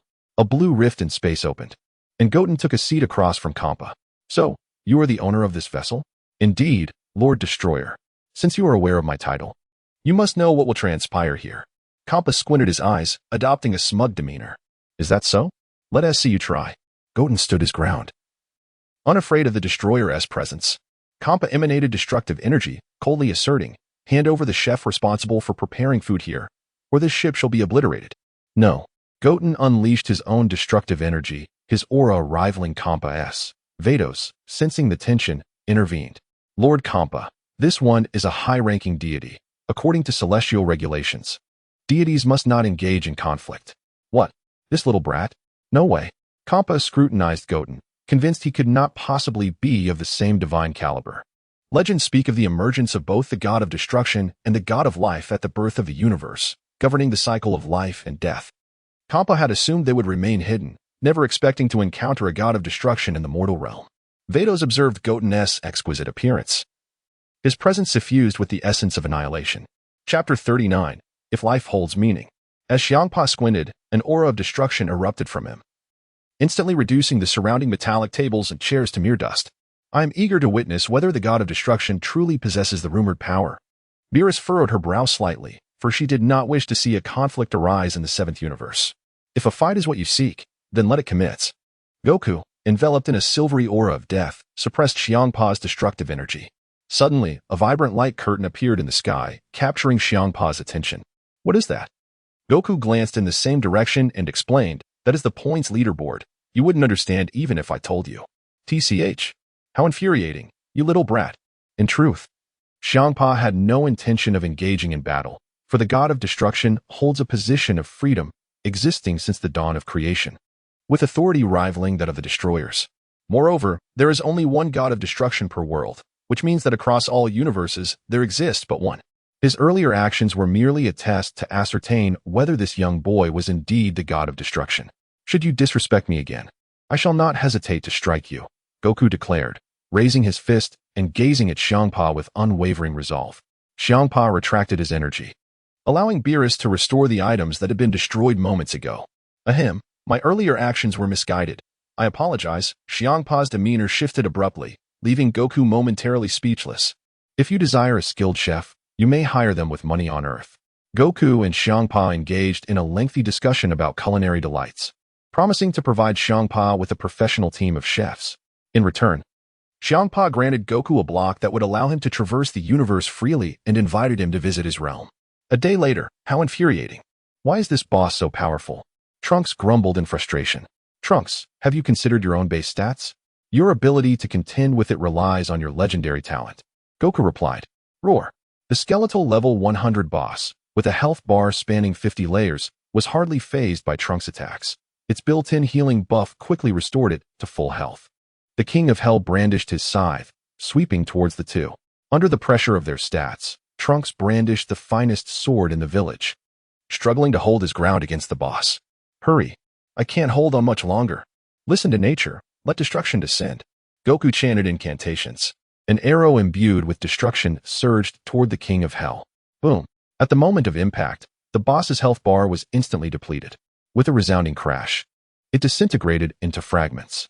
Congratulations to the players Trunks and Goku for defeating the level 100 boss, the King of Hell. System rewards. Epic Hero's Sword, Unspeakable Mask. Trunks listened to the voice echoing in his ears, feeling quite dejected. I'm done. Goku, this is so unfair. Why is your character so powerful? After a day of playing in the Divine Realm, Trunks found his character utterly useless, while Goku's could annihilate bosses with a single keystroke. Haha, Trunks, if you're done, then so be it. The game is our creation. It's only natural to provide some small perks, isn't it? The two exited the game. Goku opened his eyes and removed his helmet, only to be immediately tackled. What are you doing, Trunks? Goku, I heard you can create clones. You're not a clone now, are you? Goku fell silent, uncertain how to respond. Of course not, Trunks. Why would I create a clone? Trunks eyed Goku suspiciously before releasing him. Goku, we are the best of friends, aren't we? Yes, Trunks, you are my only friend. How can that be? You've never seen me play with anyone else, right? Well, that is just it. I usually read and conduct research. How would I have time for friends? So, does that mean I'm what? Trunks offered no reply, and Goku chose not to dwell on it. The spaceship predicts a meteor shower tonight. Shall we go watch? Goku leaned against the doorway, contemplating the spaceship matter. Sure, we can watch. The game can be played anytime. Trunks followed suit. The two made their way to the gaming city, searching for new amusements. In the panoramic area, Son Goku trained diligently in the training room. 11,800. 12,000. Sweat trickled down his well-defined muscles. Goku, do you think this outfit looks good on me? Chi-Chi, adorned in a new-style hanfu, opened the training room door, eagerly seeking approval. Hearing her familiar voice, Goku paused his workout and turned to face Chi-Chi. Good looking? What does that even mean? Chi-Chi erupted in anger, exclaiming, "You fool," before storming off. Goku, bewildered, stood up and ruffled his hair. Wait, Chi-Chi. At the control station, Goten played with a blue transparent block, observing the holographic figure above him before storing the block away. Little Goten, how do you like my outfit? Life wore a stunning emerald one-shoulder gown, her exquisite features and splendid figure resembling a queen from a fairy tale. You look beautiful. Goten typically dressed according to Chi-Chi's preferences, often donning hanfu with his lustrous hair styled elegantly. Ha ha ha. Goten, when will you come over? I've discovered something wonderful. Life's emerald eyes sparkled as she gazed through the screen at the charming boy. What is it? Come over, and I'll tell you. I'm on my way. Great. Goten exchanged glances with the nearby clone and, through telepathy, instructed it regarding the spaceship. He then tore a blue rift in space and stepped through. Since becoming the god of destruction, Goten's perception of the world had sharpened. His instantaneous movement now allowed him to sense the world's vibrational existence, enabling him to draw a path to any desired location. Life spent her time as part of her life spring, slowly passing the mundane hours. Only Goten would come to visit her, seeking advice on various rules. As they interacted, their friendship deepened. Goten, you've arrived. As Goten's aura manifested, Life rushed over and embraced him. What is this wonderful thing you mentioned? Life did not reply immediately, holding on to Goten until she was satisfied before leading him to the center of the life spring. What is this? Goten's eyes widened in awe at the sight of a shimmering silver sphere glowing beneath a towering Bodhi tree. He could sense its extraordinary nature. Aha! This is the fruit of life. It takes a millennium to produce a single one.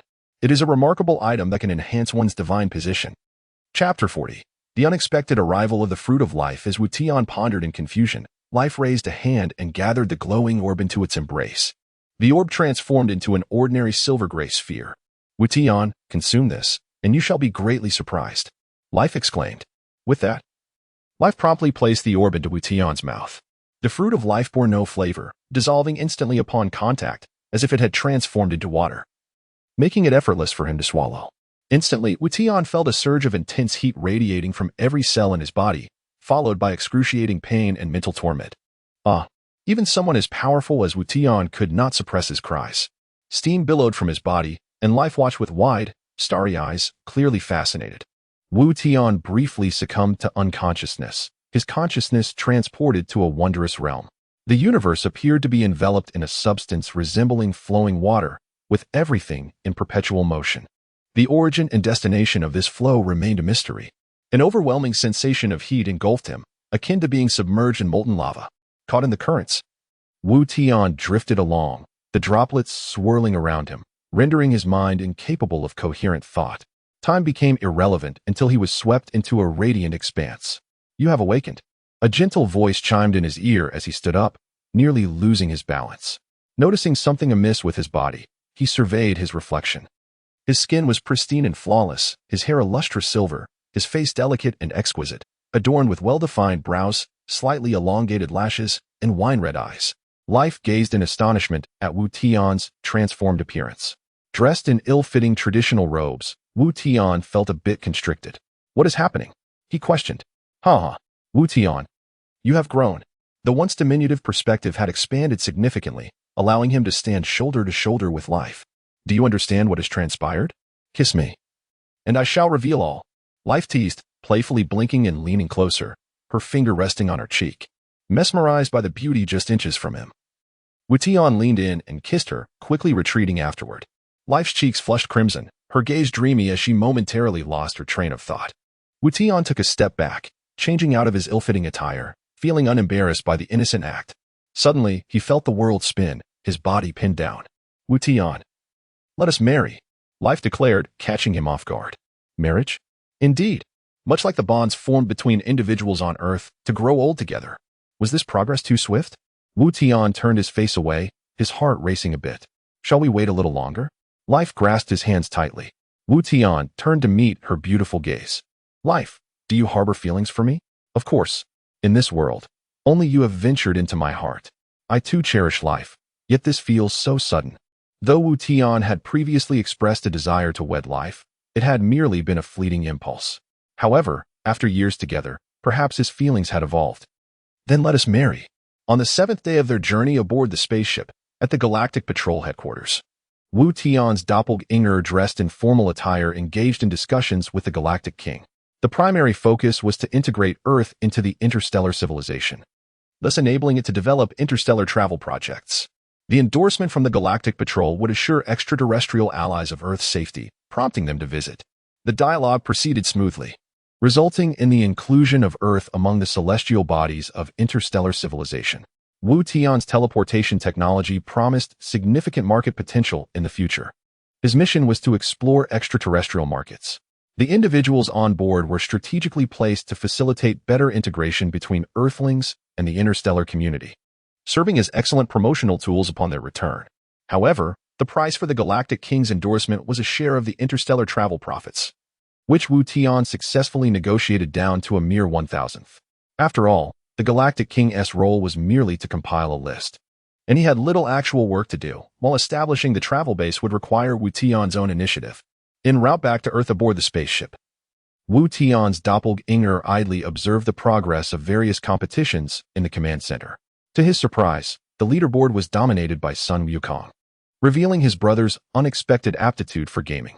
He led in categories such as deduction games, virtual adventures, memory games, and construction games, ranking first in most, with a respectable third in role-playing games. Doctor, there's a thief attempting to breach the vault. Wuten's doppelganger directed his gaze toward a screen held by Xiaoguang. Pilaf, once we breach this door, untold riches will be ours. Pilaf proclaimed with a self-satisfied grin. What a genius scientist. The vault lacks even a solitary guard. Shall we act now? Yes, my lord. Shall we complied, placing explosives against the door. The trio then concealed themselves behind the wall as Asu activated the detonator. Boom. A tremendous explosion echoed, and Pilaf cautiously peered at the door. What happened? He bellowed in anger. This is the latest explosive technology. How could it not obliterate a mere door? Asu, bring forth all the explosives. I refuse to believe we cannot break through. Yes, my lord. The trio toiled for an extended period, yet the imposing metallic door remained unscathed, leading to Pilaf's growing frustration. Those wretched informants. Could their information be false? He recalled a blue, rotund cat who had deceitfully sold him the map, claiming to be an insider with the most reliable coordinates. Seething with anger, Pilaf resolved to confront the blue cat. Suddenly, the floor beneath them opened up, and amidst their startled cries, they plummeted into an abyss of darkness. Chapter 41. The Malevolent Aura, the Doppelganger, Goten gazed thoughtfully at the screen displaying the now miniature trio of mischief makers. When had these rascals made their wish? Recalling the previous instances of sudden darkness, he had initially thought it was Bulma's wish. Upon reflection, it seemed more likely that it was indeed the whims of these three. However, it appeared they had only wished to shrink, as none of their other desires had come to fruition. Xiaoguang asked them if they would like to work for me. If they agree, the starting salary is 1 million a year. Understood. Xiaoguang sprinted to an open area and gestured a few times at the air, vanishing in an instant. In the pitch-black room, the 3 members of Pilaf huddled together in fear, unable to see anything. Will we be captured? Who would dare to capture us? Am I going to become barbecue? As the 3 floundered in uncertainty, a bright light suddenly illuminated the room, and after a brief moment of dizziness, they recognized the newcomer. It's you, the detestable information broker. Shiwu, catch him. Yes, my lord. Shiwu and Ashu surrounded Xiaowang, harboring no fondness for the rotund cat who had provided false information. Ahem. Xiaowang, noticing their intentions, produced a remote control he had prepared earlier and pressed a few buttons. Suddenly, large mechanical arms emerged from the walls, seizing the three of them. Release us at once. They kicked their legs in a comical fashion. My master originally intended to toss you into the void of space to fend for yourselves, but upon hearing that they might be hurled into outer space, the three felt a chill of dread, pleading for mercy. Please, I don't want to die in space. I haven't even married or had children yet. Ashu shouted from the side.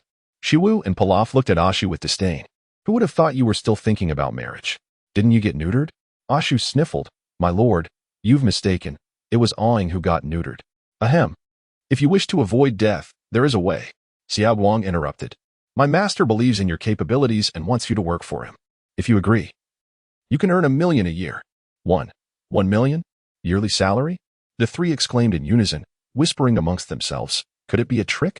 Regardless of whether it's a ruse or not, let's get out first. As long as we're alive, we have a chance to dominate this world. Hey, fat cat. We agree. Now let us down. What did you call me? Do not refer to me as fat cat. Xiaowang produced a feather, approached Pilaf, removed his shoe, and began to tickle his foot with the feather. Ha, stop it. I won't call you fat cat again. Pilaf, being highly ticklish, quickly surrendered after a few strokes. Humph. Now you know. Remember to call me Lord Guang. Understood. Lord Guang. You too, call him as well. Xiaowang commanded Xiaowu and Ashu, forcing them to submit. Yes, Lord Guang. Goten did not confront the three directly, but conveyed tasks through Xiaowang. Primarily, he wanted them to assist in constructing the base. Goten, uninterested in manual labor, had already prepared the blueprints and merely needed a leader. However, while aboard the spaceship, he first instructed them to acquire knowledge in construction. Once they arrived on Earth, they would participate in the building. If not for the desire to stimulate economic activity, Goten could have employed the mindless robots from Big Star for foundational tasks.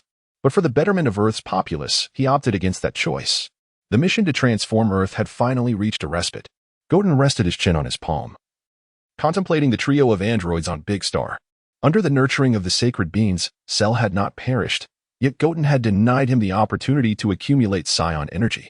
Each time Cell restored his energy, it was instantly siphoned away, leading to continuous exploitation. Androids 17 and 18 required no sustenance, but prolonged energy output rendered them utterly exhausted. And just as their energy was replenished, it was swiftly absorbed again. They had descended into profound despair. Were there means to end their lives? They would surely opt for it. Unfortunately, Goten afforded them no such opportunity, even impairing their cognitive faculties. They had become incapable of thought. However, Cell could regenerate. Goten could continually damage his brain through program directives. Was it cruel? Perhaps, but Goten was resolute in denying them any chances. 2 years later, a diminutive puppet lay sprawled on the sofa, while a peculiar-haired child nestled against it, watching the glowing screen beside him. This recording was discovered while cleaning Gohan's room, and Goten seized the opportunity to see what his brother had been watching. Do you love me? I do. On the balcony, as the sun dipped low, a man and a woman bared their hearts. The ensuing developments unfolded rapidly, leading directly into battle. Goten maintained a calm demeanor as he absorbed the scene. So that's how it is. He switched off the television and drew back the curtains. A hint of crimson surfaced on his face as he recalled the images flashing in his mind. Terrifying humans. The doppelganger Goten surveyed his diminutive form, pondering the inconvenience of being a scion. It took until the age of 18 to mature rapidly. Goten rummaged through a nearby cabinet, selecting a fitting outfit, preparing to step outside. Upon exiting, he boarded the latest model of the autonomous hovercar. Yet, as he sat within, Goten found himself uncertain of where to go. Lost in the scenery beyond the window. The development of the Interstellar Travel Initiative had been completed, and the people of Earth had begun to accept extraterrestrial visitors. However, a pressing issue remained: public safety. Following previous discussions with the king, warriors from the Alliance were integrated into law enforcement protocols, with the government providing economic support to these fighters. Consequently, a ranking system for warriors was established. Individuals like Son Gohan were designated as Supreme Grandmasters, with rankings determined by combat prowess. Due to this ranking system, Goten's development of a power detector had proven lucrative. However, Goten now had an abundance of revenue-generating projects. He merely established a preliminary system and entrusted it to a recruited research team for optimization. Presently, Goten's finances and projects were primarily managed by dedicated personnel. Goten enjoyed ample leisure time, not confined to his room. Yet, an unsettling aura seemed to be emanating from beyond Earth. Through the window, Goten cast his gaze to the sky, spotting a massive spacecraft in the expanse of space. Seeking vengeance, are they? The large saucer-shaped vessel swiftly penetrated the Earth's atmosphere. Chapter 42. Frisia's Greeting Ding Ding Ding. A blue display screen abruptly materialized before Goten, revealing a video call from Trunks. Upon connecting, Trunks' visage appeared on the screen. Goten, can you feel it? An intriguing energy has emerged. Let us go investigate. Trunks, situated outdoors, had initially intended to seek Goten directly, but opted for a video call, deeming it more convenient. All right, stay right there. I will arrive shortly. Goten inputted Trunks' data into the vehicle's system and pressed the button for spatial transmission. With a whoosh, the car vanished from sight, entering hyperspace. Wow, that's so cool, Goten, Trunks exclaimed, astonished as Goten's hovering vehicle materialized before him. Is this instantaneous movement? Sort of. But it's the vehicle that utilizes instantaneous movement, not me. Goten lifted his hand and swiped at the window, causing it to disappear entirely. Impressive. I still don't quite grasp the principle of instantaneous movement. Will you teach me when you have the time? Sure. I have a quick method. If you follow my instructions, you'll succeed in no time. Great. By the way, where's your father? His energy seems absent. Oh, my dad and Uncle Goku left for the Galactic Patrol headquarters a few days ago. Mom mentioned they're dealing with a particularly nefarious group. Oh, I suspect it's something related to King Kai's requests. But why is Uncle Vegeta involved? Forget it. Let's head over there. I have a feeling something fascinating awaits us. Meanwhile, the Earth's National Defense Force had detected the approach of a massive alien spacecraft, sending out signals in response. Minister Lai Xiong fixed his gaze on the central screen, awaiting the signal's connection. Buzzahahaha.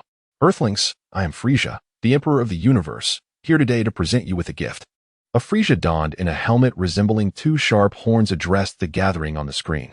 However, just as Frisia completed his statement, the signal abruptly cut off. A gift? Lai Xiong was skeptical, as Frisia's presence exuded an unmistakable chill. All personnel, assume a state of heightened alert. It seems we must rely on those warriors to ascertain the nature of this spacecraft. Within the ship, Frisia reclined in a hovering infant pod, cradling a glass of red wine as he gazed down upon the Earth. He had transformed.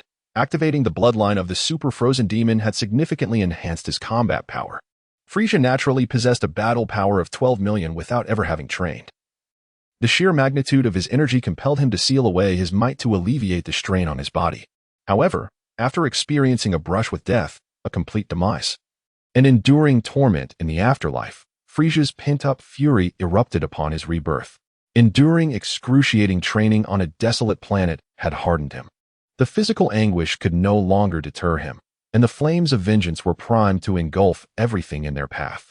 Beside Frisia stood a diminutive, grotesque figure named Sobes, who had facilitated Frisia's resurrection on Earth using the Dragon Balls while posing as a traveler. With the Dragon Balls having already granted one wish, they had but a single wish left when they located the dragon, which ultimately chose to revive Frisia, as they were originally his subordinates and sought to reap the greatest benefits from his return. At the landing site of the spacecraft, a gathering of people had assembled. Gohan stood atop a small hill, contemplatively surveying the ship. The energy emanating from within felt oddly familiar, yet overwhelmingly powerful. He compared the intensity of the energy to his Super Saiyan 2 state. He promptly notified the Defense Department to disperse the crowd to prevent any unforeseen incidents. Suddenly, the hatch of the spacecraft swung open, and its occupants surged forth like a swarm of bees. Most possessed power levels of 1 or 2,000. But Gohan's gaze fell upon a particularly unique individual who matched his own energy intensity. Then, a figure emerged from the ship, prompting Gohan to display an expression of realization. This energy belonged to Frisia. Remarkable, indeed, how much he had improved. Unbeknownst to Gohan, Frisia's training was the catalyst for his newfound strength. Frisia hovered behind his army, who instinctively parted to give him space to address the humans below. Without uttering a word, Frisia raised a finger, and a deep crimson energy beam shot forth, aimed directly at a distant city. Boom! A colossal mushroom cloud erupted, reducing the city to ruins. Oh, haha! Consider this a greeting, Frisia proclaimed. his gaze fixed on the cameras above. The live broadcast of Frisia's instantaneous destruction of an entire city left viewers across various cities in shock, paralyzed with disbelief at the horrific display. Caught off guard by Frisia's sudden assault, Gohan's fury ignited upon witnessing the obliteration of the city. Frisia, transforming into his Super Saiyan 2 form, he roared and instantly appeared before Frisia, delivering a devastating punch that sent both Frisia and his pod flying. Boom! The mountain shattered under the immense force, collapsing entirely. The Frisia Force members were taken aback. Their lord had been struck down. Across the live broadcasts in various cities, the populace erupted in cheers upon witnessing Gohan strike against the malevolent alien. At that moment, the citizens of Earth were transfixed by the live coverage, which remained unaffected thanks to the broadcasting equipment crafted from the universe's strongest metal by Goten. Gohan! Gohan! Gohan! The crowd fervently chanted, celebrating him as Earth's savior, a role that had not been usurped by Satan. Gohan, stern-faced, turned his attention toward Frisia's fallen form. Though he had landed a hit, Frisia's energy remained undiminished. From the debris of the shattered mountain, Frisia smirked coldly, and in an instant, the entire mountain was enveloped in a radiant sphere of energy. Boom! With Frisia at the center, the mountain was reduced to dust. That punch truly stung. Frisia wiped the purple blood from the corner of his mouth. Rising slowly into the air, he pointed a finger at Gohan. Take him down. Chapter 43. Gohan versus Frisia. The members of Frisia's army surged forward, surrounding Gohan completely. Frowning, Gohan hesitated to resort to lethal force, but upon glancing at the onlookers who remained, he steeled himself. With a fierce shout, a golden aura erupted. Gohan's figure darted through the ranks of the army, rendering his opponents unconscious with each encounter. Suddenly, the gaunt form of Tagoma intercepted Gohan's advance. Gohan sensed that Tagoma's strength was slightly superior to that of a Super Saiyan, yet it was a mere fraction of what he could achieve. Steadying himself, Gohan vanished in an instant. Tagoma looked on in disbelief as he felt the impact of Gohan's fist against his abdomen. He was crafted as a perfect specimen alongside King Frisia. How could he succumb to a single blow? This was inconceivable. In a fit of rage, Tagoma unleashed the power within him and threw a punch at Gohan. Gohan countered, raising his hand to absorb the blow, then striking Tagoma at the back of the neck, rendering him unconscious. Watching Tagoma's body plummet to the ground, Gohan turned his attention to Frisia. Oh ho ho ho! You are that child from Namek, aren't you? I can't believe you've grown so much. Yet, your visage fills me with revulsion. Frisia's face contorted with hatred, which had only intensified over the years towards Goku. Since you have returned, go back to your empire in the cosmos. You should not have come to Earth again. I shall not grant you another chance. The last time Frisia and King Cold descended upon Earth, they wrought unspeakable carnage. Fortunately, Goku arrived in time. Otherwise, the planet would have faced obliteration. Ultimately, the Dragon Balls were employed to eradicate the aftermath of Frisia and King Cold's rampage. Gohan remained vigilant, aware that Frisia's first form post-sealing was on par with his own Super Saiyan 2, and he dreaded to think how powerful the subsequent forms might be. Damn you, filthy monkey. Frisia gathered energy, a violet aura radiating like a vast sea of stars, impacting half the universe. How is this possible? Gohan felt a sense of foreboding as he realized Frisia's power exceeded his Super Saiyan 2 form. Goten, what immense energy! He thought. This is truly terrifying. Without divine power, my brother could be in grave danger. Goten and Trunks arrived at the scene, but they hesitated to join the fray. Frisia, having unsealed his latent energy, transformed into his final form, his body now devoid of armor, appearing sleek and diminutive. Once complete, Frisia's cold red eyes fixed on Gohan, akin to a predator sizing up its prey. Remarkable, Frisia, you have indeed grown formidable. Gohan released his Super Saiyan 2 transformation. Oh, do you intend to surrender? Frisia was perplexed by Gohan's reversion. Suddenly, Gohan's body ignited with a white aura tinged with crimson, slowly advancing towards Frisia. Frisia, your power has surpassed my expectations. It seems I cannot allow you to leave alive. Gohan's icy words ignited Frisia's fury. What did you say? Frisia roared, charging at Gohan in a fit of rage. The clash of fists resonated as their powers collided, sending shockwaves that shattered the surrounding flora and creating a massive crater spanning kilometers. Goten and Trunks swiftly shielded the weaker onlookers with a protective barrier. What immense force! They thought. We arrived just in time, otherwise. This terrifying destruction could have ruptured their insides. Observing the onlookers, Goten and Trunks felt exasperated. These individuals, lacking combat prowess, sought excitement, oblivious to the peril they faced. The crowd soon recognized Goten and Trunks, given their prominence and global fame. Frieza must still be concealing immense power. Trunks, we must assist Gohan. Agreed. Goten instantaneously transported the bystanders to the capital's plaza and returned by Trunks' side. Bewildered, the transported crowd surveyed their new surroundings. Goten, we must go. Wait, I'll handle Frieza. Gohan was reluctant to expose his younger brothers to danger, despite their burgeoning strength. Hey, Goten and Trunks questioned Gohan's insistence. The battle between Frieza and Gohan escalated. In his final form, Frieza and Gohan in his divine state were nearly equal in strength. Their relentless blows reverberated throughout the earth, causing tremors that were felt by those watching the live broadcast, which had slowed to a crawl yet remained a blur. This level of conflict rendered the spectators acutely aware of their insignificance, simultaneously igniting a flicker of hope.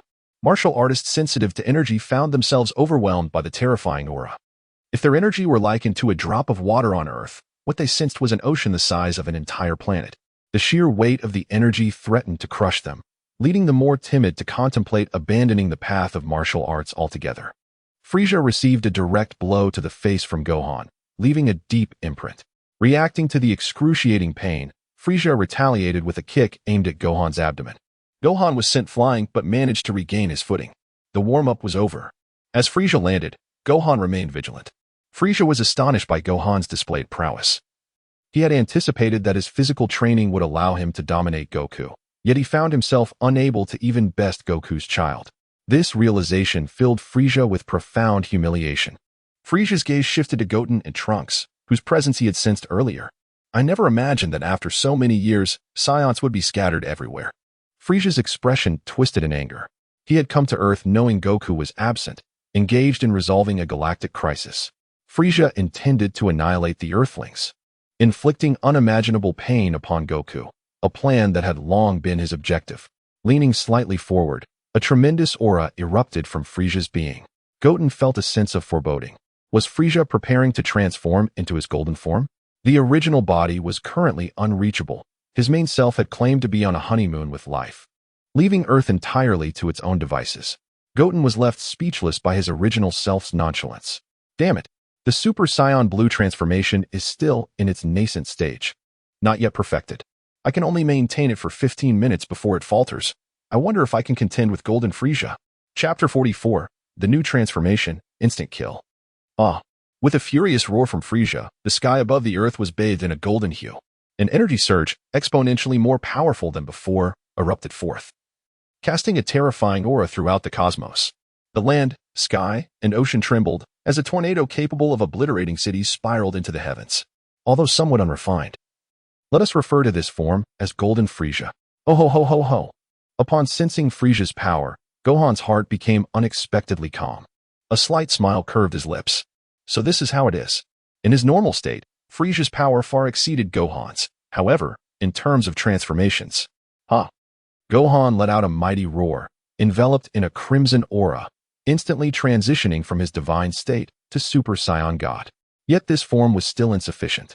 Gohan's body bent, causing the earth beneath him to sink deeply.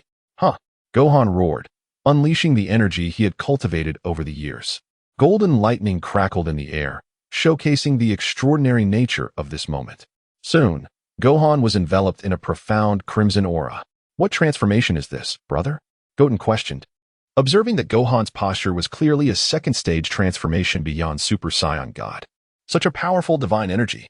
Trunks had always admired Gohan and frequently sought him out for training. Up to this point, Trunks had mastered the Super Saiyan God transformation. Otherwise, he would not have been able to sense the divine aura. Seeing Gohan's demeanor, Frieza raised his hand, launching a fiery energy sphere directly at Gohan. Gradually, the energy sphere expanded from the size of a basketball to that of an entire basketball court, swiftly engulfing Gohan's figure. Boom, boom, boom. The earth quaked, cities experienced tremors of magnitude 8, and countless structures were destroyed, resulting in innumerable casualties. At this moment, some martial artists sprang into action, rescuing those who could be saved. Goten anxiously surveyed the devastated landscape, wondering if the earth could withstand the cosmic-level assault. Damn that wretched monkey and his myriad transformations. Frieza observed the destruction, believing that Gohan had been annihilated by his planet-destroying attack. How is this all you've got? I'm feeling drowsy. Gohan yawned and snapped his fingers. Bang! The terrifying tornado vanished in an instant. How could this be? Frieza was taken aback that his sudden ambush had failed to subdue Gohan, who bore no injuries whatsoever. Frieza lacked the ability to sense energy and thus remained ignorant of Gohan's true strength, but even if he could, he would not perceive Gohan's energy. In an instant, Frieza appeared before Gohan, delivering a punch that merely caused Gohan to stand firm, the recoil sending a tingling sensation through Frieza's own hand. Is this your ultimate trump card? Frieza? Gohan seized Frieza's wrist and yanked him aside. Bang! Ugh! A punch struck Frieza in the abdomen, the intense pain rendering him breathless. Bang! Bang! Bang! Punch after punch, Frieza nearly succumbed to unconsciousness. Nevertheless, he glared fiercely at Gohan, recognizing in him the shadow of Goku. Damn Saiyan monkey! Just seeing your face makes me feel nauseous. Gohan smirked coldly. Frieza, return to your hell. Bang! Another punch, and Frieza fell unconscious, reverting to his normal state. Gohan harbored no sympathy for Frieza, grabbing him and tossing him into the air. Instantly, his hands formed the shape of a sunflower. Kamehameha, a massive blue beam erupted, relentlessly bombarding Frieza's body. On the ground, Goten and Trunks were astounded by Gohan's power. Goten, for his part, had neglected his training for quite some time, relying solely on his brother's efforts to grow stronger, and he was greatly shocked and envious of Gohan's formidable transformations. Trunks, on the other hand, simply admired Gohan, wishing to become as powerful as his older brother.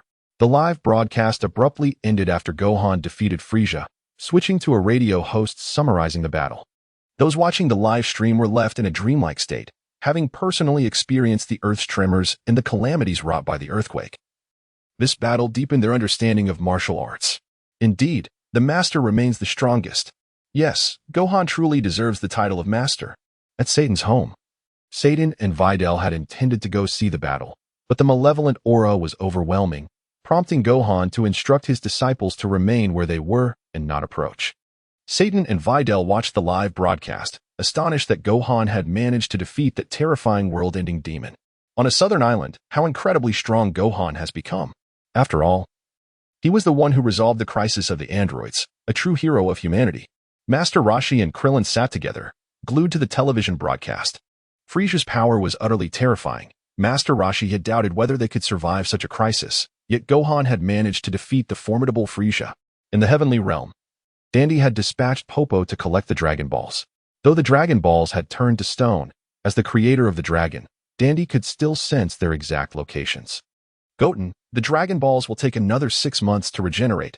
We need the Namekian Dragon Balls. Very well, I shall go personally. Goten, Trunks, and Gohan arrived at the Heavenly Temple to discuss the restoration of Earth with Dandy. Meanwhile, the surviving members of the army had been apprehended by the Galactic Patrol. Goten, I shall accompany you. It has been too long since I visited home. Goten readily agreed to Dandy's request. Gohan and Trunks remained in the temple, waiting for them to complete their task. On Namek, although it had been a while since their last visit, Goten and Dandy were warmly welcomed upon their arrival. Elder Muri sensed their energy and promptly came out to greet them. Muri was aware of their purpose and quickly summoned the villagers to present the Dragon Balls. Dandy, how have you been on Earth? I have been well. Mr. Popo and Grandpa Piccolo have taught me many things. Haha, that is wonderful. After some pleasantries, Dandy summoned the dragon. Restore all the calamities caused by Frieza's arrival on Earth to their original state, and resurrect all Earth's beings at that point in time. In the Namekian language, the previous Namekian Dragon Balls were unable to perform such feats, but after numerous upgrades from Muri, reviving everyone was now within their capabilities. Chapter 45, The Peculiar Elder. After the wishes were fulfilled, Earth reverted to its original form. This miraculous event led the inhabitants of Earth to believe in the might of the divine, for resurrection was not a novel occurrence. Many of the deceased had perished during the era of artificial beings. Upon their resurrection, they were astonished, unable to recall the events of their afterlife. Only through their families' descriptions did they begin to remember their demise once more. In a stellar system within the northern galaxy, Vegeta exclaimed, Kakarot, your blows are excessively forceful. Beneath their feet lay the unconscious forms of Bojack and his companions. Humph. Kakarot, did you not sense that presence? I must return swiftly to discern what transpired. It should be fine. After all, Gohan and Goten are still on Earth. Moreover, during our training in the hyperbolic time chamber, Gohan and I advanced our mastery of divine energy, and now his strength surpasses even mine. What? Advanced mastery? You haven't acquired something new again, have you? Vegeta's irritation flared. Ever since he shamelessly sought Goku's counsel on Super Saiyan God, he vowed never to be outdone again. Yet, upon hearing Goku's words, a sense of unease stirred within him. Enough chatter. Let us confine them to prison. Yes, Vegeta. Goku contacted the Galactic Patrol, stationed nearby. And soon they dispatched officers equipped with special handcuffs capable of sealing energy, capturing Bojack and his associates. Thank you for your assistance, the Galactic King said, as a reward.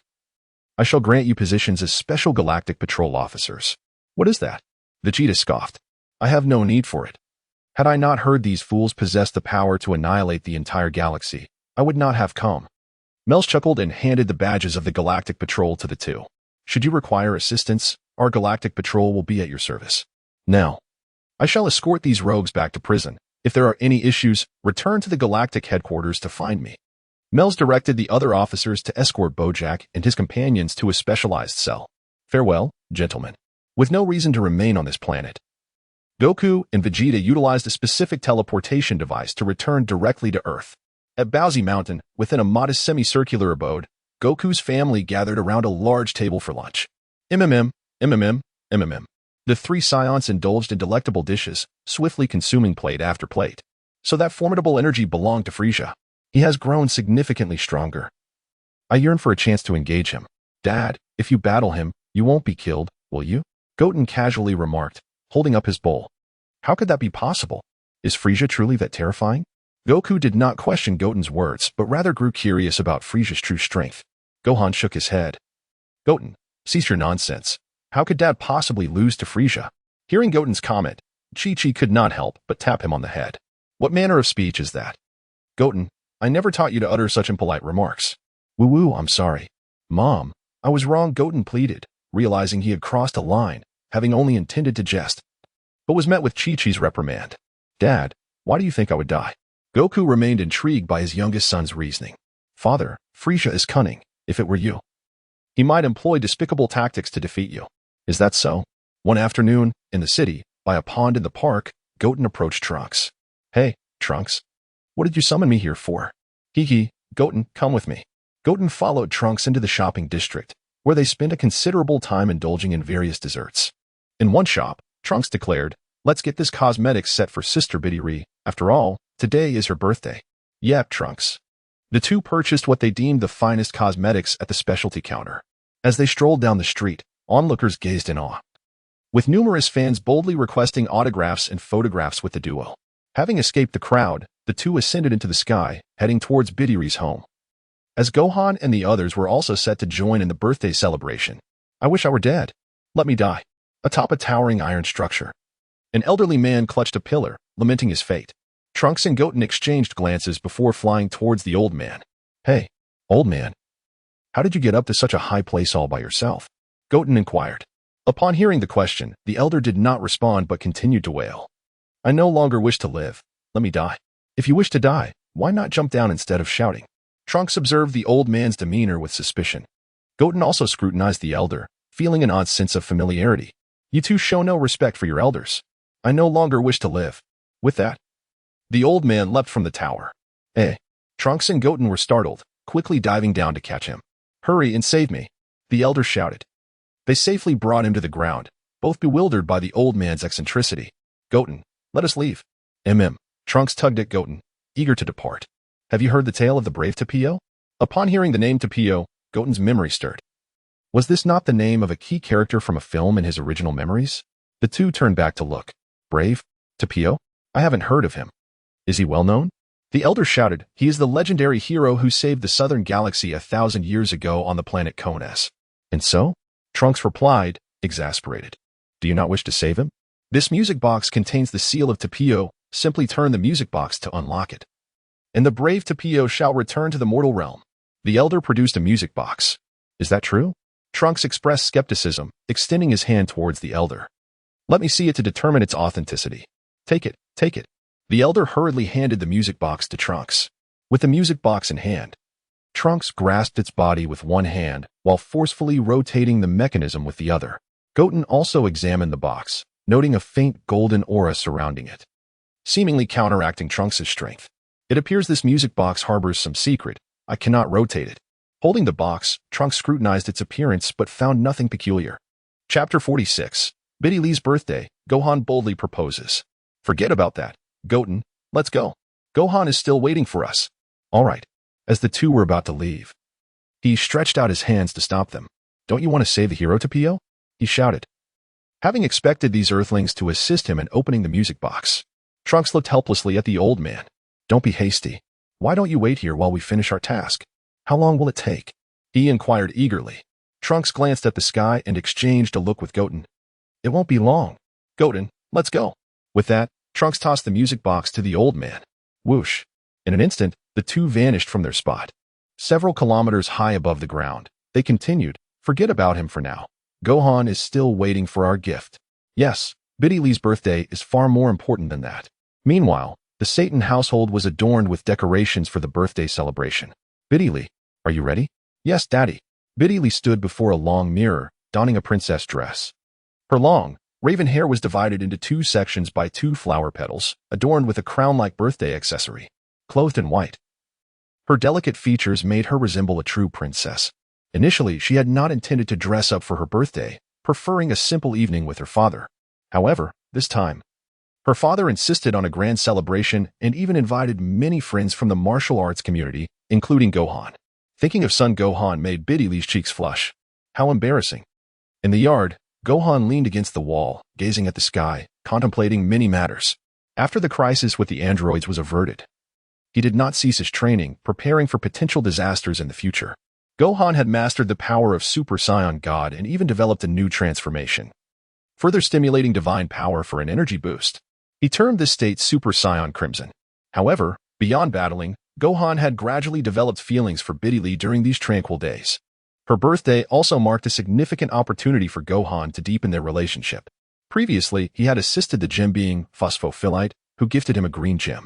Recently, he had asked Bulma to craft it into a wedding ring. Fragile things deserve the utmost care, he mused, anticipating the future and feeling a mix of excitement and uncertainty. Goten and Trunks arrived at the Satan residence, sensing Gohan's aura, and hurried to his side. Brother, we bought the best cosmetics. Biddy Lee will surely like these. They presented their purchases. Haha, girls are bound to appreciate these things. Thank you. Gohan ruffled their hair. I'll need your help soon. What? Gohan then revealed his proposal plan, asking them to set off fireworks in the yard after his proposal. They nodded in agreement, while Goten's mind was already preoccupied with the fireworks. The importance of Gohan's proposal overshadowed their previous thoughts of the old man. That night, at the birthday party hosted by Satan, martial artists congratulated Biddy Lee. As everyone indulged in birthday cake, Gohan seized an opportunity to take Biddy Lee's hand and lead her to a prearranged spot. Biddy Lee? She blushed, feeling self-conscious being in public while holding hands. Gohan knelt on one knee and gently kissed the back of her pristine hand. Biddy Lee, I love you. Will you marry me? The audience was taken aback, witnessing the savior's proposal. They quickly reacted, cheering together. Together. Together. Biddy Lee's face turned crimson, overwhelmed by the unexpected surprise. Stammering, she managed to say, I do. Tears welled in her eyes, which she fought to hold back. At that moment, the yard erupted with a deafening roar. Crackle, crackle, crackle, crackle. Everyone looked up to see brilliant fireworks blooming in the night sky, dazzling and enchanting. The display even spelled out Happy Birthday Biddy Lee. Seeing the message, Gohan glanced at his brother in the distance, and they exchanged smiles. Kiss, kiss, kiss. The crowd, reveling in the excitement, urged them on. Satan, witnessing his daughter's happiness, felt a mix of emotions but was ultimately gratified by the joy radiating from her face. At least she was with the right person. Biddy Lee and Gohan, surrounded by this atmosphere, slowly leaned closer until their lips met. Thunderous applause erupted around them, celebrating the new couple. Meanwhile, on a street bench, he sat holding the music box, waiting for Goten and Trunks. Surely they won't leave me waiting much longer? He pondered, glancing at the darkening sky and plotting his next move. After all, it had taken him 30 years of effort to find the music box, and he was willing to employ any means necessary to unleash the demon within. Apologies, old man. We're late. Goten emerged from beneath a streetlight. How could you take so long? You've kept me waiting. Did you figure out how to open the music box? He inquired. Yes, I understand now, Goten replied, approaching to take hold of the music box. Then hurry and open it. Don't rush me, old man. Let me take another look. Goten examined the music box's exterior, perceiving its true essence. Inside, a young man with red hair lay in slumber, accompanied by a grotesque half-formed creature. Suddenly, red flames ignited around Goten, changing his hair color to crimson. He watched in astonishment, sensing the absence of Goten's aura. With a slight exertion, Goten turned the mechanism. As a melancholic melody played, the music box emitted a cloud of white mist. The mist settled on the ground, gradually transforming into the form of a young man. Tapio furrowed his brow at the surrounding environment, glancing at Hii and son Goten. Why have you released me? He bellowed. Tapio, you have finally emerged. Hii grinned wickedly. You should not have released me. With that, Tapio erased his presence from the area. Goten silently followed after Tapio as he departed, intrigued by the unfolding events. Chapter 47. Dual Combat. Tapio wandered the streets as dusk settled, the thoroughfare nearly deserted. Do not follow me, he urged. That is not an option. The peril you carry cannot be managed alone. Upon hearing this, Tapio furrowed his brow, instinctively grasping the flute at his waist. Who exactly are you? Wuten stepped before Tapio, his crimson eyes piercing through the sealed form of the demon Hilderkin within him. My identity is of little consequence. What matters is that I can assist you in dealing with the entity residing within you. Tapio regarded the young boy before him as one who spoke grandly, unaware of the true terror of the demon. 3, 2. Wuten began to count down. Tapio, perplexed, wondered what this mortal boy intended. 1. As Wuten completed the countdown, Tapio felt a powerful repulsion emanating from within. A plume of white smoke rose from his body, coalescing into a grotesque, gigantic visage that instilled dread. Regaining his composure, Tapio warily observed the emergence of Hilderkin and swiftly readied his flute. Just then, Hilderkin transformed into a colossal hand, attempting to crush Tapio into oblivion. However, as the assault was about to land, a melancholic melody resounded. Hilderkin halted, his entire form dissipating into a white mist that re-entered Tapio's being. Wuten stood by silently, watching the spectacle unfold. Such a burdensome existence, is it not? Wuten remarked. Tapio, wiping the sweat from his brow, retorted, Do you possess a solution? Wuten smiled gently. It is quite simple. Eliminate the monster within you. Tapio felt a surge of exasperation. Had he been able to slay it, he would have done so long ago. Suddenly, a familiar repulsion surged within him, causing unease. How could this be, having just sealed it away? In the shadows, he donned a dark robe atop a structure, unleashing the lower half of Hilderkin. The demon's presence wreaked havoc upon the city, its massive form reducing many unsuspecting citizens to mere pulp within their homes. In an abrupt turn of events, the city's alarms blared, summoning martial artists from the nearby Martial Arts Alliance. Although Hilderkin was but a mere half, the ominous aura it radiated left most warriors breathless. Recognizing the futility of direct confrontation, they devised a plan to rescue the trapped individuals. They moved in an orderly fashion to the sites of impending attack, hastily evacuating those ensnared within the buildings. Meanwhile, at Satan's residence, Gohan and his friends sensed the overwhelming energy, and the communication device relayed the ongoing crisis. How can such chaos arise on a day of significance? Vidalai fumed, glancing at Gohan, who reassured the gathering warriors, Fear not, I shall resolve this. With that, Gohan vanished in an instant. Amidst the ruins, Tapio struggled against the resurgence of the upper half of the demon within him, collapsing to his knees as thick smoke enveloped the sky. Hilderkin's fearsome visage re-emerged. In the distance, the lower half of the demon transformed into a cloud of smoke, disappearing amidst the astonished gazes of onlookers, merging into the haze above Tapio. Wuten watched with intrigue as the complete form of Hilderkin materialized. In Wuten's perception, the demon's strength surpassed even that of Super Saiyan 3, augmented by a malevolent divine energy that rendered it even more formidable. Yet, compared to the Super Saiyan God, it paled in comparison. Boom. Hilderkin's massive form crashed to the ground, sending tremors throughout the city. Roar. Having regained its corporeality, the demon unleashed a primal scream that echoed through the heavens. The sky was rent open, resembling a gaping void, though the dimming light of dusk obscured the spectacle from most eyes. Swish, a familiar figure appeared before Wuten. Brother. Gohan turned to face his transformed sibling, ruffling his hair. What a ruckus we have here. A brilliant red aura enveloped Gohan, igniting his entire being. The two exchanged knowing smiles before vanishing in unison. Hilderkin emitted strange roars as it swung a fist toward the surrounding structures. Bang! The wind howled ferociously. What a force, monster, Gohan mused, intercepting the punch. In an instant, he reappeared, delivering a powerful blow to Hilderkin's abdomen. Boom. Hilderkin, caught unprepared, was sent hurtling into the air. Bang. Wuten awaited in the skies, hands clasped, delivering a decisive strike to Hilderkin's spine, causing it to wail as it plummeted towards the ground. Boom. Gohan braced Hilderkin's body, bellowing as a wave of azure energy surged forth. By instinct, Hilderkin transformed into a vaporous form, narrowly evading the impact. The anticipated outcome did not unfold, leaving Gohan somewhat surprised. This grotesque creature possessed a unique ability. Brother, this creature can transmute into smoke. It can only be struck at the moment of its attack. Wuten's telepathic message resonated within Gohan's mind. While Wuten had other means to vanquish Hilderkin, he decided to leave the spotlight for his brother. I see. Thank you, Wuten. In an instant, Gohan appeared before Hilderkin, enticing it to strike. However, the demon refrained, cocooning itself instead. Moments later, Hilderkin emerged from its chrysalis, its form dramatically altered, exhibiting greater strength and sprouting a pair of wings, though its power had indeed increased. Such enhancement was insufficient for a comeback. Gohan hovered above Hilderkin, poised for its assault. As anticipated, despite being a demon in strength, Hilderkin lacked intelligence. Upon seeing the one who had struck it, it could not help but lash out at Gohan. The tempestuous winds roared in Gohan's ears as he relished the breeze tousling his hair. A massive arm descended upon the spot where Gohan had just stood. Yet he had already positioned himself before Hilderkin's chest. Kamehameha. The colossal energy wave surged forth, sweeping over Hilderkin's upper body. As the energy dissipated, only Hilderkin's legs and a tail remained standing, its malevolent aura entirely vanquished. Clearly, it was dead. Wuten, perched atop a building, glanced at He, who lurked in the shadows, pointing a finger toward him. Annihilation.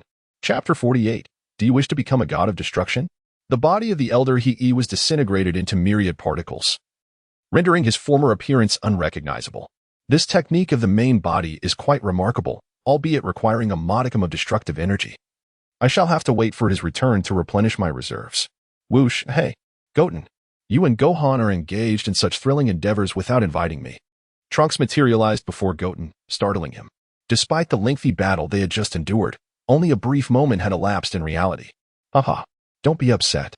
I'll join you for some gaming tonight, all right? Really? Yes, but I need to take a moment to speak with the older brother over there. At this moment, Tapu was in a state of bewilderment regarding the recent events. The demon Hilderkarn, which had tormented him and the entire planet of Konats, was dispatched in such a short span of time? Are you all right, big brother? Goten and Trunks descended from the building to stand before Tapu. Who are you? After witnessing the terrifying power of Goten and his companions, Tapu was filled with curiosity. Nevertheless, the demise of the troubling demon Hilderkarn brought him a sense of relief. We are Scions residing on Earth. My name is Son Goten. Trunks. Upon seeing them, Tapu was reminded of his younger brother Minosha, and he feared that his sibling might have already met a grim fate. I am Tapu. They shook hands. You are a figure from a millennium ago, having emerged from a sealed box, and may not be well acquainted with current affairs. Should you require employment, you may come to my home for work. I can offer you a decent position. Tapu's strength was commendable. Based on his energy reading, he possessed at least Super Saiyan level power. Although there was no shortage of capable individuals, recruiting a strong protector for the entire interstellar base was still advantageous. After a moment of silence, Tapu, a native of Konats, reflected on how he had maintained his youthful appearance due to a seal that suppressed his life signs. Now, having returned to the world, he indeed required a means to sustain himself. All right, I understand. That very day, Tapu commenced his duties, primarily tasked with investigating the presence of any malevolent entities among the interstellar travelers and reporting findings to the associated team, alongside maintaining order. As for the severe repercussions caused by the demon Hilderkarn, they had already been resolved by the governmental powers behind the scenes. However, resurrecting the deceased would necessitate some time. In the city, various hovercars soared orderly through the sky. In this age of teleportation, the number of individuals driving had diminished significantly. The explosion of the virtual world had also ensnared many in its allure. Passers-by on the streets observed peculiar extraterrestrials walking about. Yet the Earthlings had grown accustomed to such sights. At the residence of the wealthiest, in a spacious room filled with an array of gaming consoles, two young boys lay on their beds wearing helmets. The helmet atop Goten's head, glowing with a blue light, dimmed. He rose, and in the dim light, removed the helmet. Phew, I'm a bit thirsty. Casting a glance at Trunks, who remained engrossed in the virtual realm, Goten turned and stepped down from the bed, slipping on his slippers, and approached the water dispenser for a cup of warm water. Gulp, gulp. After taking a few sips, he walked over to the window, slightly parting the curtain to observe the sky. It appeared a dusky blue, likely around 6 in the morning. I must have played for too long. In another universe, on the vast planet of the god of destruction, Kappa was indulging in afternoon tea, savoring various delicacies and confections. A few chefs stood nearby, anxiously watching Kappa, fearful of any unfavorable critique. Although they had the endorsement of Lord Sun Goten, alleviating their fears for their lives, the thought of punishment loomed large.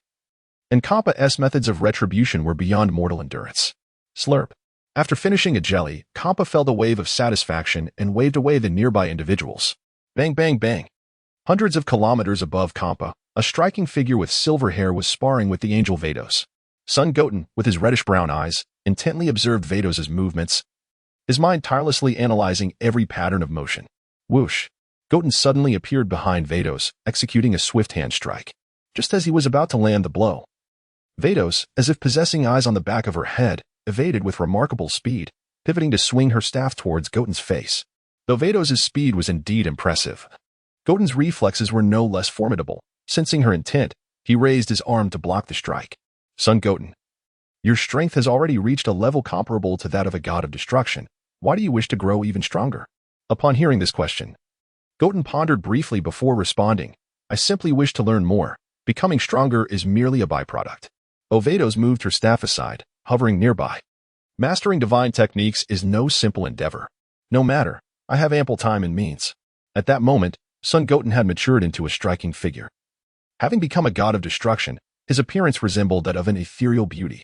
Clad in a white hanfu, with flowing silver hair, wine-red eyes, exquisite features, and flawless skin complemented by a perfectly proportioned physique, one could not dispute his breathtaking allure. Goten had been trained by Vados for several days, continuously observing and analyzing her every action in daily life and training. He had developed a degree of understanding regarding the instinctual mastery inherent to angels. Goten comprehended well that combat was a process wherein one party presents a challenge while the other resolves it. The mastery of instinctual freedom, however, allows one to address the problem the moment it is posed. To attain such a realm, one must connect all perceptions in the entirety of the universe, allowing the world to think on one's behalf, thus achieving a state of preemptive action. This notion echoed the words of Whis, who spoke of actions occurring before the mind could even register them. Vados found Goten's determination fascinating. After all, a mortal who had inherited the powers of a god of destruction and reached the pinnacle of strength still sought personal growth. Such an individual inspired a natural admiration in Vados. In contrast, Kappa, after becoming a god of destruction, only thought of indulgence and merriment, displaying no interest in enhancing his strength. He had once been quite slender, but his current state was a result of gradual indulgence. Reflecting on this, Vados felt a pang of sorrow. Looking at Goten's flawless visage, Vados inquired, do you wish to become the god of destruction of Universe 6? Chapter 49. The clone reappears and begins to take disciples in response to Bardos's inquiry. Goten fell silent for a moment before replying, I don't want to. This matter is quite troublesome. Ha ha ha, indeed. After all, the god of destruction is far superior to the god of ruin. Bardos finally realized and posed a rather foolish question. Suddenly, a screen materialized before Sun Goten. Goten, why haven't you returned yet? Have you been ensnared by some vixen? In the presence of life. Goten's gaze softened with warmth. Life, I already mentioned that I promised Kappa I would train the scions of Universe 6, and in return, Bardos would assist me in mastering the divine technique, Ultra Instinct. The expression on Life's exquisite face bore a hint of grievance. It has been 3 days. We have been apart for 3 days. I don't care. I want you back now. Goten felt a bit troubled. He exchanged a glance with Bardos and decided to leave a clone behind to continue learning Ultra Instinct, while he returned to tend to Life's emotions. Very well, Bardos.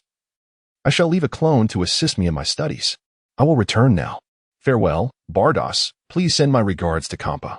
Without waiting for Bardos to respond, Sun Goten vanished in an instant, leaving behind a peculiar-haired child. The newly manifested clone of Sun Goten first surveyed his surroundings with innocent curiosity before his expression shifted to a cold demeanor. I forgot to change my entry mode at that moment. Sun Goten was clad in a red and black martial arts uniform. Created from the life matter of the fusion of Goten's essence, this clone possessed all the memories of the original Goten, aside from the power of destruction. The newly born Goten wielded all the abilities of his original self. After all, the energy from the fusion had been stored for quite some time. Even half of it was 1,000 times more potent than the Super Saiyan transformation in the anime. Hello there, little Goten. Bardoss expressed her surprise upon seeing the childlike form of Goten, reminiscent of the last time she encountered a small child in Universe 7. Greetings, Bardoss. This is my first meeting in this body. I look forward to your guidance. Goten made a polite gesture toward Bardoss. Such a unique ability you possess. In the vast expanse of the galaxy, on a verdant planet within a solar system in the North Galaxy, Gabe was clad in worn battle gear, training alongside the Ray's defense force. Engaging in a one-on-two match, Gabe swiftly brought the other members of the squad to the ground. Are you all right? Gabe helped Lasso and Jack to their feet. Haha, Gabe, you truly are our ace. Your skills have improved. Nonsense, it's merely the result of diligent training. Suddenly, a powerful aura emerged, causing the training ground to fall silent. King Salad appeared, walking directly towards Gabe. The others, realizing who it was, knelt on one knee and bowed to King Salad. They noticed, however, that a charming child followed closely behind the king. Gabe looked up at the robust figure of King Salad and said, Your Majesty, please give your command. The Divine One has revealed to me that among us are 3 scions of extraordinary potential. The crowd fell silent, uncertain of what this meant. Gabe, tell me, what makes you extraordinary? Gabe pondered the king's words and promptly replied, Your Majesty, I do not possess the capacity to embody the term extraordinary. No. Your youth and status as the ace of the elite squad demonstrate your exceptional potential. There is no need for false modesty, Gabe. I am here at the behest of the Divine One to make you his disciple. Gabe felt a torrent of confusion in his heart. Could there truly be deities in this world? Surely the king must be mistaken. Doubting internally, he responded, Yes, Your Majesty. You must be Gabe, correct? A youthful voice chimed. Gabe and the others turned toward the source of the voice, perplexed to see a child. Goten ignored their stares and approached Gabe, scrutinizing him closely. You are quite thin. In an instant, Goten appeared behind Gabe and patted his back. What? Gabe was startled. He couldn't even see the speed. He turned to inspect son Goten. Gabe, kneel. Upon hearing the king's command, Gabe immediately dropped to his knees. Do not be alarmed. My primary purpose here is to take on disciples. Gabe, do you agree to be my apprentice? The crowd was taken aback, unable to believe the child before them could utter such words. Reflecting on the king's earlier statement and the child's words, Gabe sensed something amiss. Could this small child truly be a divine being? Ha ha ha, ha ha ha. The crowd burst into unrestrained laughter, utterly oblivious to the king's darkening expression. What are you laughing at? The energy within Goten erupted, an overwhelming force akin to an expansive sea of stars. In the face of such energy, the crowd felt insignificantly small. What is so amusing? Goten's expression hardened as he scanned the crowd. They fell silent, the loudest laughter quickly subdued as heads bowed, hoping Goten would not notice them. King Salad was sweating profusely. Unbeknownst to the others, he had just received a severe beating. Gabe realized the gravity of the situation and knelt before son Goten, exclaiming loudly, Master, I am willing. At this moment, the crowd's disdain for Goten transformed into envy for Gabe. Come, my good disciple, let us continue to gather more students. Thank you, Your Majesty. You may return now. With that, son Goten took Gabe by the arm and exited. Taking on disciples was merely a fleeting interest for Goten, after all. He had initially only agreed to assist Kappa in enhancing the strength of the scions here, without specifying how that enhancement would be achieved. Outside, son Goten followed Gabe, allowing him to lead the way. After all, Goten was unfamiliar with the presence of Caulifla and her companions. Otherwise, he would have simply teleported directly there. Gabe, do you wish to grow stronger? Gabe, walking along the sandy path, responded immediately, Of course I want to become more powerful. That is why I train every day. Goten nodded, extending his small hand to grasp Gabe's. I will teach you a method that can instantly enhance your strength. Would you like to try it? Gabe halted, gazing quizzically at his newly appointed adorable master. Instantly enhance my strength? Is there truly such a method? Sensing Gabe's skepticism, Goten felt a twinge of displeasure. How could there not be? Are you familiar with the Super Saiyan? Super Saiyan? Gabe was taken aback, feeling an inexplicable sense of embarrassment at the name. Indeed, I will teach you. You shall follow my instructions. All right.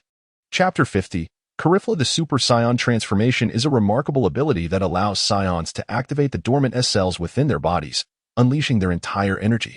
For scions, this transformation represents a significant metamorphosis. Typically, S cells can only develop in a tranquil state of mind, with the majority concealed within the spinal region. These S cells can be activated by harnessing a vast amount of energy. Once awakened, they trigger a complex series of reactions. resulting in an immense surge of life energy throughout the Scion's body. Understood? So, by channeling a substantial amount of energy to stimulate the S cells in the spine, one can transform into a Super Saiyan, correct? Gabe pondered internally, questioning the credibility of this claim. After years of being a Scion, he had never heard of anyone transforming. All right, let's begin. Son Goten sat on a nearby rock, patiently awaiting Gabe's actions. Gabe inwardly scoffed. Master, shouldn't you demonstrate this technique? Observing Gabe's demeanor, Goten calmly encouraged. It's quite simple, my good disciple. Give it your all. Realizing that deviating from Goten's guidance might impede his progress, Gabe sighed silently and began to unleash his inner energy. Contemplating the concept of vast energy, unsure of the criteria, he decided to go all out. Gabe erupted with all the energy he had been concealing. Oh, not bad, Goten assessed, estimating nearly 2 billion in energy intensity, a commendable strength. Following Goten's instructions, Gabe concentrated his energy towards his back. Whoosh, whoosh, whoosh. A torrent of energy surged forth, flooding his mind with warmth as his energy transformed into an extraordinary force through a series of chain reactions. Boom. A radiant golden light erupted from Gabe's being, shooting skyward and creating a golden pillar that stood proudly upon the earth. The inhabitants of the planet were overwhelmed by this formidable aura, noticing the celestial changes in the sky. Indeed, it's his first transformation, and he lacks control, Goten mused to himself. The golden flames continuously enveloped Gabe's body, and upon sensing this newfound power, exhilaration surged within him. Gabe, rein in your energy, otherwise, you may incite panic, Goten advised, aware of the golden flames swirling around him.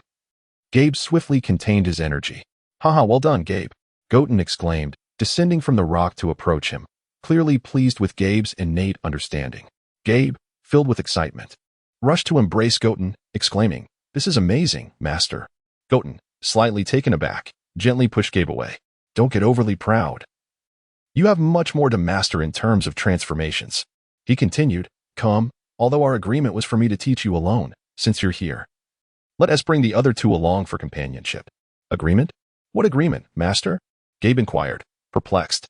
It's an arrangement with the god of destruction. You needn't concern yourself with it. What is a god of destruction? Gabe pressed, having never heard of such a title. As Goten and Gabe conversed, they soon arrived at their destination, a desolate expanse of yellow earth, reminiscent of a poverty-stricken area. Boom, boom, boom. Just as they arrived, a series of explosions erupted. Bang, bang, bang. Clouds of dust billowed as debris fell at Goten's feet. Master, be careful. Gabe instinctively positioned himself in front of Goten, unleashing an energy wave to obliterate the debris. Goten brushed Gabe aside. Don't obstruct me. Haha, my apologies, master. Gabe sheepishly stepped aside. Emerging from the smoky haze was a girl with wild, spiky hair, clad in a crimson tank top, purple trousers, white long socks, and black boots. Carifla approached, carrying a large box, her joy evident. Setting the box down upon the earth, Carifla's expression soured as she opened it. Just a bunch of junk.